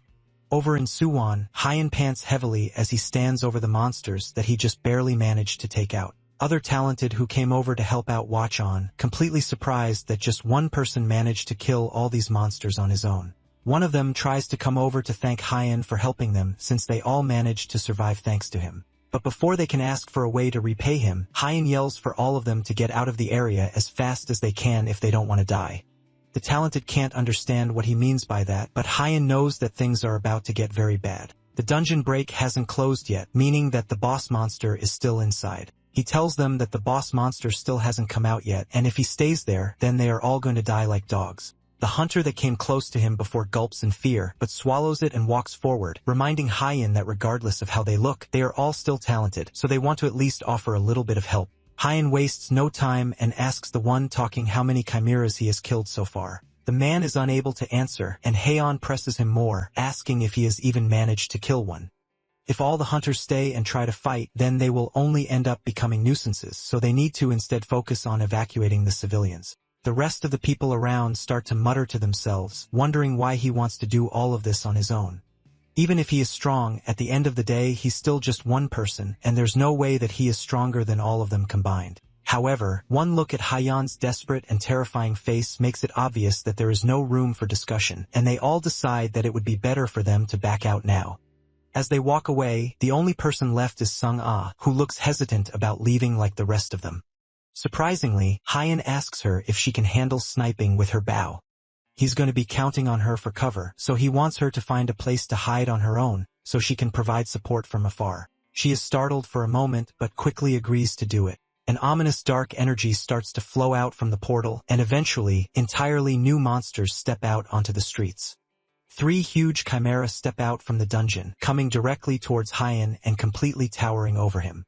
Each one of them is on par with the ogre that he fought earlier, and from the energy still leaking from the portal, he can tell that the boss is coming as well. A cloaked skeleton figure reaches out of the dungeon and floats above all of them as the portal finally closes up behind it. The skeleton takes a look around and unexpected talks, marveling at how strange the buildings of a human society look. This is the first time Hyen has ever seen a monster that can talk, and it looks down at Hyen. It asks our MC if he really plans to stand against all of them by himself, and Hyen fearlessly pulls out his sword, more than ready to smash the monster skull in and use the pieces to make a puzzle. The boss monster acknowledges Hyen's arrogance, and just from looking at his body, it can tell that Hyen would be quite useful to have on its side. But Hyen instead cuts to the chase and offers the skeleton to have a leader's duel. He wants to have a fight with the boss while the minions stand to the side. The skeleton boss immediately refuses, causing Hyen to scoff. He wasn't expecting it to agree anyways, and he prepares for a fight. Without wasting a bit, Hyen grips his hammer and rushes towards the monsters. But before they can pull themselves together and fight back, he sucks in a deep breath and activates his raging lion's roar, immediately bringing down the defense of the monsters. While they are frozen, Hyen leaps into the air and raises the hammer above his head, bringing it down on the first chimera, causing a huge shockwave to spread out from the impact. The skeleton is impressed, and it can sense that Hyen has no mana left. That means that this amount of power Hyen is showing is nothing but his raw strength. Despite his arrogance, the skeleton knows that it would be a waste to kill Hyen. Instead, he plans to keep our MC alive and instead make him a slave. The monster's helmet starts to crack, and eventually, it explodes, leaving behind a very dazed-looking large goblin. It falls down, completely knocked out from just that single hit from Hyen. However, because he's already severely weakened and out of mana, the hammer that was already heavy before now feels even heavier, and his knees buckle from supporting its weight. The skeleton boss, who is still interested in preserving Hyen as a slave, immediately uses its mind control powers on him. His eyes change into a sharp rainbow color, indicating that the mind control worked, and with this, he is completely within the skeleton boss's grasp. Now that the fight is seemingly over, the skeleton welcomes Hyun as his newest slave and orders him to bow and prove his loyalty. Hyun starts to move his hand and raises it high up in the air as the mind control clears, showing the skeleton his middle finger in retaliation. The mind control was unsuccessful thanks to the Ring of Strength and Mind. The skeleton is impressed that he managed to defend against his mind control using a simple item, and it resolves to kill Hyun since there's no other way to take him as a slave while leaving his body intact. The tiger chimera rushes in as soon as its master's will changes to something lethal, and Hyen is just barely able to activate his Antria's integument skill, which hardens his body and protects him from the would-be fatal blow. The force from it is still heavy enough to send him flying, however, and Hyen crashes into a nearby building, causing a small explosion in the process. They walk towards where Hyen crashed into, but they fail to notice an arrow come flying in from an unknown direction until it sinks itself into the tiger's head, causing it to tumble over. The skeleton looks around wondering if Hyen has a companion, but regardless of whether he does, the level of that attack is not something that he feels like he should concern himself with. Hyan, however, sees that arrow as the perfect thing he needs to regain the upper hand in this fight. He takes the hammer again and leaps out from the wrecked building, gripping it tightly in his arms and using it to slam the arrow lodged in the tiger's head like a nail, causing it to dig its way right into the tiger's head and straight through the brain. The beast falls instantly, defeated by Hyan's quick thinking and Sung-Ah's perfect timing. However, there's still one more chimera beast left, and its sharp tail comes darting towards Hyan in an instant, pierces its way straight through his chest, causing him to cough up blood and drop the hammer. But instead of falling to the ground, Hyan uses the last of his strength to grab the snake creature by the tail and fling it into the air before slamming it down into the ground as hard as he can. Then he pulls out his sword from his inventory before it can get up and ends its life with multiple quick stabs, which takes out the final chimera creature. The skeleton watches silently as Hyun stands over its defeated minions and wipes his blood from his face. Now that everyone else has been taken care of, there's only one bald enemy left to bring down. The skeleton doesn't fall for his arrogant bluff though, and it knows that Hyan is completely spent. He's even more tired than he was when this whole fight started, and on top of that, his mana is completely drained. There's no way he stands a chance against a boss monster in the state that he's in. Hyan's confident expression turns serious as he realizes that he's been found out. Right now, he definitely doesn't have any mana, and his body regeneration skill is also at its limit. More than anything, he doesn't have the means to strike it down while it's floating. He doesn't even have the strength to jump or throw the hammer, and he doesn't have any mana left to activate his Titan strength skill. Things aren't looking good for him in this fight, and it's about to get much worse. His heart starts to beat erratically in his chest, and blood drains from his nose as something in his body starts to take hold of him. He coughs up blood and starts to stumble about before eventually falling over, hitting his head on the ground and losing all the strength left in his body in the process. The attack from earlier where the snake monster stabbed its way through his chest wasn't just a simple melee attack, and instead it left poison in his body, which has started to take effect. Hyan was already at a massive disadvantage before, but now he no longer has any chance of victory. However, the skeleton gives him one last chance to survive by offering to give the antidote in exchange for him surrendering and becoming a slave. Despite all of this, though, Hyun still smiles maniacally and yells again that he promised to break the skeleton's skull and use it to make a puzzle. He has to act fast and use every last bit of energy he has to make this count. First, he uses all the remaining mana in his body to cure the poison. Then he brings out his last resort. From his inventory, he pulls out Bilgene's longsword, which is a B rank item that gives him the Berserker trait as well as a durability enhancement. The Berserker trait increases his strength and vitality by 1.5 times for 5 minutes. However, during that time, his judgment is severely impaired, and there will be severe after effects to using the skill. As the Berserker trait activates, he taunts the skeleton, daring him to come over and fight to the death. Because even if he has to go to the afterlife, he'll make sure to take responsibility and bring the skeleton boss with him. Before they can start fighting though, a voice from behind calmly informs him that he has done enough. Hyan turns to see Dongwoo approaching with a hand held up to help. Before going forward into the fight, he tells Hyan that they don't know each other, but he can tell that Hyan has done something amazing. But now it's his time to rest because the Talented Association will take care of things from here. Hyan recognizes Dongwoo as the tutorial graduate and the Talented Association president. Dongwoo tells him that he has serious injuries and he should go and rest for a bit. And Hyan tries to rogue, but immediately his body crumbles as his injuries start to take over. He almost had it, but now there's no way he can keep fighting. With no strength left in his body, Hyan collapses to the ground as his eyes start to close. Dongwoo appeared in such a uselessly cool way, and now he doesn't have any reason to not trust him to end this once and for all. Much later, at a Korean hospital, Hyun's eyes snap awake and he turns to see his sister taking a sip from a drink while using her phone.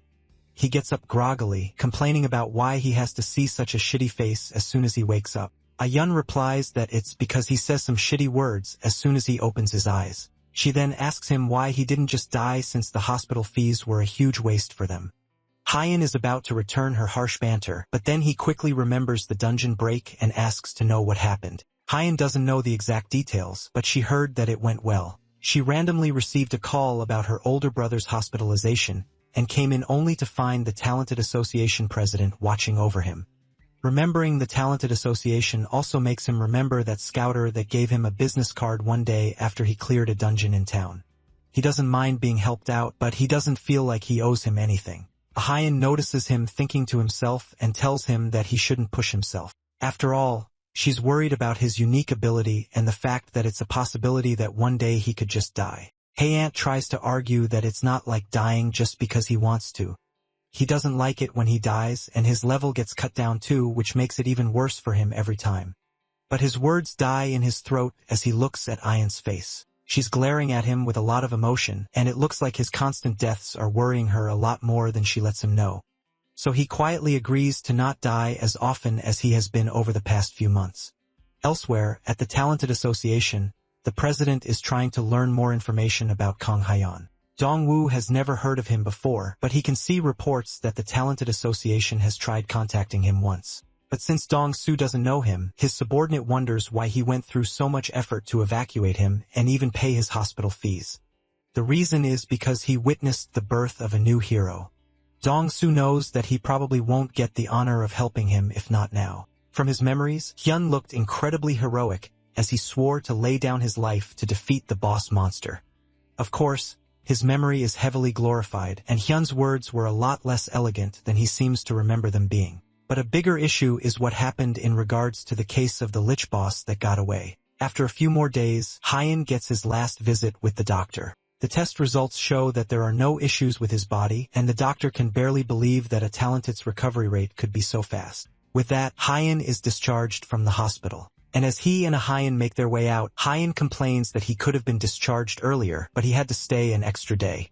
Hyun tells him that he talks too much, especially since the association president paid for all the hospital fees, so he didn't even have to worry about the money anyway. As the two of them start to argue, Hyun hears a nurse telling someone that there is no patient named Kang Hyun in their hospital. Hyun turns to see a man looking frustrated as he talks to the nurse at the reception, and he tells his sister to go first while he goes to see what's happening. The man at the reception starts to get flustered as he asks the nurse if she is really sure that Hyun isn't in the hospital. The nurse confirms again that there is no patient named Hyun, and if they have been discharged, then there's nothing they can do for him. The man sighs, accepting that he was one step too late in catching Hyun, but luck must be on his side because Hyun comes over from behind asking the man directly who he is and what he's searching for. Hyun came over because he heard his name, and although he was initially shocked, the man quickly composes himself and tells Hyun to hold on while he reaches into his suit pocket. He pulls out a card for the Ministry of Interior and Safety and introduces himself as the team leader, Shin Tae-gil. The Ministry of Interior and Safety seems to be some sort of special talented management team, and it's clearly a government organization. Hyun asks directly why the government would be looking for him all of a sudden. The two men head over to a restaurant, and Hyun asks the man if it's alright for them to come here, since the place is quite expensive. Tae-gil assures him that there's no issues, and Hyun laughs to himself, realizing that this is where all his taxes went. But now that they are in a more private area, Hyun gets to the point, asking if they want him to work for the government. Tae-gil assures him that they won't force him to work, but they are just making him an offer. That also means that Hyun would become a civil servant, but he doesn't see much good in that. To start with though, Hyun won't be a regular civil servant. The Special Talented Management Team is an organization dedicated to preparing for the rapidly changing future. The government already knows that there's no way they can control the talented. The number of talented goes up every day, and it's impossible to control them by force. They don't want to antagonize them either, so the best way to work with them peacefully is to make them offers like these. The government has decided to build a relationship based on helping each other out, and to do that, they plan to support the talented as much as possible. As they talk, Hyun focuses intently on how Tae-gil cooks the meat, and he is severely dissatisfied. He doesn't point it out immediately and asks what the benefit is for him to become one of these government-favored talented. The biggest benefit will, of course, be money.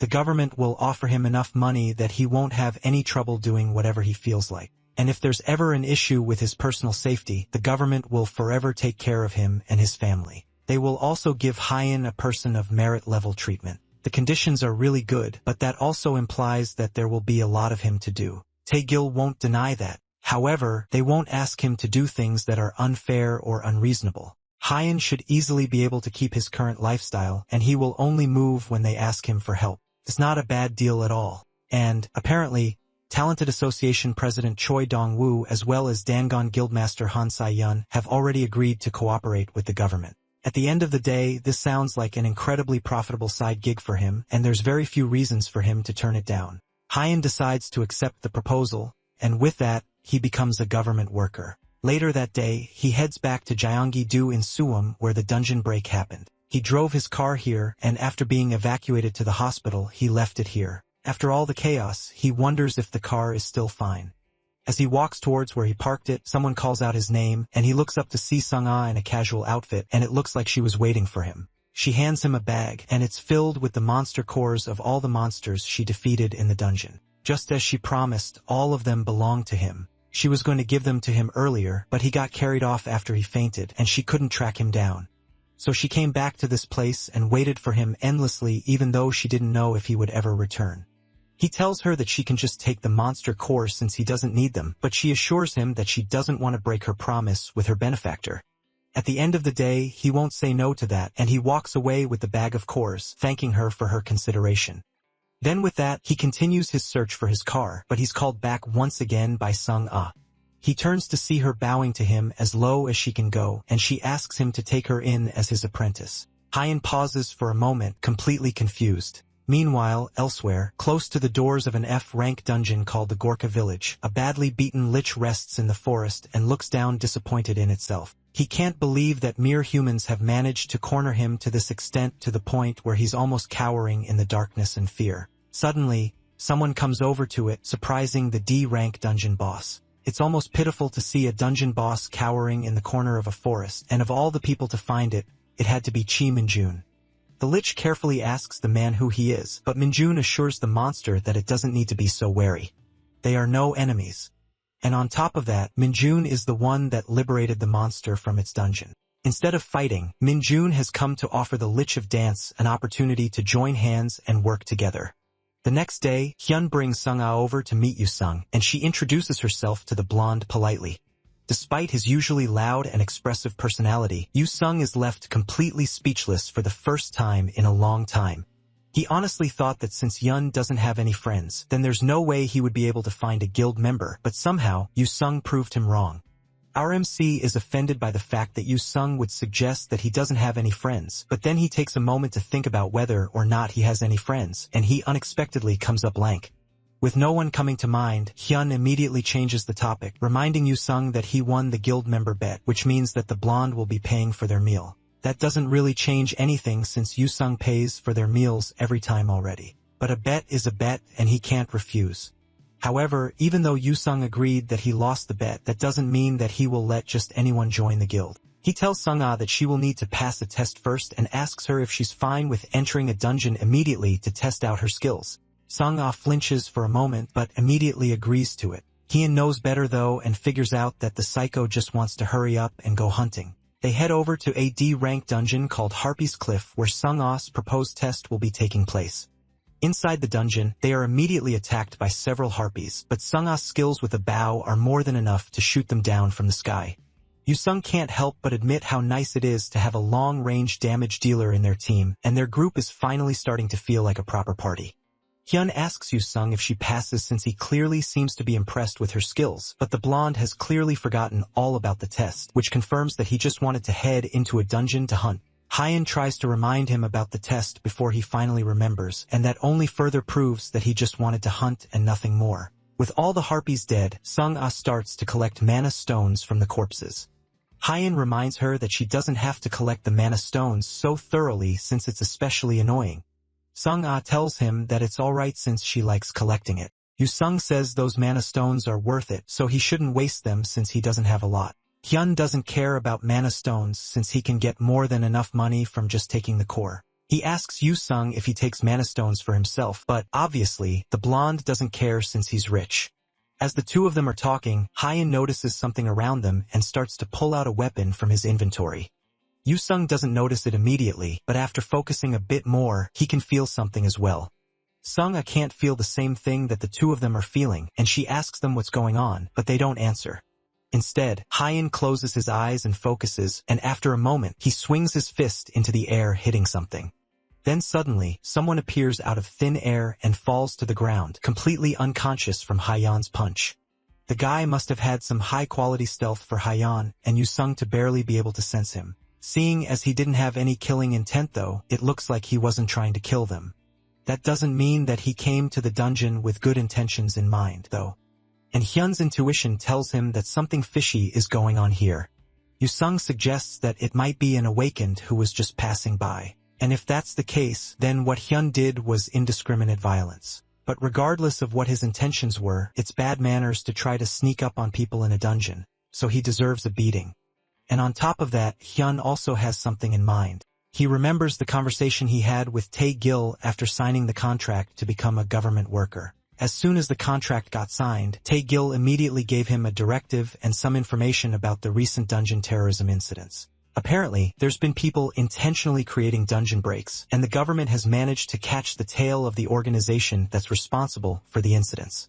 Right now, they are focused on tracking the head, and soon, there will be a massive attack led by the government. During that attack, they are going to need Hyun's help in taking them down. Back in the present, a mysterious, disgusting-looking liquid is splashed on the creeper's face, and he wakes up with a shout. The first thing he sees as his eyes open is Hyun's smug face, and then he notices that he's been tied up. He asks who Hyun is and just what they are doing to him. But before he can finish talking, the smell of whatever they poured on him causes him to gag and tear up. Hyun at least has the decency to apologize and tell him that they were going to spray water on him, but they didn't have enough to drink, so they decided to use the piss that was in the bladder of one of the harpies. The thief just stares up at them, completely dumbfounded by what they are saying. The man throws up immediately as he realizes just what they threw on him, and he's just barely able to throw out some insults while furiously gagging. Now that he's fully awake, it's time for him to answer some questions. Hyun leans down to eye level and asks the man directly if he is the dungeon terrorist. The man looks shocked for a bit but smirks and doesn't even try to deny the idea. He doesn't consider himself a terrorist, but he is part of the organization that has been causing dungeon breaks. According to him, their organization pursues a noble goal, and their dungeon breaks are meant to bring about something big. Noble or not, however, Hyun doesn't care, and he just wants the man to reveal everything he knows, then he can go scot-free. The man is determined not to say anything no matter how much Hyun tortures and threatens him. No one will be able to hinder their cause, and he is going to make sure that nothing gets in the way of their purpose. At least that's what he wants to say. But after a full day under the terror of Hyun and his group, the man is barely able to grumble through swollen lips that he will spill all the information they want to know. Hyun is disappointed that the man lacks desperation after all that talk of protecting his cause, and he decides to break 3 or 4 more teeth as punishment. Outside the dungeon later that evening, Tae-gil and his subordinates arrive after Hyun reports that he caught a terrorist. Our MC hands the man over like a piece of cargo, but the man is so badly beaten and injured that he begs the government workers to arrest him. Tae-gil nervously asks Hyun why the man is in such a sorry shape, and our MC feigns ignorance, claiming that he probably got beaten up by harpies or something. Regardless of the state of the criminal, Tae-gil thanks Hyun and his group for their cooperation and turns to leave. Before he leaves though, Yusung waves hello to him from behind Hyun. The two of them have met before because the government tried to recruit Yusung as well, but he refused immediately. He thinks that being part of the government is boring, and it looks like the teen is surprisingly bad at thinking things through. With all their issues taken care of, Tae-gil takes his leave, informing Hyun that they will discuss the details the next day. Right now, there are outsiders present and it's late, so he advises Hyun to just call it a day. The next day, Hyun and Tae-gil meet up again to talk about the criminal that Hyun captured. The terrorist's name is John Yong-shik, and his unique ability is stealth, which is the ability he used to try and sneak up on Hyun and Yusung in the dungeon. He seems to have an important role in the organization. Hyun already knows all of this, but the important thing that they found out thanks to him is information on their headquarters. The government still plans to lead a massive attack on the headquarters in 2 weeks. And for them to require so long, they must be making some serious preparations. Hyun asks what kind of preparations would need 2 weeks, but they have more important things to take care of first. For the first time in the entire world, a C-rank dungeon was cleared by China, and it's been all over the news. However, what hasn't been revealed to the media is that a total of 1,200 people participated in the clear, and over half of those people lost their lives. Hyun is someone that has gone into D-rank dungeons on his own, so he knows that the danger levels of dungeons has been increasing exponentially. Even if the rank only goes up by 1, they will need several times as many members. China's strategy was to utilize a human wave attack, and that is exactly the reason why it failed. They had incredible numbers, but the average stats of each fighter wasn't very high. That's why Korea wants to take a different approach by selecting a small number of elite members to clear the C-rank dungeon that appeared in Gangnam, known as Binandi's Forest. It's strange that they want to clear the dungeon since China already has the title of the first to clear AC rank. It would be a lot easier to just stop the dungeon from opening by regularly breaking the normal core. The problem with that approach is that they have never managed to clear the normal core. And at the rate things are going, the dungeon will open in less than 2 weeks. If that happens, then dungeon monsters that killed hundreds of talented will be released into the middle of Seoul, an area full of civilians. They are prepared for that eventuality. But considering the dungeon location and the dungeon's danger level, it'd be a lot better to clear the dungeon than risk the massive damage expected from the dungeon break. Hyen has a good grasp of the situation now, and it's obvious that they are in an immediate crisis. For Taegil to be chatting with Yun when he should be busy with way more work, that must mean that they want him to participate. Taegil confirms that they do want him to participate, but because of a law he doesn't fully understand, it's impossible to participate in the raid as a solo talented. That's why Taegil also wants to make an offer to Hyan to create a guild. The government has no idea that this is exactly what he wants since they know that he tends to prefer working alone. To make the deal of creating a guild even more tempting to our MC, they offer to take care of all the troublesome procedures as well as giving him more than enough support to make the guild a success. Hyen puts his hand on his head, pretending to be annoyed by the news and begrudgingly agrees to form a guild. At this point, accepting this deal to work with the government seems to be exactly what he needed to get everything he wants. It looks like living kindly has managed to pay off in the end. In a random cafe in the middle of town, Hyen meets with his new guild members to discuss the most important thing that goes into creating a guild, getting a cool and memorable name. Yusung thinks it might be too soon considering the fact that it's just 3 of them in the guild at the moment. That has already been handled thanks to Taegil, and Hyen explains the conversation he had with the man the day before, including how they are going to clear a C-rank dungeon in the near future. To Yu-sung, it sounds fun going into a strong dungeon. And to Sung, it just proves more that Hyun is a very strong individual and worthy of being followed. On that note, Sung tells Hyun that the 2 of them can speak comfortably to each other, since she has become his apprentice. Although our MC never agreed to make her his apprentice, he wouldn't mind speaking comfortably with her. He clears his throat and brings the topic back on track, reminding them that the choice for their name is going to decide the guild's future. Before that, though, Hyen has chosen some policies that they will uphold as long as the guild is available. Firstly, they won't pick pointless fights. As he says that first rule, he glares daggers at the person that is most likely to break that rule. Secondly, they will pay back as much as they receive, be it debts or grudges. Hyen doesn't want them to act like a group of thugs, but he would hate it if they became doormats. Finally, rule number 3 is that they will strive to become stronger than anyone. Those 3 rules sound good to the 2 guild members, and Sung vows to carve the rules deep into her heart. Now the only thing left is to decide the guild's name. They haven't given any suggestions yet, and Yu-sung starts by suggesting that they call it the Crazies Guild. That suggestion is quickly dismissed, so Yu-sung suggests that they call themselves the Lunatics, which is just another word for crazies. Hyen shuts him down again and asks Sung-ah instead, hoping that her suggestions would at least be more reasonable. She suggests that they call it Kang-hyun and his strong friends, which is somehow both better and worse than Yu suggestions at the same time. Hyen realizes that the 2 of them are practically hopeless, and he will have to figure this out himself. As our MC takes a pen to a piece of paper, Yu-sung laughs at him for thinking that there's any chance that he can come up with a better name. After a while of thinking, Hyun writes a name down and shows it to the other 2 who look at it for a moment before agreeing that it's not bad. Elsewhere, at a shady-looking bar, a young woman reports to Min Jun that one of their members, Jong Yong-shik, got caught. The man swirls a glass in his hand as he tries to figure out what this means for their team. He didn't have much value as a combatant, but he was irreplaceable because of his stealth ability. Because he was captured, it looks like the plan to cause a dungeon break in the Haiji's Plains dungeon will have to be cancelled. Minjun needs someone to take out the anger for this failure on, so he asks the woman about the person that caught Jong Young-shik. According to their investigations, it was a talented named Kang Hyen. That's a name that Minjun has been hearing a lot around town recently. 4 months ago, he fought a mutant in the talented education school, and then he took on a large-scale dungeon break practically solo. Then he defended against Diance's research institute. Everything about him has been nothing but a problem for Minjun, and the man has finally had enough. He changes the topic since it was starting to get irritating, and he asks how the drug they are promoting is going. The woman says that producing it still needs time, but there have been some problems procuring test subjects. To make things progress faster, he tells her to move up the schedule by any means necessary unless she would want to become a test subject herself. Meanwhile, the news of a small elite team being created to take on a C-rank dungeon starts to spread all over the internet. A list of potential guilds that will be participating in the raid is also released, and people go crazy with conversations about it. The guilds mentioned in the list aren't too surprising to see. First on the list is obviously Sei Yan's Dangon Guild. The second is the Talented Association with Choi Dong-woo leading the pack. The third is the Fire Dragon Guild, which is not as well known as the first two, but is still a pretty reputable guild. Next is the Immortality Guild, and the list goes on with all the guilds being a powerful gathering of people led by strong talented. The list goes on with the Guardian Guild, the Black Knights Order, and so on.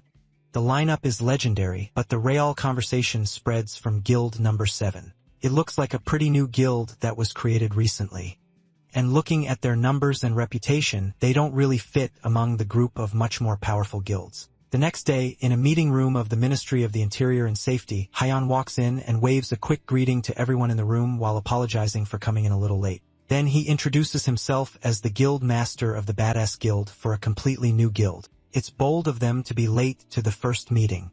Later, people would call the incident that occurred that day the Baysad Guild's first eccentricity. Of course, this one is only interesting because it's the first incident. People usually stopped counting after the 50th one.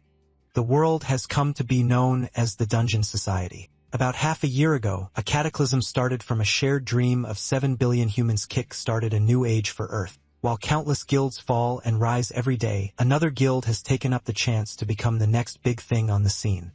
That is the Badass Guild led by our MC Kang Hyun. Special Awakener Management Team Leader Shin Tae-gil isn't too thrilled by the name of the guild, and he skeptically asks Yen if this is really what he wants to name his guild. Since it's an English word, it's clear that Tae-gil doesn't know that it means that something is very cool or awesome. Despite the meaning though, Tae-gil is still wary of the unorthodox name, and he asks one more time if Hyeon is really sure that this is what he wants. Our MC is already certain that this is the perfect name for his guild, and Tae-gil hesitantly approves it. Now that the guild has been set up, he tells Hyeon that there will be a strategy meeting for the C-rank dungeon Vanandi's Forest. Tae-gil will send the details to him separately, and he urges Hyun not to be late. In the midst of the chaos rocking through the Dungeon Society, there were hundreds of people who die every day. For days later on the Monday that they were meant to meet up, Yu-sung and Sung-ah wait at the office building where the meeting is supposed to take place. Yu-sung asks his guildmate if she has any idea where their leader might be. He calls her his big sis, which confuses Sung-ah. Despite his appearance, Yu-sung is actually just 20 years old, so he is younger than her, which is why he decided to call her his big sister. Sung-ah hesitantly agrees to the casual nickname just before their attention is drawn to the loud footsteps of the person of the hour. Hyun walks up to them and apologizes for coming so late, telling them that he had to take a dump, which is why he delayed for so long. Yu-sung doesn't acknowledge his late arrival, and his attention is more focused on the weird-looking shirt he's wearing. The stretch has a stretched-out face on it that's clearly too small for Hyun. RMC tries to defend his stylistic genius by saying that his character is pretty popular among kids these days, and that's why he's wearing it as a way to restore his image. Because he got posted a lot recently on the internet, his image has been getting worse recently, so he's trying to go for a more friendly image. Yu-sung is surprised that RMC would really think that a weird shirt like that would work, especially since the image on the shirt looks more angry than anything. It's more likely to make kids cry when they see it. Hyung gasps in shock and realizes that this is probably the reason why a kid in the parking lot started crying when he walked by. It looks like Yu-sung's warning is coming much too late, and a kid has already been traumatized. In the meeting room where the strategy meeting is meant to be held, one of the guild masters is starting to get frustrated that their meeting is being held up like this. 5 minutes have already passed since the meeting was meant to start, and the Immortal Guild Master, Han Myung-do, is the first person to openly show his frustration that things are starting off on such a bad foot. Black Knight's commander, Lee Chong-gun, points out that they are waiting for 2 more guilds to show up. The Guardian Guild Master Park Se-hyun knows that the Flame Dragon Guild is always late, but it seems that there are more troublemakers this time around. Choi Dong-woo, the president of the Talented Association, silently hums to himself as he listens to the conversation around him, and Dangun Guild Master Han Sai-yin also keeps her thoughts to herself. Tae-gil, sitting at a podium at the front of the room, sighs in a way that shows that he clearly knew this was going to happen. He excuses himself from the room with the excuse that he wants to go and contact someone for a moment. He leaves the room and rings a certain person on his phone, but after several calls, no one answers, and he's left with the same voicemail. He decides to call Yu Sung's number instead. And after just a single ring, the blonde picks up the call. Tae-gil quickly tells Yu Sung who is calling, but the blonde seems unexpectedly unimpressed. He tells Tae-gil not to live like that, clearly thinking that the person on the line is some kind of scam caller. He then announces that he's about to end the call, since he is in the middle of something fun at the moment and doesn't want to be bothered. Tae-gil desperately tries to get him to stay on the line, repeating again that he is the Special Awakener Management Team leader. That's enough to jog Yu Sung's memory of the government man, and he's at least convinced that he's not getting a scam call. Now that Tae-gil has gotten the blonde man's attention, he asks the man if he remembers that they are supposed to be having a meeting today. He asks Yu Sung when Kang Hyun plans to come over to the meeting since they are all late. Yu Sung's smile pretty much comes through the phone as he tells Tae-gil that he doesn't have to wait too long for Hyun to show up since things are about to get really fun soon. Tae-gil doesn't understand what Yu Sung means by fun, so he tells the team leader that he should come downstairs and watch for himself since Hyun just got into a fight. As Tae-gil yells into the phone in shock in front of Yu Sung, Hyun grabs a man by the shirt, nearly lifting him off the ground. Hyun looks pissed off and ready for a fight, and the person he's picking a fight with is none other than the Flame Dragon Guild Master, Park Hoi-yeon, who looks completely shocked at what is going on right now. He can barely believe that some random crazy person is trying to pick a fight with him, the guild master of the second strongest guild in Korea. Even his guildmates who are supposed to protect him can do nothing but stand and watch in shock as their guildmaster is stared down by a very angry Hyun. Let's go back a bit to before the chaos started. Hyun and his group were not as late as they are right now, and they were trying to remember which floor they're meant to go to. Sung-ah reminded our MC that they were meant to go to the 11th floor, and he pressed the key on the elevator. The doors began to close and everything looked absolutely peaceful, and they were set to be a little late but still perfectly on time. That was until a hand pushed itself in between the elevator doors, stopping it from closing.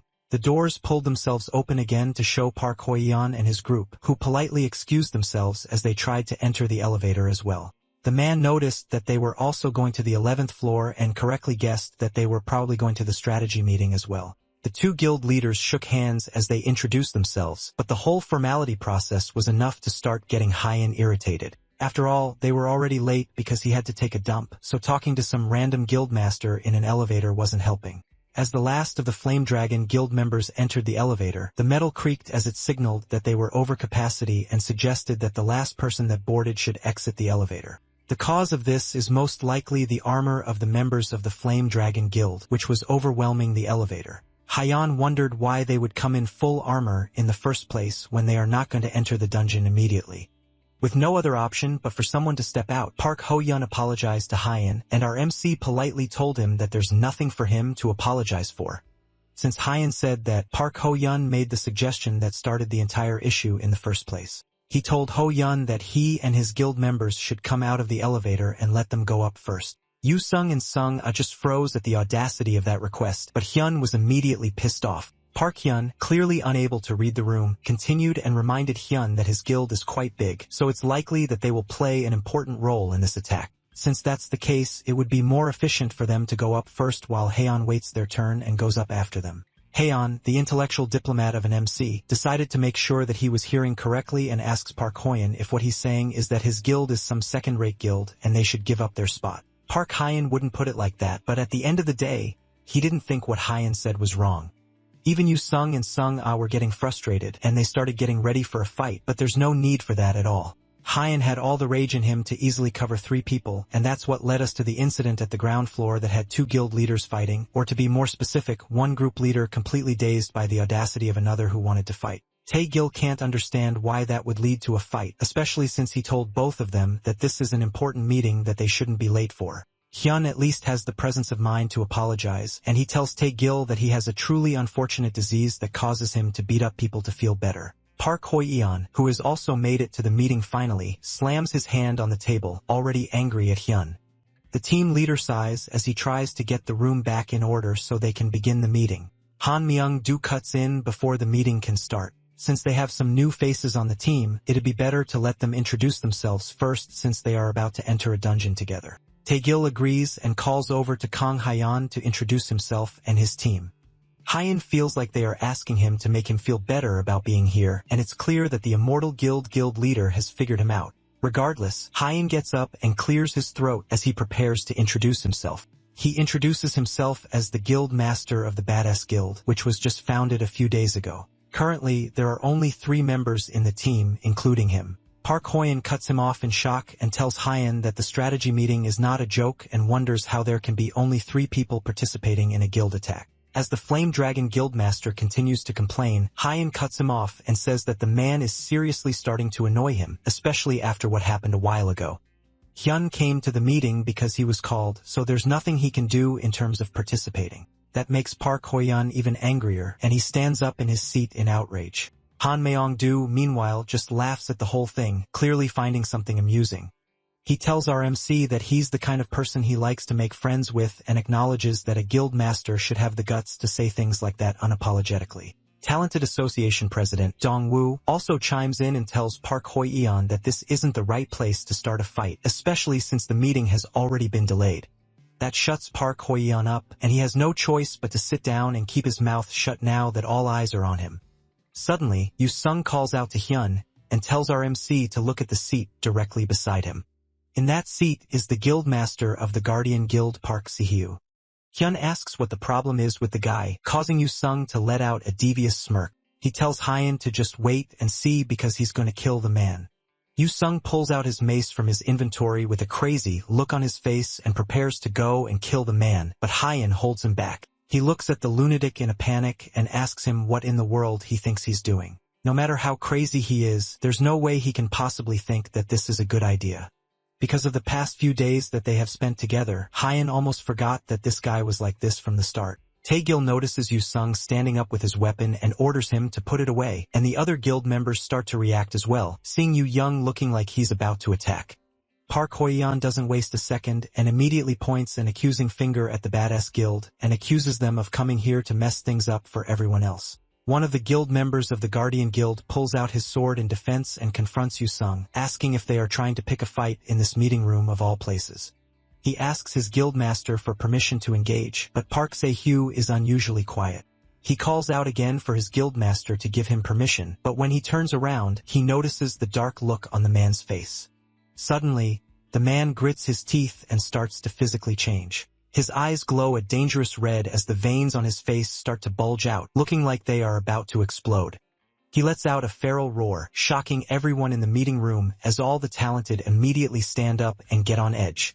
In seconds, the other guildmasters start to pull out their weapons as well, all getting ready for an unexpected brawl. Park Se-hyu gets to his knees as he continues to growl and roar like a monster, and no one has any idea what's going on. The guild member from before, who was about to fight Yu-sung, nervously approaches Park Se-hyu and tries to check if he's alright. The Guardian Guildmaster turns his attention to the worried man and stabs a finger in his throat before ripping it out immediately, causing a splatter of blood to go flying all over the room. The man falls to the ground, immediately dead, as even Hyun, who's normally cool and collected, is left completely shocked by the sudden turn of events. Meanwhile, Yu-sung, who is ready for a fight from the very beginning, is ecstatic at the turn of events and tells Hyan to take a good look at the man right before he prepares to attack. He yanks his hand free from Hyan's grip and rushes in with his mace, ready to kill Park Se with one quick attack. Just before his mace can make contact though, he's sent flying by a swift punch from the guildmaster, crashing right back into Hyun, who hurries to check if he's okay. Yu-sung just laughs and wipes the spit from his face. It looks like whatever Park Se-hyu turned into is surprisingly tough, but he picked the wrong place to act up. Behind him, the most powerful talented in Korea are all gathered and ready to take him down cleanly before he can cause any trouble. Even in his berserker state, Park Se-hyu can tell that he's in the wrong place at the wrong time. Hyun tells Yu-sung to step aside as he too prepares to finish this quickly. Now that it's clear that there's no reason to hold back, he loudly asks if he's allowed to hit him first. The shockwave from Hyun's first punch is felt and heard throughout the building. By the time the fight is over, the room is completely trashed with crater holes in the wall and furniture completely destroyed and scattered around the room. At the end of it all, Park Se-hyu lays completely beaten up on the floor of the meeting room. They nervous ly ask if he's dead, but the answer is obvious to anyone that takes more than a second glance. They couldn't restrain him in his current state, so the best thing to do was take him down before he could go and cause more trouble. He was also stronger than they thought, so there's nothing they could do. That doesn't explain what exactly is going on, since the guy clearly wasn't normal. There's no way anyone could have seen this coming except on Yu-sung for some reason. He then wonders how in the world he knew that something was wrong with Park Se-hyo before anyone else. Hyun has an incredible sensitivity to mana, but he didn't sense anything strange until the fight started. He wonders if this could be some kind of unique ability, or maybe he can even see the future and sense incoming danger. Thinking back more, if Hyun can sense future threats, then even his reckless and crazy actions might have a reason behind them. Maybe even that time as well, during the sparring match in the school, he might have had a reason to attack that girl. Suddenly, Yu-sung laughs as he wipes the blood off his face. With a creepy smile on his face, he relishes in how fun this fight turned out to be after a long time of peace. He cringes heavily as he sees the weird smile on his friend's face. There's no need to overthink things when it comes to Yu-sung. Since the start, he has always been a psychopath. With the whole mess more or less taken care of, Tae-gil apologizes for the disturbance and tells them that they will resume the meeting via video call in the afternoon. All the guild leaders start to leave the room, and Hyun lets out a large yawn as he starts to leave as well with his group. After making the effort to come out early, things just had to end up like this. Before he can leave, though, Tae-gil rushes to catch up with him and asks him if he has a moment to chat. There was something he was going to bring up after the meeting was over, but since things have turned out this way, it'd be better to tell him now. It's about what they talked about the last time they met up. He promised that the government would do everything in their power to provide support to the Badass Guild. Haeon smirks and says that it's because he's lived a good life. Now that the Badass Guild has been approved and is recognized as an official guild, the government has also cleaned up and organized a guild office for them.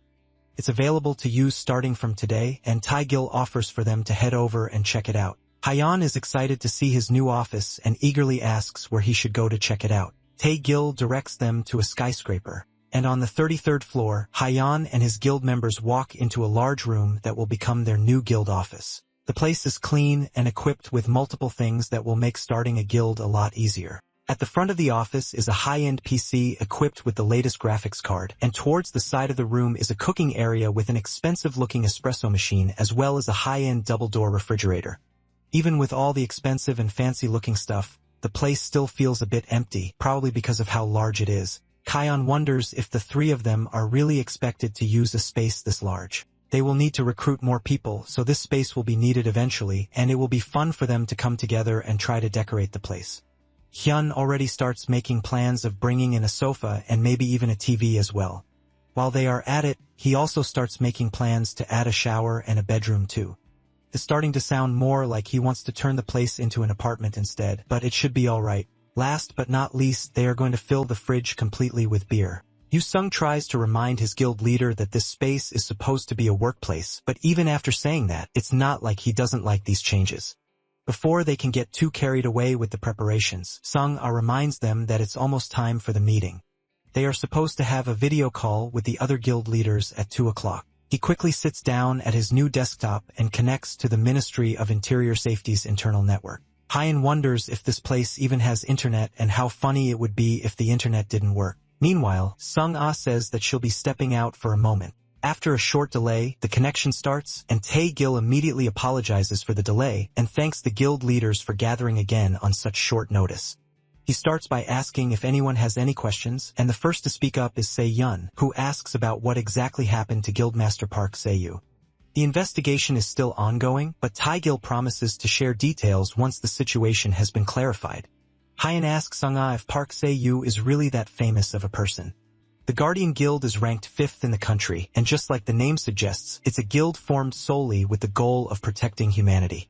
The guildmaster, Park Se-hyo, is someone that even Sung-ah personally respected, but that leaves the question of how he ended up like that to be an even bigger mystery. Yu-sung scolds Hyun for not knowing anything despite the fact that he's the leader of his own guild. A scolding voice comes from the speaker, and Tae-gil warns him to turn off his mic if he wants to have a casual chit-chat with his guild. Tae-gil sighs as the stress of keeping Hyun on this team is starting to catch up with the gains. With the last of the distractions finally taken care of, Tae-gil starts the meeting properly. In 5 days, they will raid a C-rank dungeon called Venandi's Forest, which is a forest with a massive mountainous terrain. According to the report of the scout team that was sent in to take an initial look, the monsters range from goblins to orcs and ogres, and a variety of monsters are also said to appear. Han Myung-do asks if goblins, orcs, ogres are all they are going to face. If that's the case, then what does Venandi mean? Tae-gil doesn't have a concrete answer to that question yet, but it's likely to be the boss's name.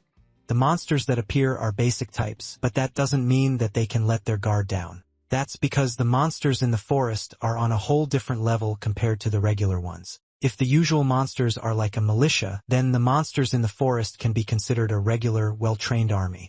Each monster has an outstanding level of individual skill, and above all, they move in an organized system. It's not going to be easy to take them out. And if possible, Taegil advises them to act in unison instead of moving individually to increase their chances of survival. That will be difficult, though, since all the guilds have individualistic mindsets and prefer to handle matter on their own.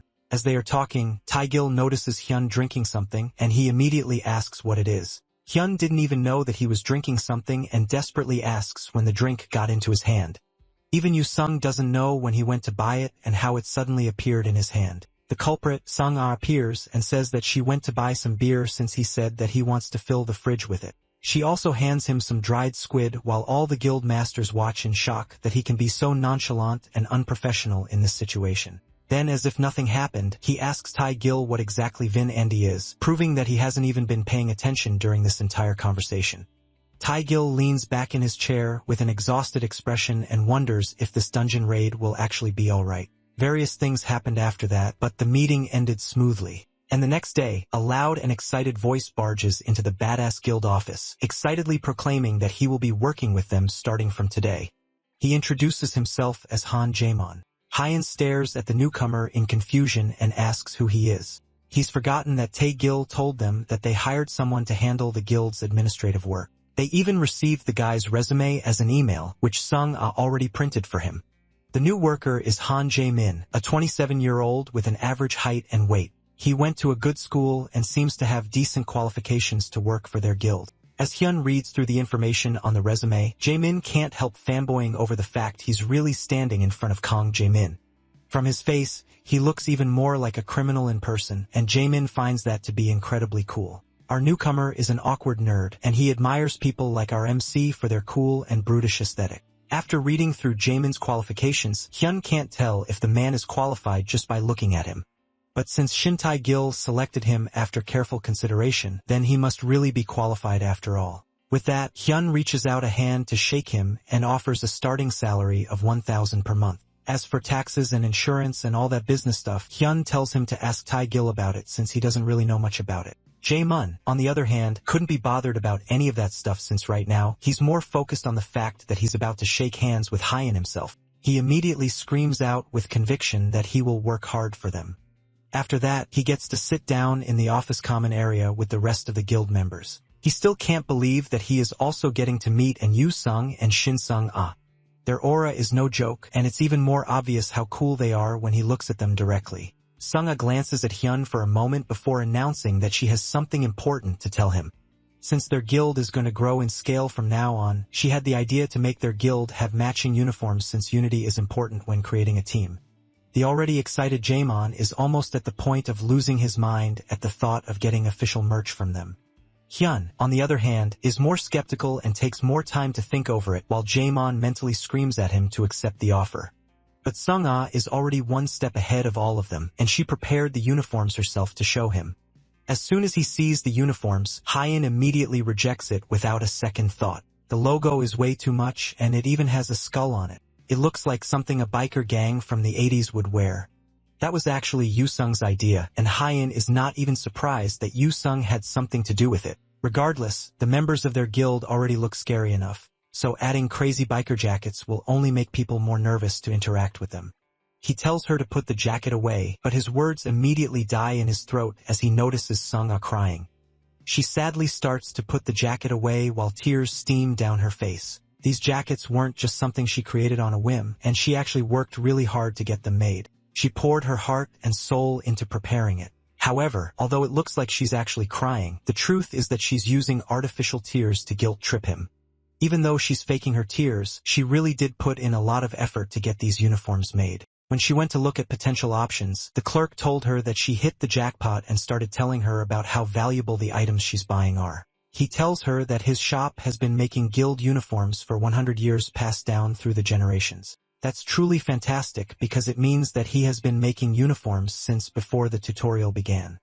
After that, she decides that she can trust him with the jacket, and he even tells her that he will give her a special discount. It's usually only 500 per piece, but he'll let her have it for 1,300 for everything. After transferring the money, he made the jackets for her. And after receiving them, she is sure that Hyen will be happy to get them too. After telling him the story of how she got the jackets, she rushes to the bathroom with tears still falling from her eyes. Jae-moon, who was excited before, is now feeling awkward now that the atmosphere has changed. Yu gives him a thumbs down for dismissing her even after she worked so hard to create those guild uniforms. Hyun puts his head in his hands as Yu-sung really digs into him for putting her down like that. After a little bit more badgering from Yu-sung, Hyun reluctantly agrees to approve the jackets. Since they have a new member joining them today, the group decides to head out for a dinner party. The three of them, along with Jae-min, head over to the parking lot to make their way over to a barbecue place. Hyun asks Sung-ah if she likes the fact that they are wearing the jackets, and she responds with a happy smile on her face. He decided not to think too much about it as he looks for the van that Tae-gil got for them. Then he sees it, and honestly, it's pretty hard to miss such an obvious van when it's as heavily modified as theirs is. The same skull logo on their jackets also covers every inch of the van, as well as multiple other symbols and logos that essentially make it look like it belongs to a local thug group. Hyen clenches his fist in anger as he asks whose idea this was, and Yu-sung proudly raises his hand to claim the credit. He called some workers over the previous day and had them work all night to get it done. Hyun can't hold back his anger this time, and he orders Yu-sung to get rid of it. He doesn't care if they have to sell it or scrap it. He just wants them to get the simple van that Tae-gil got for them. Sung-ah chimes in that she thinks the van looks awesome, but Hyun doesn't care about awesome right now. He just wants them to get rid of it before he loses his temper. Meanwhile, Janam stands awkwardly at the back watching the entire argument play out. This is a lot different than what he imagined the group to be. He came here excited to work with the amazing group of people that he has heard so much about, but now he can't help but wonder just what kind of guild he has gotten himself into. Despite the arguments and the yelling, the Badass Guild's van drives through the city streets on its way to their dinner destination. In the car, Hyen still swears that if they don't get rid of the car, then they will die by his hands. Yu-sung looks eager since it seems like Hyen wants to pick a fight, and Hyen realizes that he probably shouldn't even be talking to this guy. Suddenly, the car comes to a stop and it looks like they've been caught in a long traffic jam. Jae-nam, the driver, doesn't understand what's going on, but this traffic jam seems to be particularly bad. But from what he can see, it's like there's a fight happening not too far in front of them. Hyen decides to come out of the van to get a closer look, but as soon as he opens the door and steps out, a body comes flying directly at him, slamming into the door that he had just opened and completely wrecking it. Yu-sung comes rushing out of the car with a desperate look on his face, and Hyen is surprised that he suddenly seems to be worried about him. But instead, Yu-sung runs completely past him and towards the smashed car door instead. After all, the door is a part of his artistic soul and spirit, and destroying it is essentially the same as breaking him. Hyen freezes as he realizes that his own guild member is more worried about the car and not him. Meanwhile, the projectile that was used to break the car door in the first place slowly starts to get up as he regains consciousness. He grumbles about the fact that someone threw him without thinking as he picks himself up. Then he turns and sees the stuff of nightmares glaring at him with a face that could make a grown man cry. Unfortunately for him, not only can the face make a grown man cry, but the man himself now has a vendetta against him for destroying his car door. Meanwhile, at the gathering that caused this entire mess, there's two parties involved. The first is Hysan Guild, and their vice master, Jo Dong-won, antagonizes his opponents, daring them to come closer and risk getting thrown to the ground. The other party in this argument, Jeongjin Guild, also has their vice guild master, Woo Jin-young, among them, and he taunts Dong-won for trying to throw his strength around like an idiot. Meanwhile, despite their talk, one of the guild members asks if their infiltration team leader is going to be alright since he got thrown pretty far away.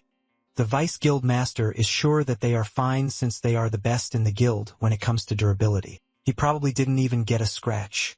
At least, that's what should have happened.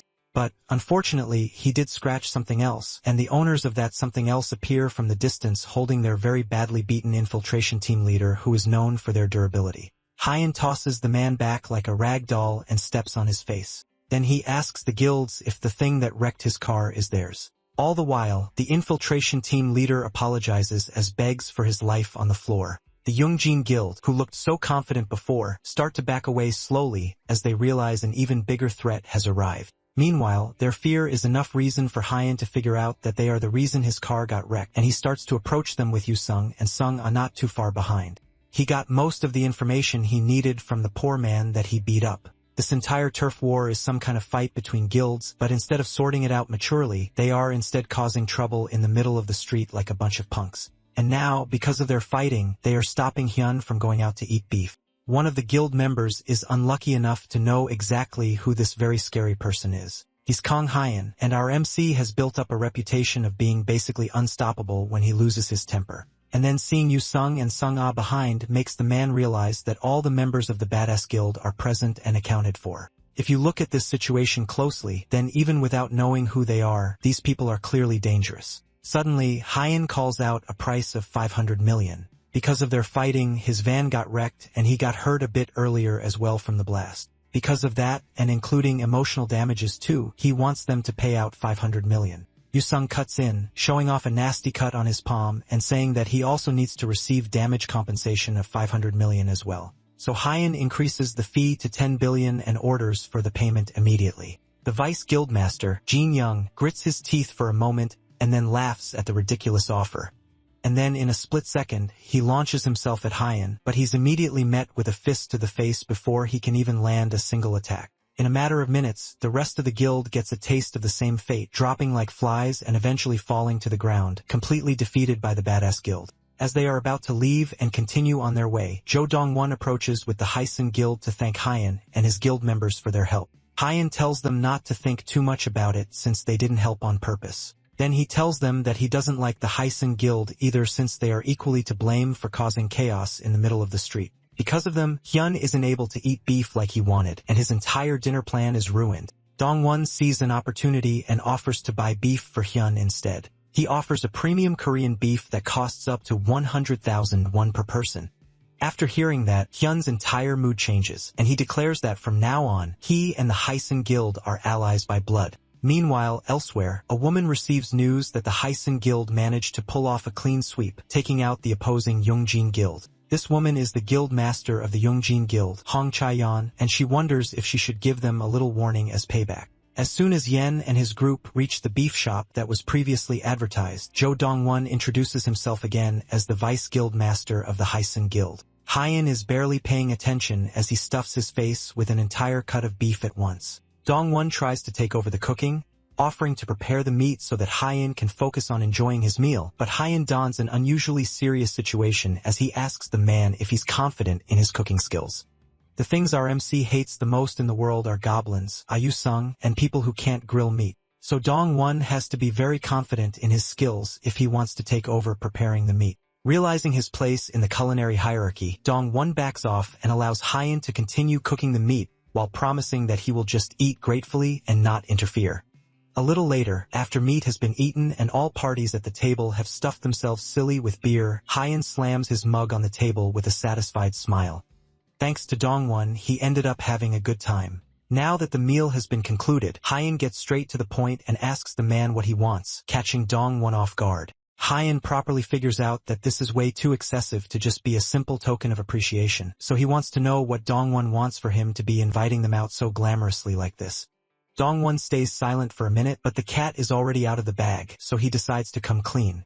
He didn't want to talk about something like this so quickly, since they just met, but Dong-won wants Hyun's help with strengthening the Hysan Guild. The two guilds that fought today, Yongjin Guild and Hysan Guild, are two guilds with evenly divided interests in the area that they both occupy. However, about a week ago, the Yongjin Guild started invading dungeons managed by the Hysan Guild and causing chaos in their once peaceful rivalry. It's strange because the two guilds are both similar in size and strength, so they had a tacit agreement to not invade each other's territory. And yet, the Yongjin Guild kept provoking them openly and pushing them hard. And finally today, the two sides let out the frustration they've been holding back, which eventually led to the fight that happened in the middle of the road. Sung likes the fact that they are getting a direct invitation to join in on an all-out war, but Hyan tells him to shut up before he says something stupid. However, he's not the only one that's excited about a fight between two guilds. A shift in the balance of power like this is definitely a really big issue. A fight between the Yongjin and Hysan guilds, who are already hotly arguing over ranking, is sure to be a sight to behold. Janum can barely hold in his excitement at the news. Hyun, on the other hand, is a lot more level-headed. And although he understands what they are saying, he doesn't really have any reason to get involved even though he did enjoy the meet. But Dongwon is not done talking yet, and he bows his head low in shame as he continues. If things continue the way they are going now, then his guild will definitely lose this fight. The balance of power has been broken, and the Yungjin guild has been getting stronger to an unusual degree. Then he comes closer to Heiano and whispers about a rumor that says that they have been using some kind of substance in the Yungjin guild. And from what he's heard, it supposedly enhances the power of awakeners. This rumor is kind of fishy to Hyun, and he is a bit more interested in this case after hearing it. He asks Sung-ah when the C-rank dungeon raid is meant to take place, and it's in 2 days. If that's the case, Hyun decides that they will help the guild. He may be busy right now, but once they are done with the dungeon joint raid, they would be more than happy to help. Dongwon doesn't care when they help as long as they do actually help. With that matter settled, Hyun suggests that they share some more beer, and Dongwon, happy that he has gotten their aid, is more than ready to get them as much as they want. Meanwhile, nobody notices the man outside, holding a phone out from his pocket and sneakily taking a picture of the entire group with his phone. The next day, a blurry picture of Hyun eating with the group appears on the internet. The internet starts to go wild with discussion, wondering what the badass guild was doing in this hidden restaurant in a small neighborhood. There are also more pictures accompanying the first showing the whole guild drinking beer, as well as their damaged car with the skull logo parked in front of the restaurant. Yu-sung shows Hyun the post as well as the other pictures that someone took of the team dinner. While this could potentially be a bad thing, Yu-sung sees it as a positive since other guilds spend millions promoting their guild while they are getting a lot of publicity for free. Now's not the time for them to be talking about that, though, since they are currently in a pre-warm-up meeting right in front of the dungeon that they have been preparing to raid for a while. Tae-gil calls the group's attention, telling them to stop messing around so they can continue to the meeting. With Yeon no longer causing a ruckus, the management team leader clears his throat and starts the meeting again. From this point on, they will be starting the raid on Venandy's forest. The world will be watching them as they take on this mission, and the talented involved will be sacrificing themselves for the peace and well-being of the nation. But beyond that, he wants them all to come back safely and proudly claim the wealth and honor that will come from clearing this dungeon. With that brief amount of motivation, the multiple guilds and teams enter the dungeon as Tae-gil sees them off, praying for their victory as the dungeon doors close behind them. The inside of Venandy's forest is just as predicted in the team briefing. A clear sunny sky shines down on an open forest with a mountainous backdrop. With everyone in the dungeon, Dongwoo claps his hands together to get everyone's attention. He first starts by reminding them that he isn't the raid leader, but he wants to at least try to organize things once so that everyone can have a good grasp of what to do. He tells each guild that they will move separately. However, as they should have already heard from the meetings that they have had with Tae-hil, the monsters in Tai Dungeon are known to act strategically. Because of that, danger situations are likely to occur at random. Even though each guild is strong in their own right, they have all been given emergency signal flares to indicate different things depending on the situation they find themselves in. A red flare means danger. A green flare means that they have discovered the dungeon core, and a purple flare means that they have discovered the boss monster. Regardless of which flare is shot up, as soon as any nearby guilds see the flare, they are to gather at the spot where it was fired as quickly as possible. All of this was said already during the team meeting, and though some people may be annoyed by it, it's still necessary to make sure that everyone understands the circumstances of the dungeon they are entering. With all the important information shared between them, the guilds split up to officially start the mission, wishing each other good luck as they do so. Yu-sung and Sung-ah start to walk off as Hyun follows behind them, but someone calls out to him before he can start heading off with his guild. It's Dongwoo, the talented association president, and he offers Hyun a chance to move with his team. Dongwoo is well aware that Hyun and his guild are capable people, but a dungeon is unpredictable, and this is the most powerful dungeon any of them have encountered. Hyun thinks about it for a moment as Dongwoo smiles at him. Thinking about it logically, Dongwoo is a pretty nice guy, so there's no real reason to turn down the offer. It would suck if anyone steals his ills, but Hyun reluctantly decides to walk with them. He still owes the president for saving him during the Diane's dungeon raid. He agrees to go with them for a day. Dongwoo eagerly shakes his hand, excited to work with them. With that, the talented association begins their march through the forest, followed closely behind by the badass guild. Not everyone is happy about this collab, and Yu-sung doesn't hide his frustration that they have to tag along with other people even though the whole reason they created a guild was because they wanted to move around by themselves. He demands to know why they are following these people and not going off on their own. The reason is because this is their first time in a C-rank dungeon, and there's always an unpredictable situation that can happen in any dungeon. It's smarter for them to move with another team for a while to get a grasp of how the monsters in this dungeon work before they head off on their own to tackle the unknown. That answer isn't satisfactory to Yu-sung, and he shivers in anger as he disappointedly asks Hyun if he's seriously chickening out after all the big talk of taking on a dungeon and creating a guild. Despite the provocation, Hyun smiles, and it almost looks like he's about to lightly scold Yu-sung. But instead, he yells at the man for trying to pick a fight in a powerful dungeon of all places. Yu-sung simply shrugs, still incredibly disappointed in the boring turn of events. Meanwhile, two of the association members watch the badass guild fight among themselves. They whisper to each other, asking if they remember that they are in a dungeon and not some playground or something. One of them comments that Hyun is probably new or most likely has no sense and suggests that they leave him alone. After all, Hyun has obviously been trying to look cool in the media these days, missing the point that it's safer when you're unnoticed. They continue to gossip, even lamenting the fact that a guy like him is compared to the association leader. Meanwhile, their gossiping is loud and obnoxious enough for Hyun and his group to hear it. As they talk, even though Hyun is just mildly annoyed, he has to hold back Yu-sung like a rabid dog about to go feral. He warns the kid not to go and pick another fight for no reason, but Hyun shrugs the hand holding him back away. After all, he's not just some fight-hungry lunatic that lacks the discretion to know when and where to pick a fight. Although he says that the mace he grips tightly behind his back shows that he definitely is a fight-hungry lunatic, and he was a second away from pouncing.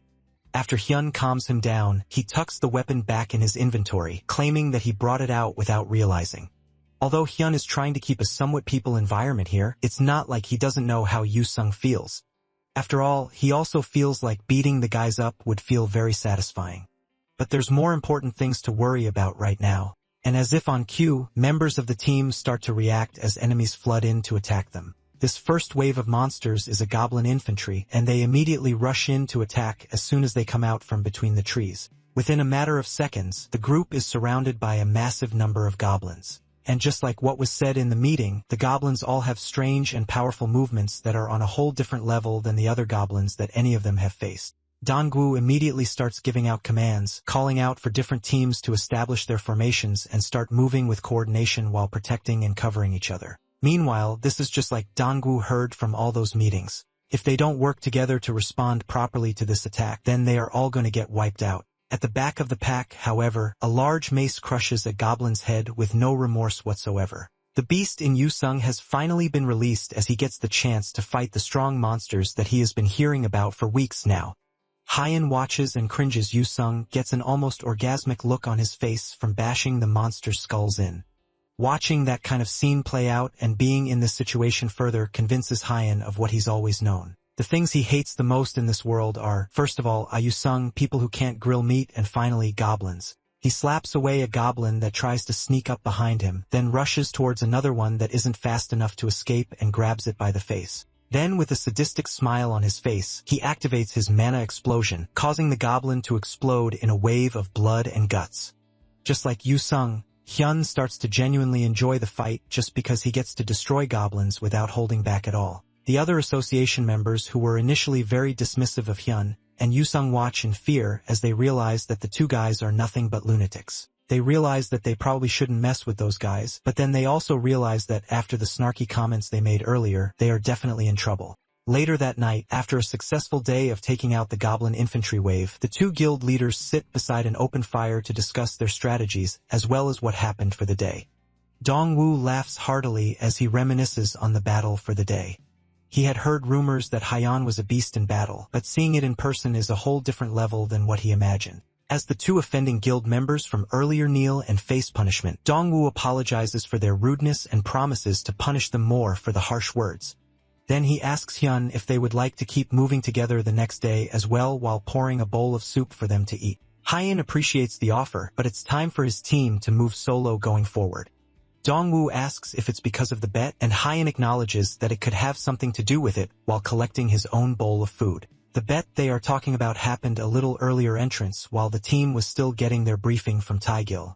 The person that made the bet with that is the guildmaster of the Flame Dragon Guild, Park Hoyen, and he set the stakes on who contributes the most to the raid and on who lands the finishing blow to the boss.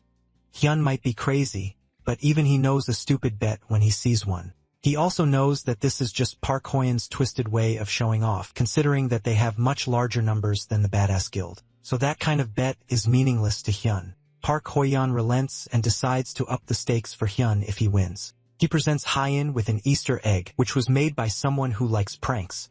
Looking at it for a moment, Hyun is undeniably certain that the Easter egg is definitely an item related to the administrator. Park Hoyan mockingly asks Hyun if he knows what the item in his hand is. RMC wonders for a moment if the brat actually knows about the administrator. But more importantly than that, he wonders if the Flame Dragon Guild Master knows that he is a tutorial graduate. Hyun decides to play innocent, wondering if the Easter egg is some kind of monster ball like in Pokemon. Park Hoyan tells him not to play dumb since he already knows that Hyun joined the Special Ability Management team. It looks like important information is shared internally, which makes it hard to keep secrets. But more importantly, he didn't expect someone like Park Hoyan to be part of the management team as well. Seeing a good opportunity to get something important, Hyun decides to accept the bet and wonders what exactly he should stake in exchange. It has to be something that's a fair trade, so it can't be as simple as Hyun just kneeling or something. Park Hoyan tells Hyun that for 1 year, he will join the Flame Dragon Guild and strictly obey his orders as a guild member. In return, Park Hoyan will treat RMC like an ordinary member. Hyun scratches the back of his neck as he considers it, then reluctantly decides to agree. If it's just that much, then he wouldn't mind agreeing to the bet, as long as Park Hoyan doesn't try to pull some dirty trick or something.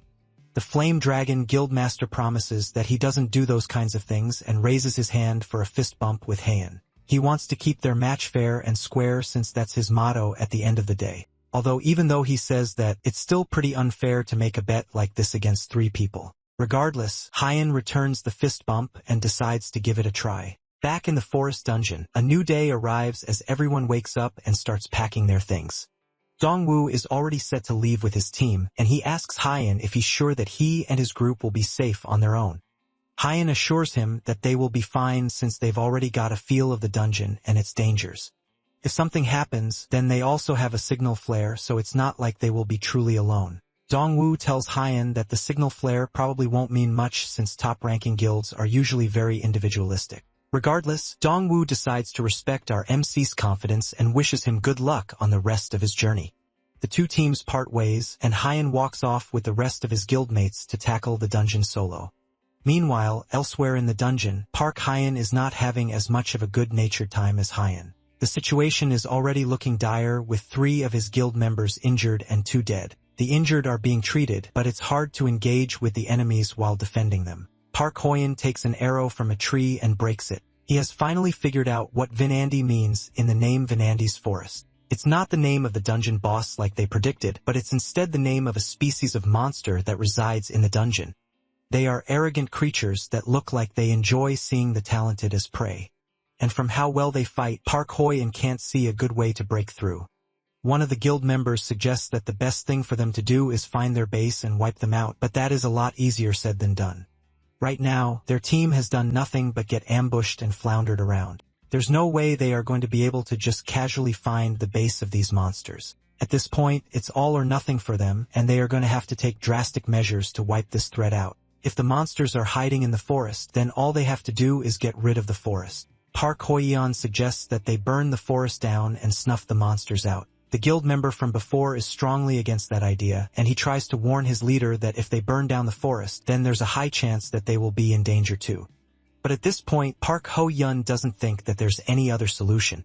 At this rate, they will all be wiped out, so there's no other way to get out of this alive. The guild member suggests that they could use the signal flare to call a guild over for help, but there's no way that anyone will come if they do that. The top-ranking guilds are incredibly individualistic, and they all like to move on their own terms. And even if they actually come, Park Ho-yeon is also worried about the guild's honor and its position in the rankings. That's why he wants to settle this whole thing here and now without involving anyone else. He tells the mages to stand by as he pulls out his weapon from his inventory. Then he waits for a moment, targeting the time when the wind begins to blow east to make sure that the fire spreads as far as it can go.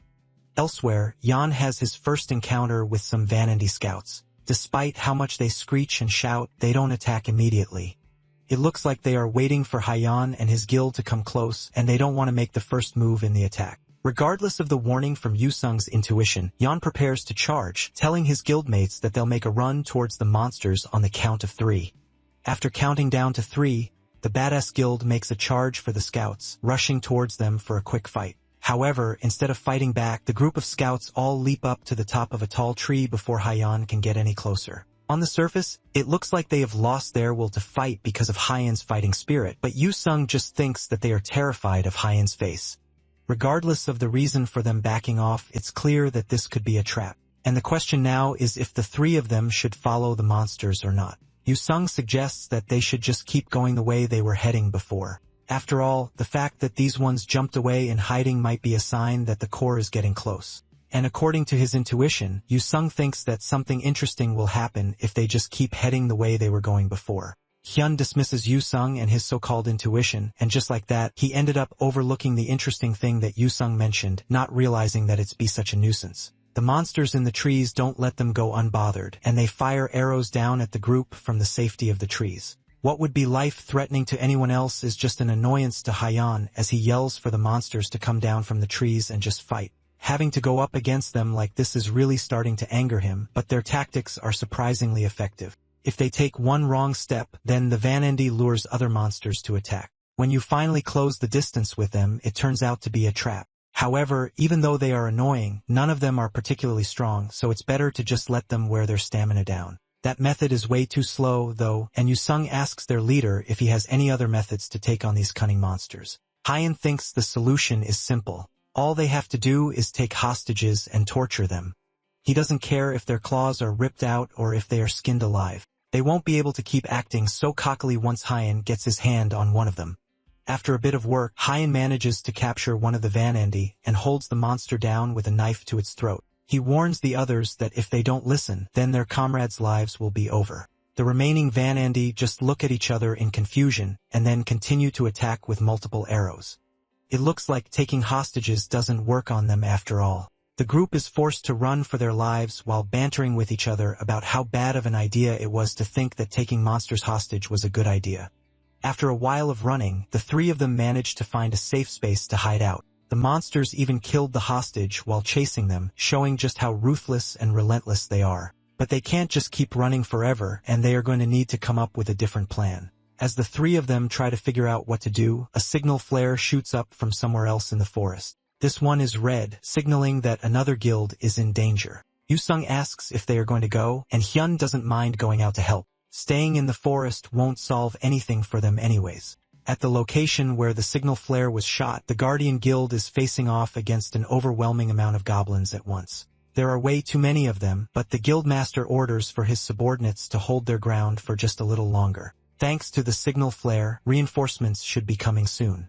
With the guildmaster dead, the person currently leading the guild is the vice guildmaster, Han Saiwon.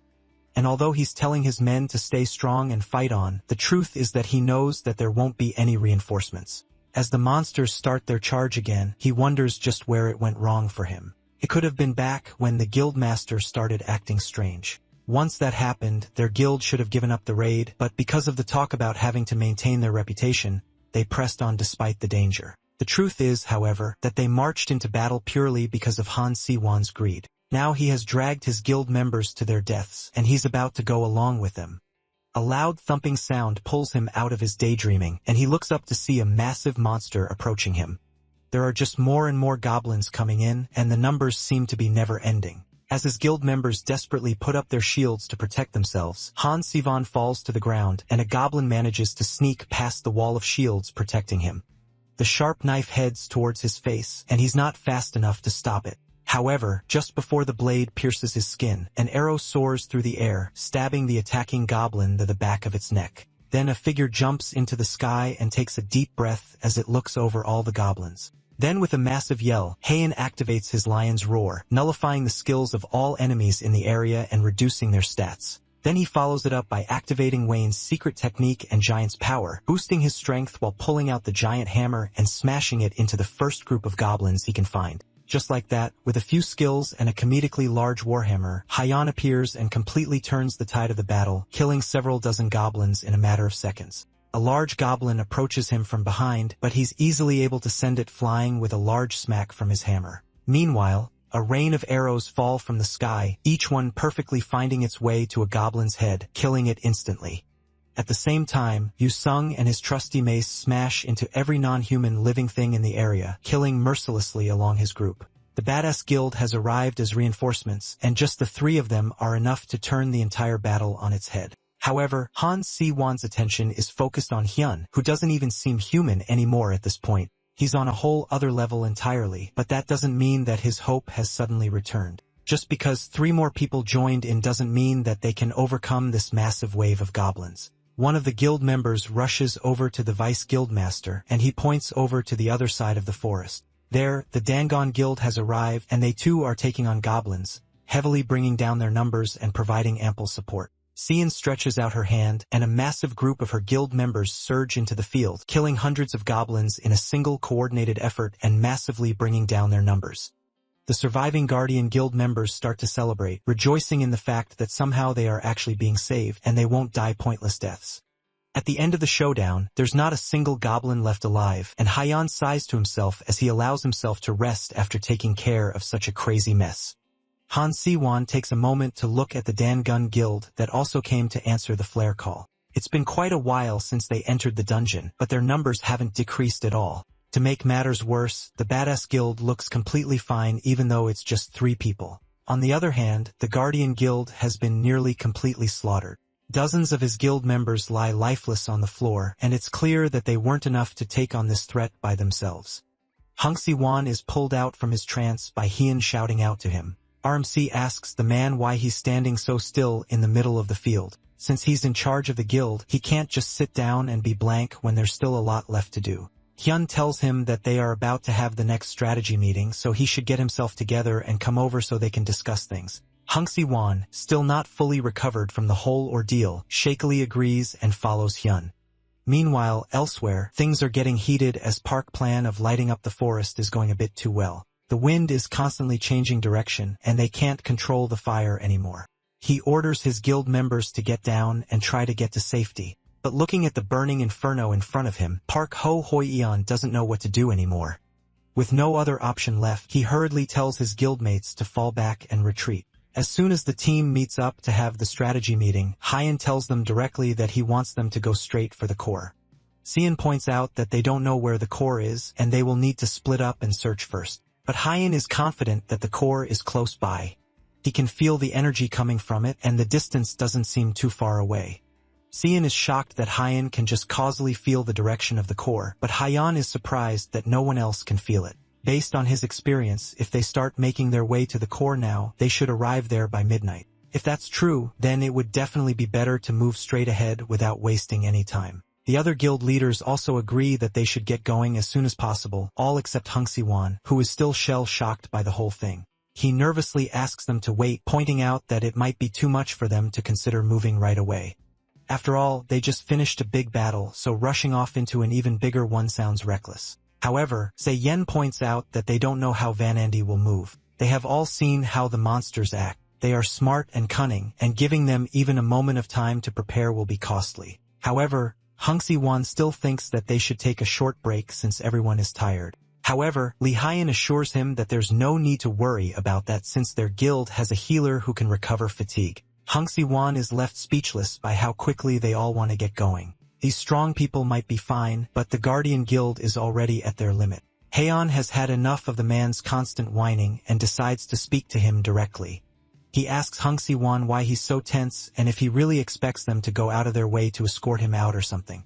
He needs to get it into his head that they are in a dungeon right now, and this is a place where if you are weak, then you die. The truth is the Guardian Guild was weak, and that's why he almost died. He only survived thanks to the help of the stronger guilds, but that doesn't mean he should suddenly think that they came to the dungeon to save and cater to his guild members. They came here to find a solution together. And if he wants to just stand around uselessly without being any help, then there's no need for him to even be here. Han Si-won tries to argue or at least put up a fight against Hyan's merciless words, but he comes up flat and sighs in disappointment. He knows that Ian is right, and there's no way to argue with the man's harsh words.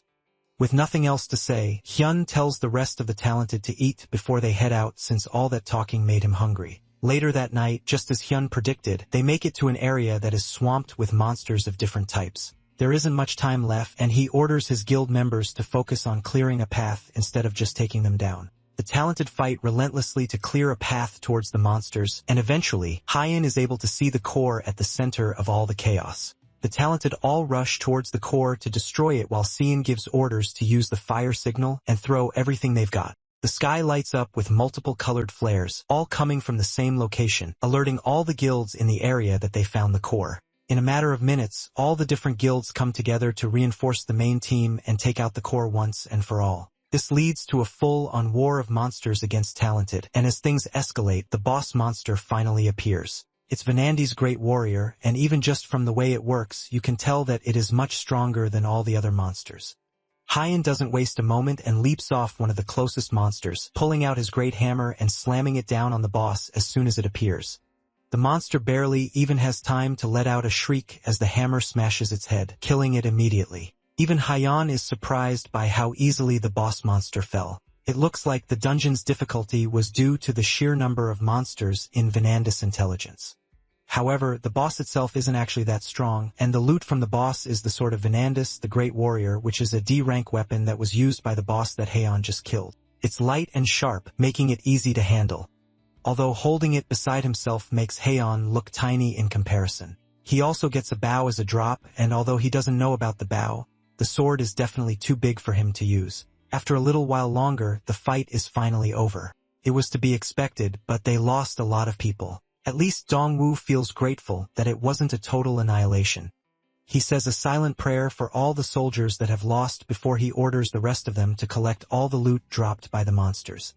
The Talented Association will handle the calculator and distribution once they are out of the dungeon. The others don't have any problems with it, but little do they know that the war isn't nearly over yet. Behind them, a raging inferno destroys the mountains and the forest, and they have no idea where the fire came from. But beyond even that, the fire has caught the wind and turned into a powerfully large fire tornado. And running away from this fire tornado is Parkoyan and the members of the Fire Dragon Guild being chased by several 100 Vanandi coming from the forest. The group doesn't know what exactly happened that led up to this crazy scenario, but it's pretty obvious that whatever Parkoyan did in that forest has made the entire population of the forest want to kill him. Parkoyan screams for help as he runs for his life, and the incredibly crazy scene behind him makes some of the other talented start to panic. One of them looks towards the core and a stupid idea comes to mind. He announces that he will destroy the core and so the escape portal can open, but Lee Hyun stops him before he can break it. He tells the rogue talented that if he breaks the core, then a dungeon break will happen, but that doesn't make any sense since they have already taken down the boss. Even if they break the core, the monsters shouldn't be able to come out of the portal. Lee Hyun orders the other talented around to block the core before he can break it and tries to explain that this case is different. There's research showing that monsters in extreme fear will escape through the portal. At this rate, a ton of monsters will escape outside, and that could make everything they've worked for up till this point a waste. The man still doesn't care and wants to prioritize his survival above anything else. The other talented start to agree as they get more desperate, saying that they need to destroy the core and get out of there as fast as they can. Sejin is quick to act and immediately tells the members of her guild to block off the core before the rogue talented can get it. Before he can argue, Segwin shuts him up and asks if he is alright with threatening his own allies now. Before he can say anything, she tells everyone to listen up. They are the only ones that can stop this dungeon break from happening. The portal is in the middle of Seoul, and if they don't stop this here, then a huge disaster will happen. One of the men doesn't care and rushes towards Cyan with the intent to take her down and get to the core. She looks towards the foolish man as he leaps towards her and prepares herself to take him down. But before she can even fully bring out the sword, Hyen comes in from behind, grabbing the man from the back of his head and flinging him away like a toy. Then he asks Se-yun if all they have to do is protect the core, and she agrees, although still surprised by his sudden appearance. The monsters are more preoccupied with running away from the fire, so it's unlikely that they will attack them. Protecting the core should be their main priority, and although the odds are low that they won't get attacked, it's still doable. Hyen thinks about it for a moment, then comes to a decision, turning to face the incoming monsters. He tells Se-yen and the other guild masters that they should just focus on taking care of any monsters that get past him. Then he pulls out his new sword, swinging it for a moment to test its strength. Dongwu stares at him in shock, realizing that he wants to try and go up against all those monsters alone, and he attempts to say that he will help. but Yan shuts him down immediately, telling him that he shouldn't come any closer because he will just get in the way. Then he activates his giant's power, Wayne's secret technique, and Antria's skin skills. This is a good opportunity for him to try and use one of the skills that he has been keeping for a special occasion, the Berserker skill, which impairs his judgment. With all the skills activated, he prepares to rush at the incoming monster wave. Sung-ah looks on in worry as Hyun turns his back to them, but Yu-sung tells her to calm down since he knows that their leader won't die. Sung-ah asks him if he's saying that because of his intuition again, but the blonde only gives a non-committal answer, completely unbothered. The Flame Dragon Guild finally gets over to them, bringing along the massive number of monsters from the forest. Once they get past him, Haeon leaps into action, rushing in and taking out multiple monsters with blazing speed. They have seen how strong he is on multiple occasions, but it's still a surprise anytime they see it for themselves. He's taking on all the monsters at once with what looks like incredible ease. However, even with that, a few stragglers still manage to slip their way through heading towards the core. Sion springs into action, ordering everyone to engage in combat and protect the core. They all work together in tandem. And with the number of monsters severely reduced thanks to Hyen's help, protecting the core is incredibly easy for them. Sung-ah provides arrow support from behind, easily taking out multiple monsters with a single shot. The few that are too tough to be taken down with one hit are easy pickings for Yu-sung as they fall to the ground. He rushes through the crowd of monsters, skillfully taking down any monsters he sees that are not dying fast enough. As usual, Yu-sung is getting some sort of orgasmic pleasure from killing the monsters, and it's a feeling he can never get tired of. However, as he's dodging through the crowd, he notices a Vanandi monster taking aim towards Sung-ah. He calls out for her to dodge it, but Sung-ah isn't fast enough, and the arrow strikes her cleanly in the chest, causing her to fall down. Both Hyun and Yu-sung pause and stare in shock as Sung-ah falls to the ground from her injuries. A monster tries to take advantage of Hyeon's distraction, and it manages to get a clean hit on Hyeon, cutting his arm clean off the joint. He doesn't have a lot of mana left, but being beaten by goblins would be pathetic. His arm quickly grows back, and even the goblin has to take a second to speak English to express its shock at how overpowered RMC is. It looks like getting attacked by the goblin reinvigorated Hyeon to go even harder into the attack. He takes out the goblin with a clean strike from his sword, cutting it in half much the same way that his arm was cut in half. Then he hears the sound of a goblin screeching behind him. He turns just in time to see a goblin shouting as it jumps towards Sang-ah, ready to take a bite out of her. Before it can get to her though, Hyen is there just in time, and he kills it with a clean strike from his sword. Another Vanandi takes advantage of this and rushes in with its spear, stabbing Hyen through his chest, causing him to start bleeding out. Right now, he doesn't have much mana left, so he had to split it by using some tricks. But doing that only turned out to be pathetic in the end. When he strengthened his head, his arm got cut off. And when he strengthened his arms, his body got stabbed. Since he doesn't need to care about his body when in a fight anyways, he deactivates his Antria's skin skill and decides to go all out with his whole body on the line. First, he uses his mana explosion to kill the Vanandi that stabbed him in the first place. Then with his hand badly mangled and his body nearly completely stripped of skin, he asks Sung-ah if she's alright. She's barely able to do anything but mutter his name in amazement as his body regenerates in front of her.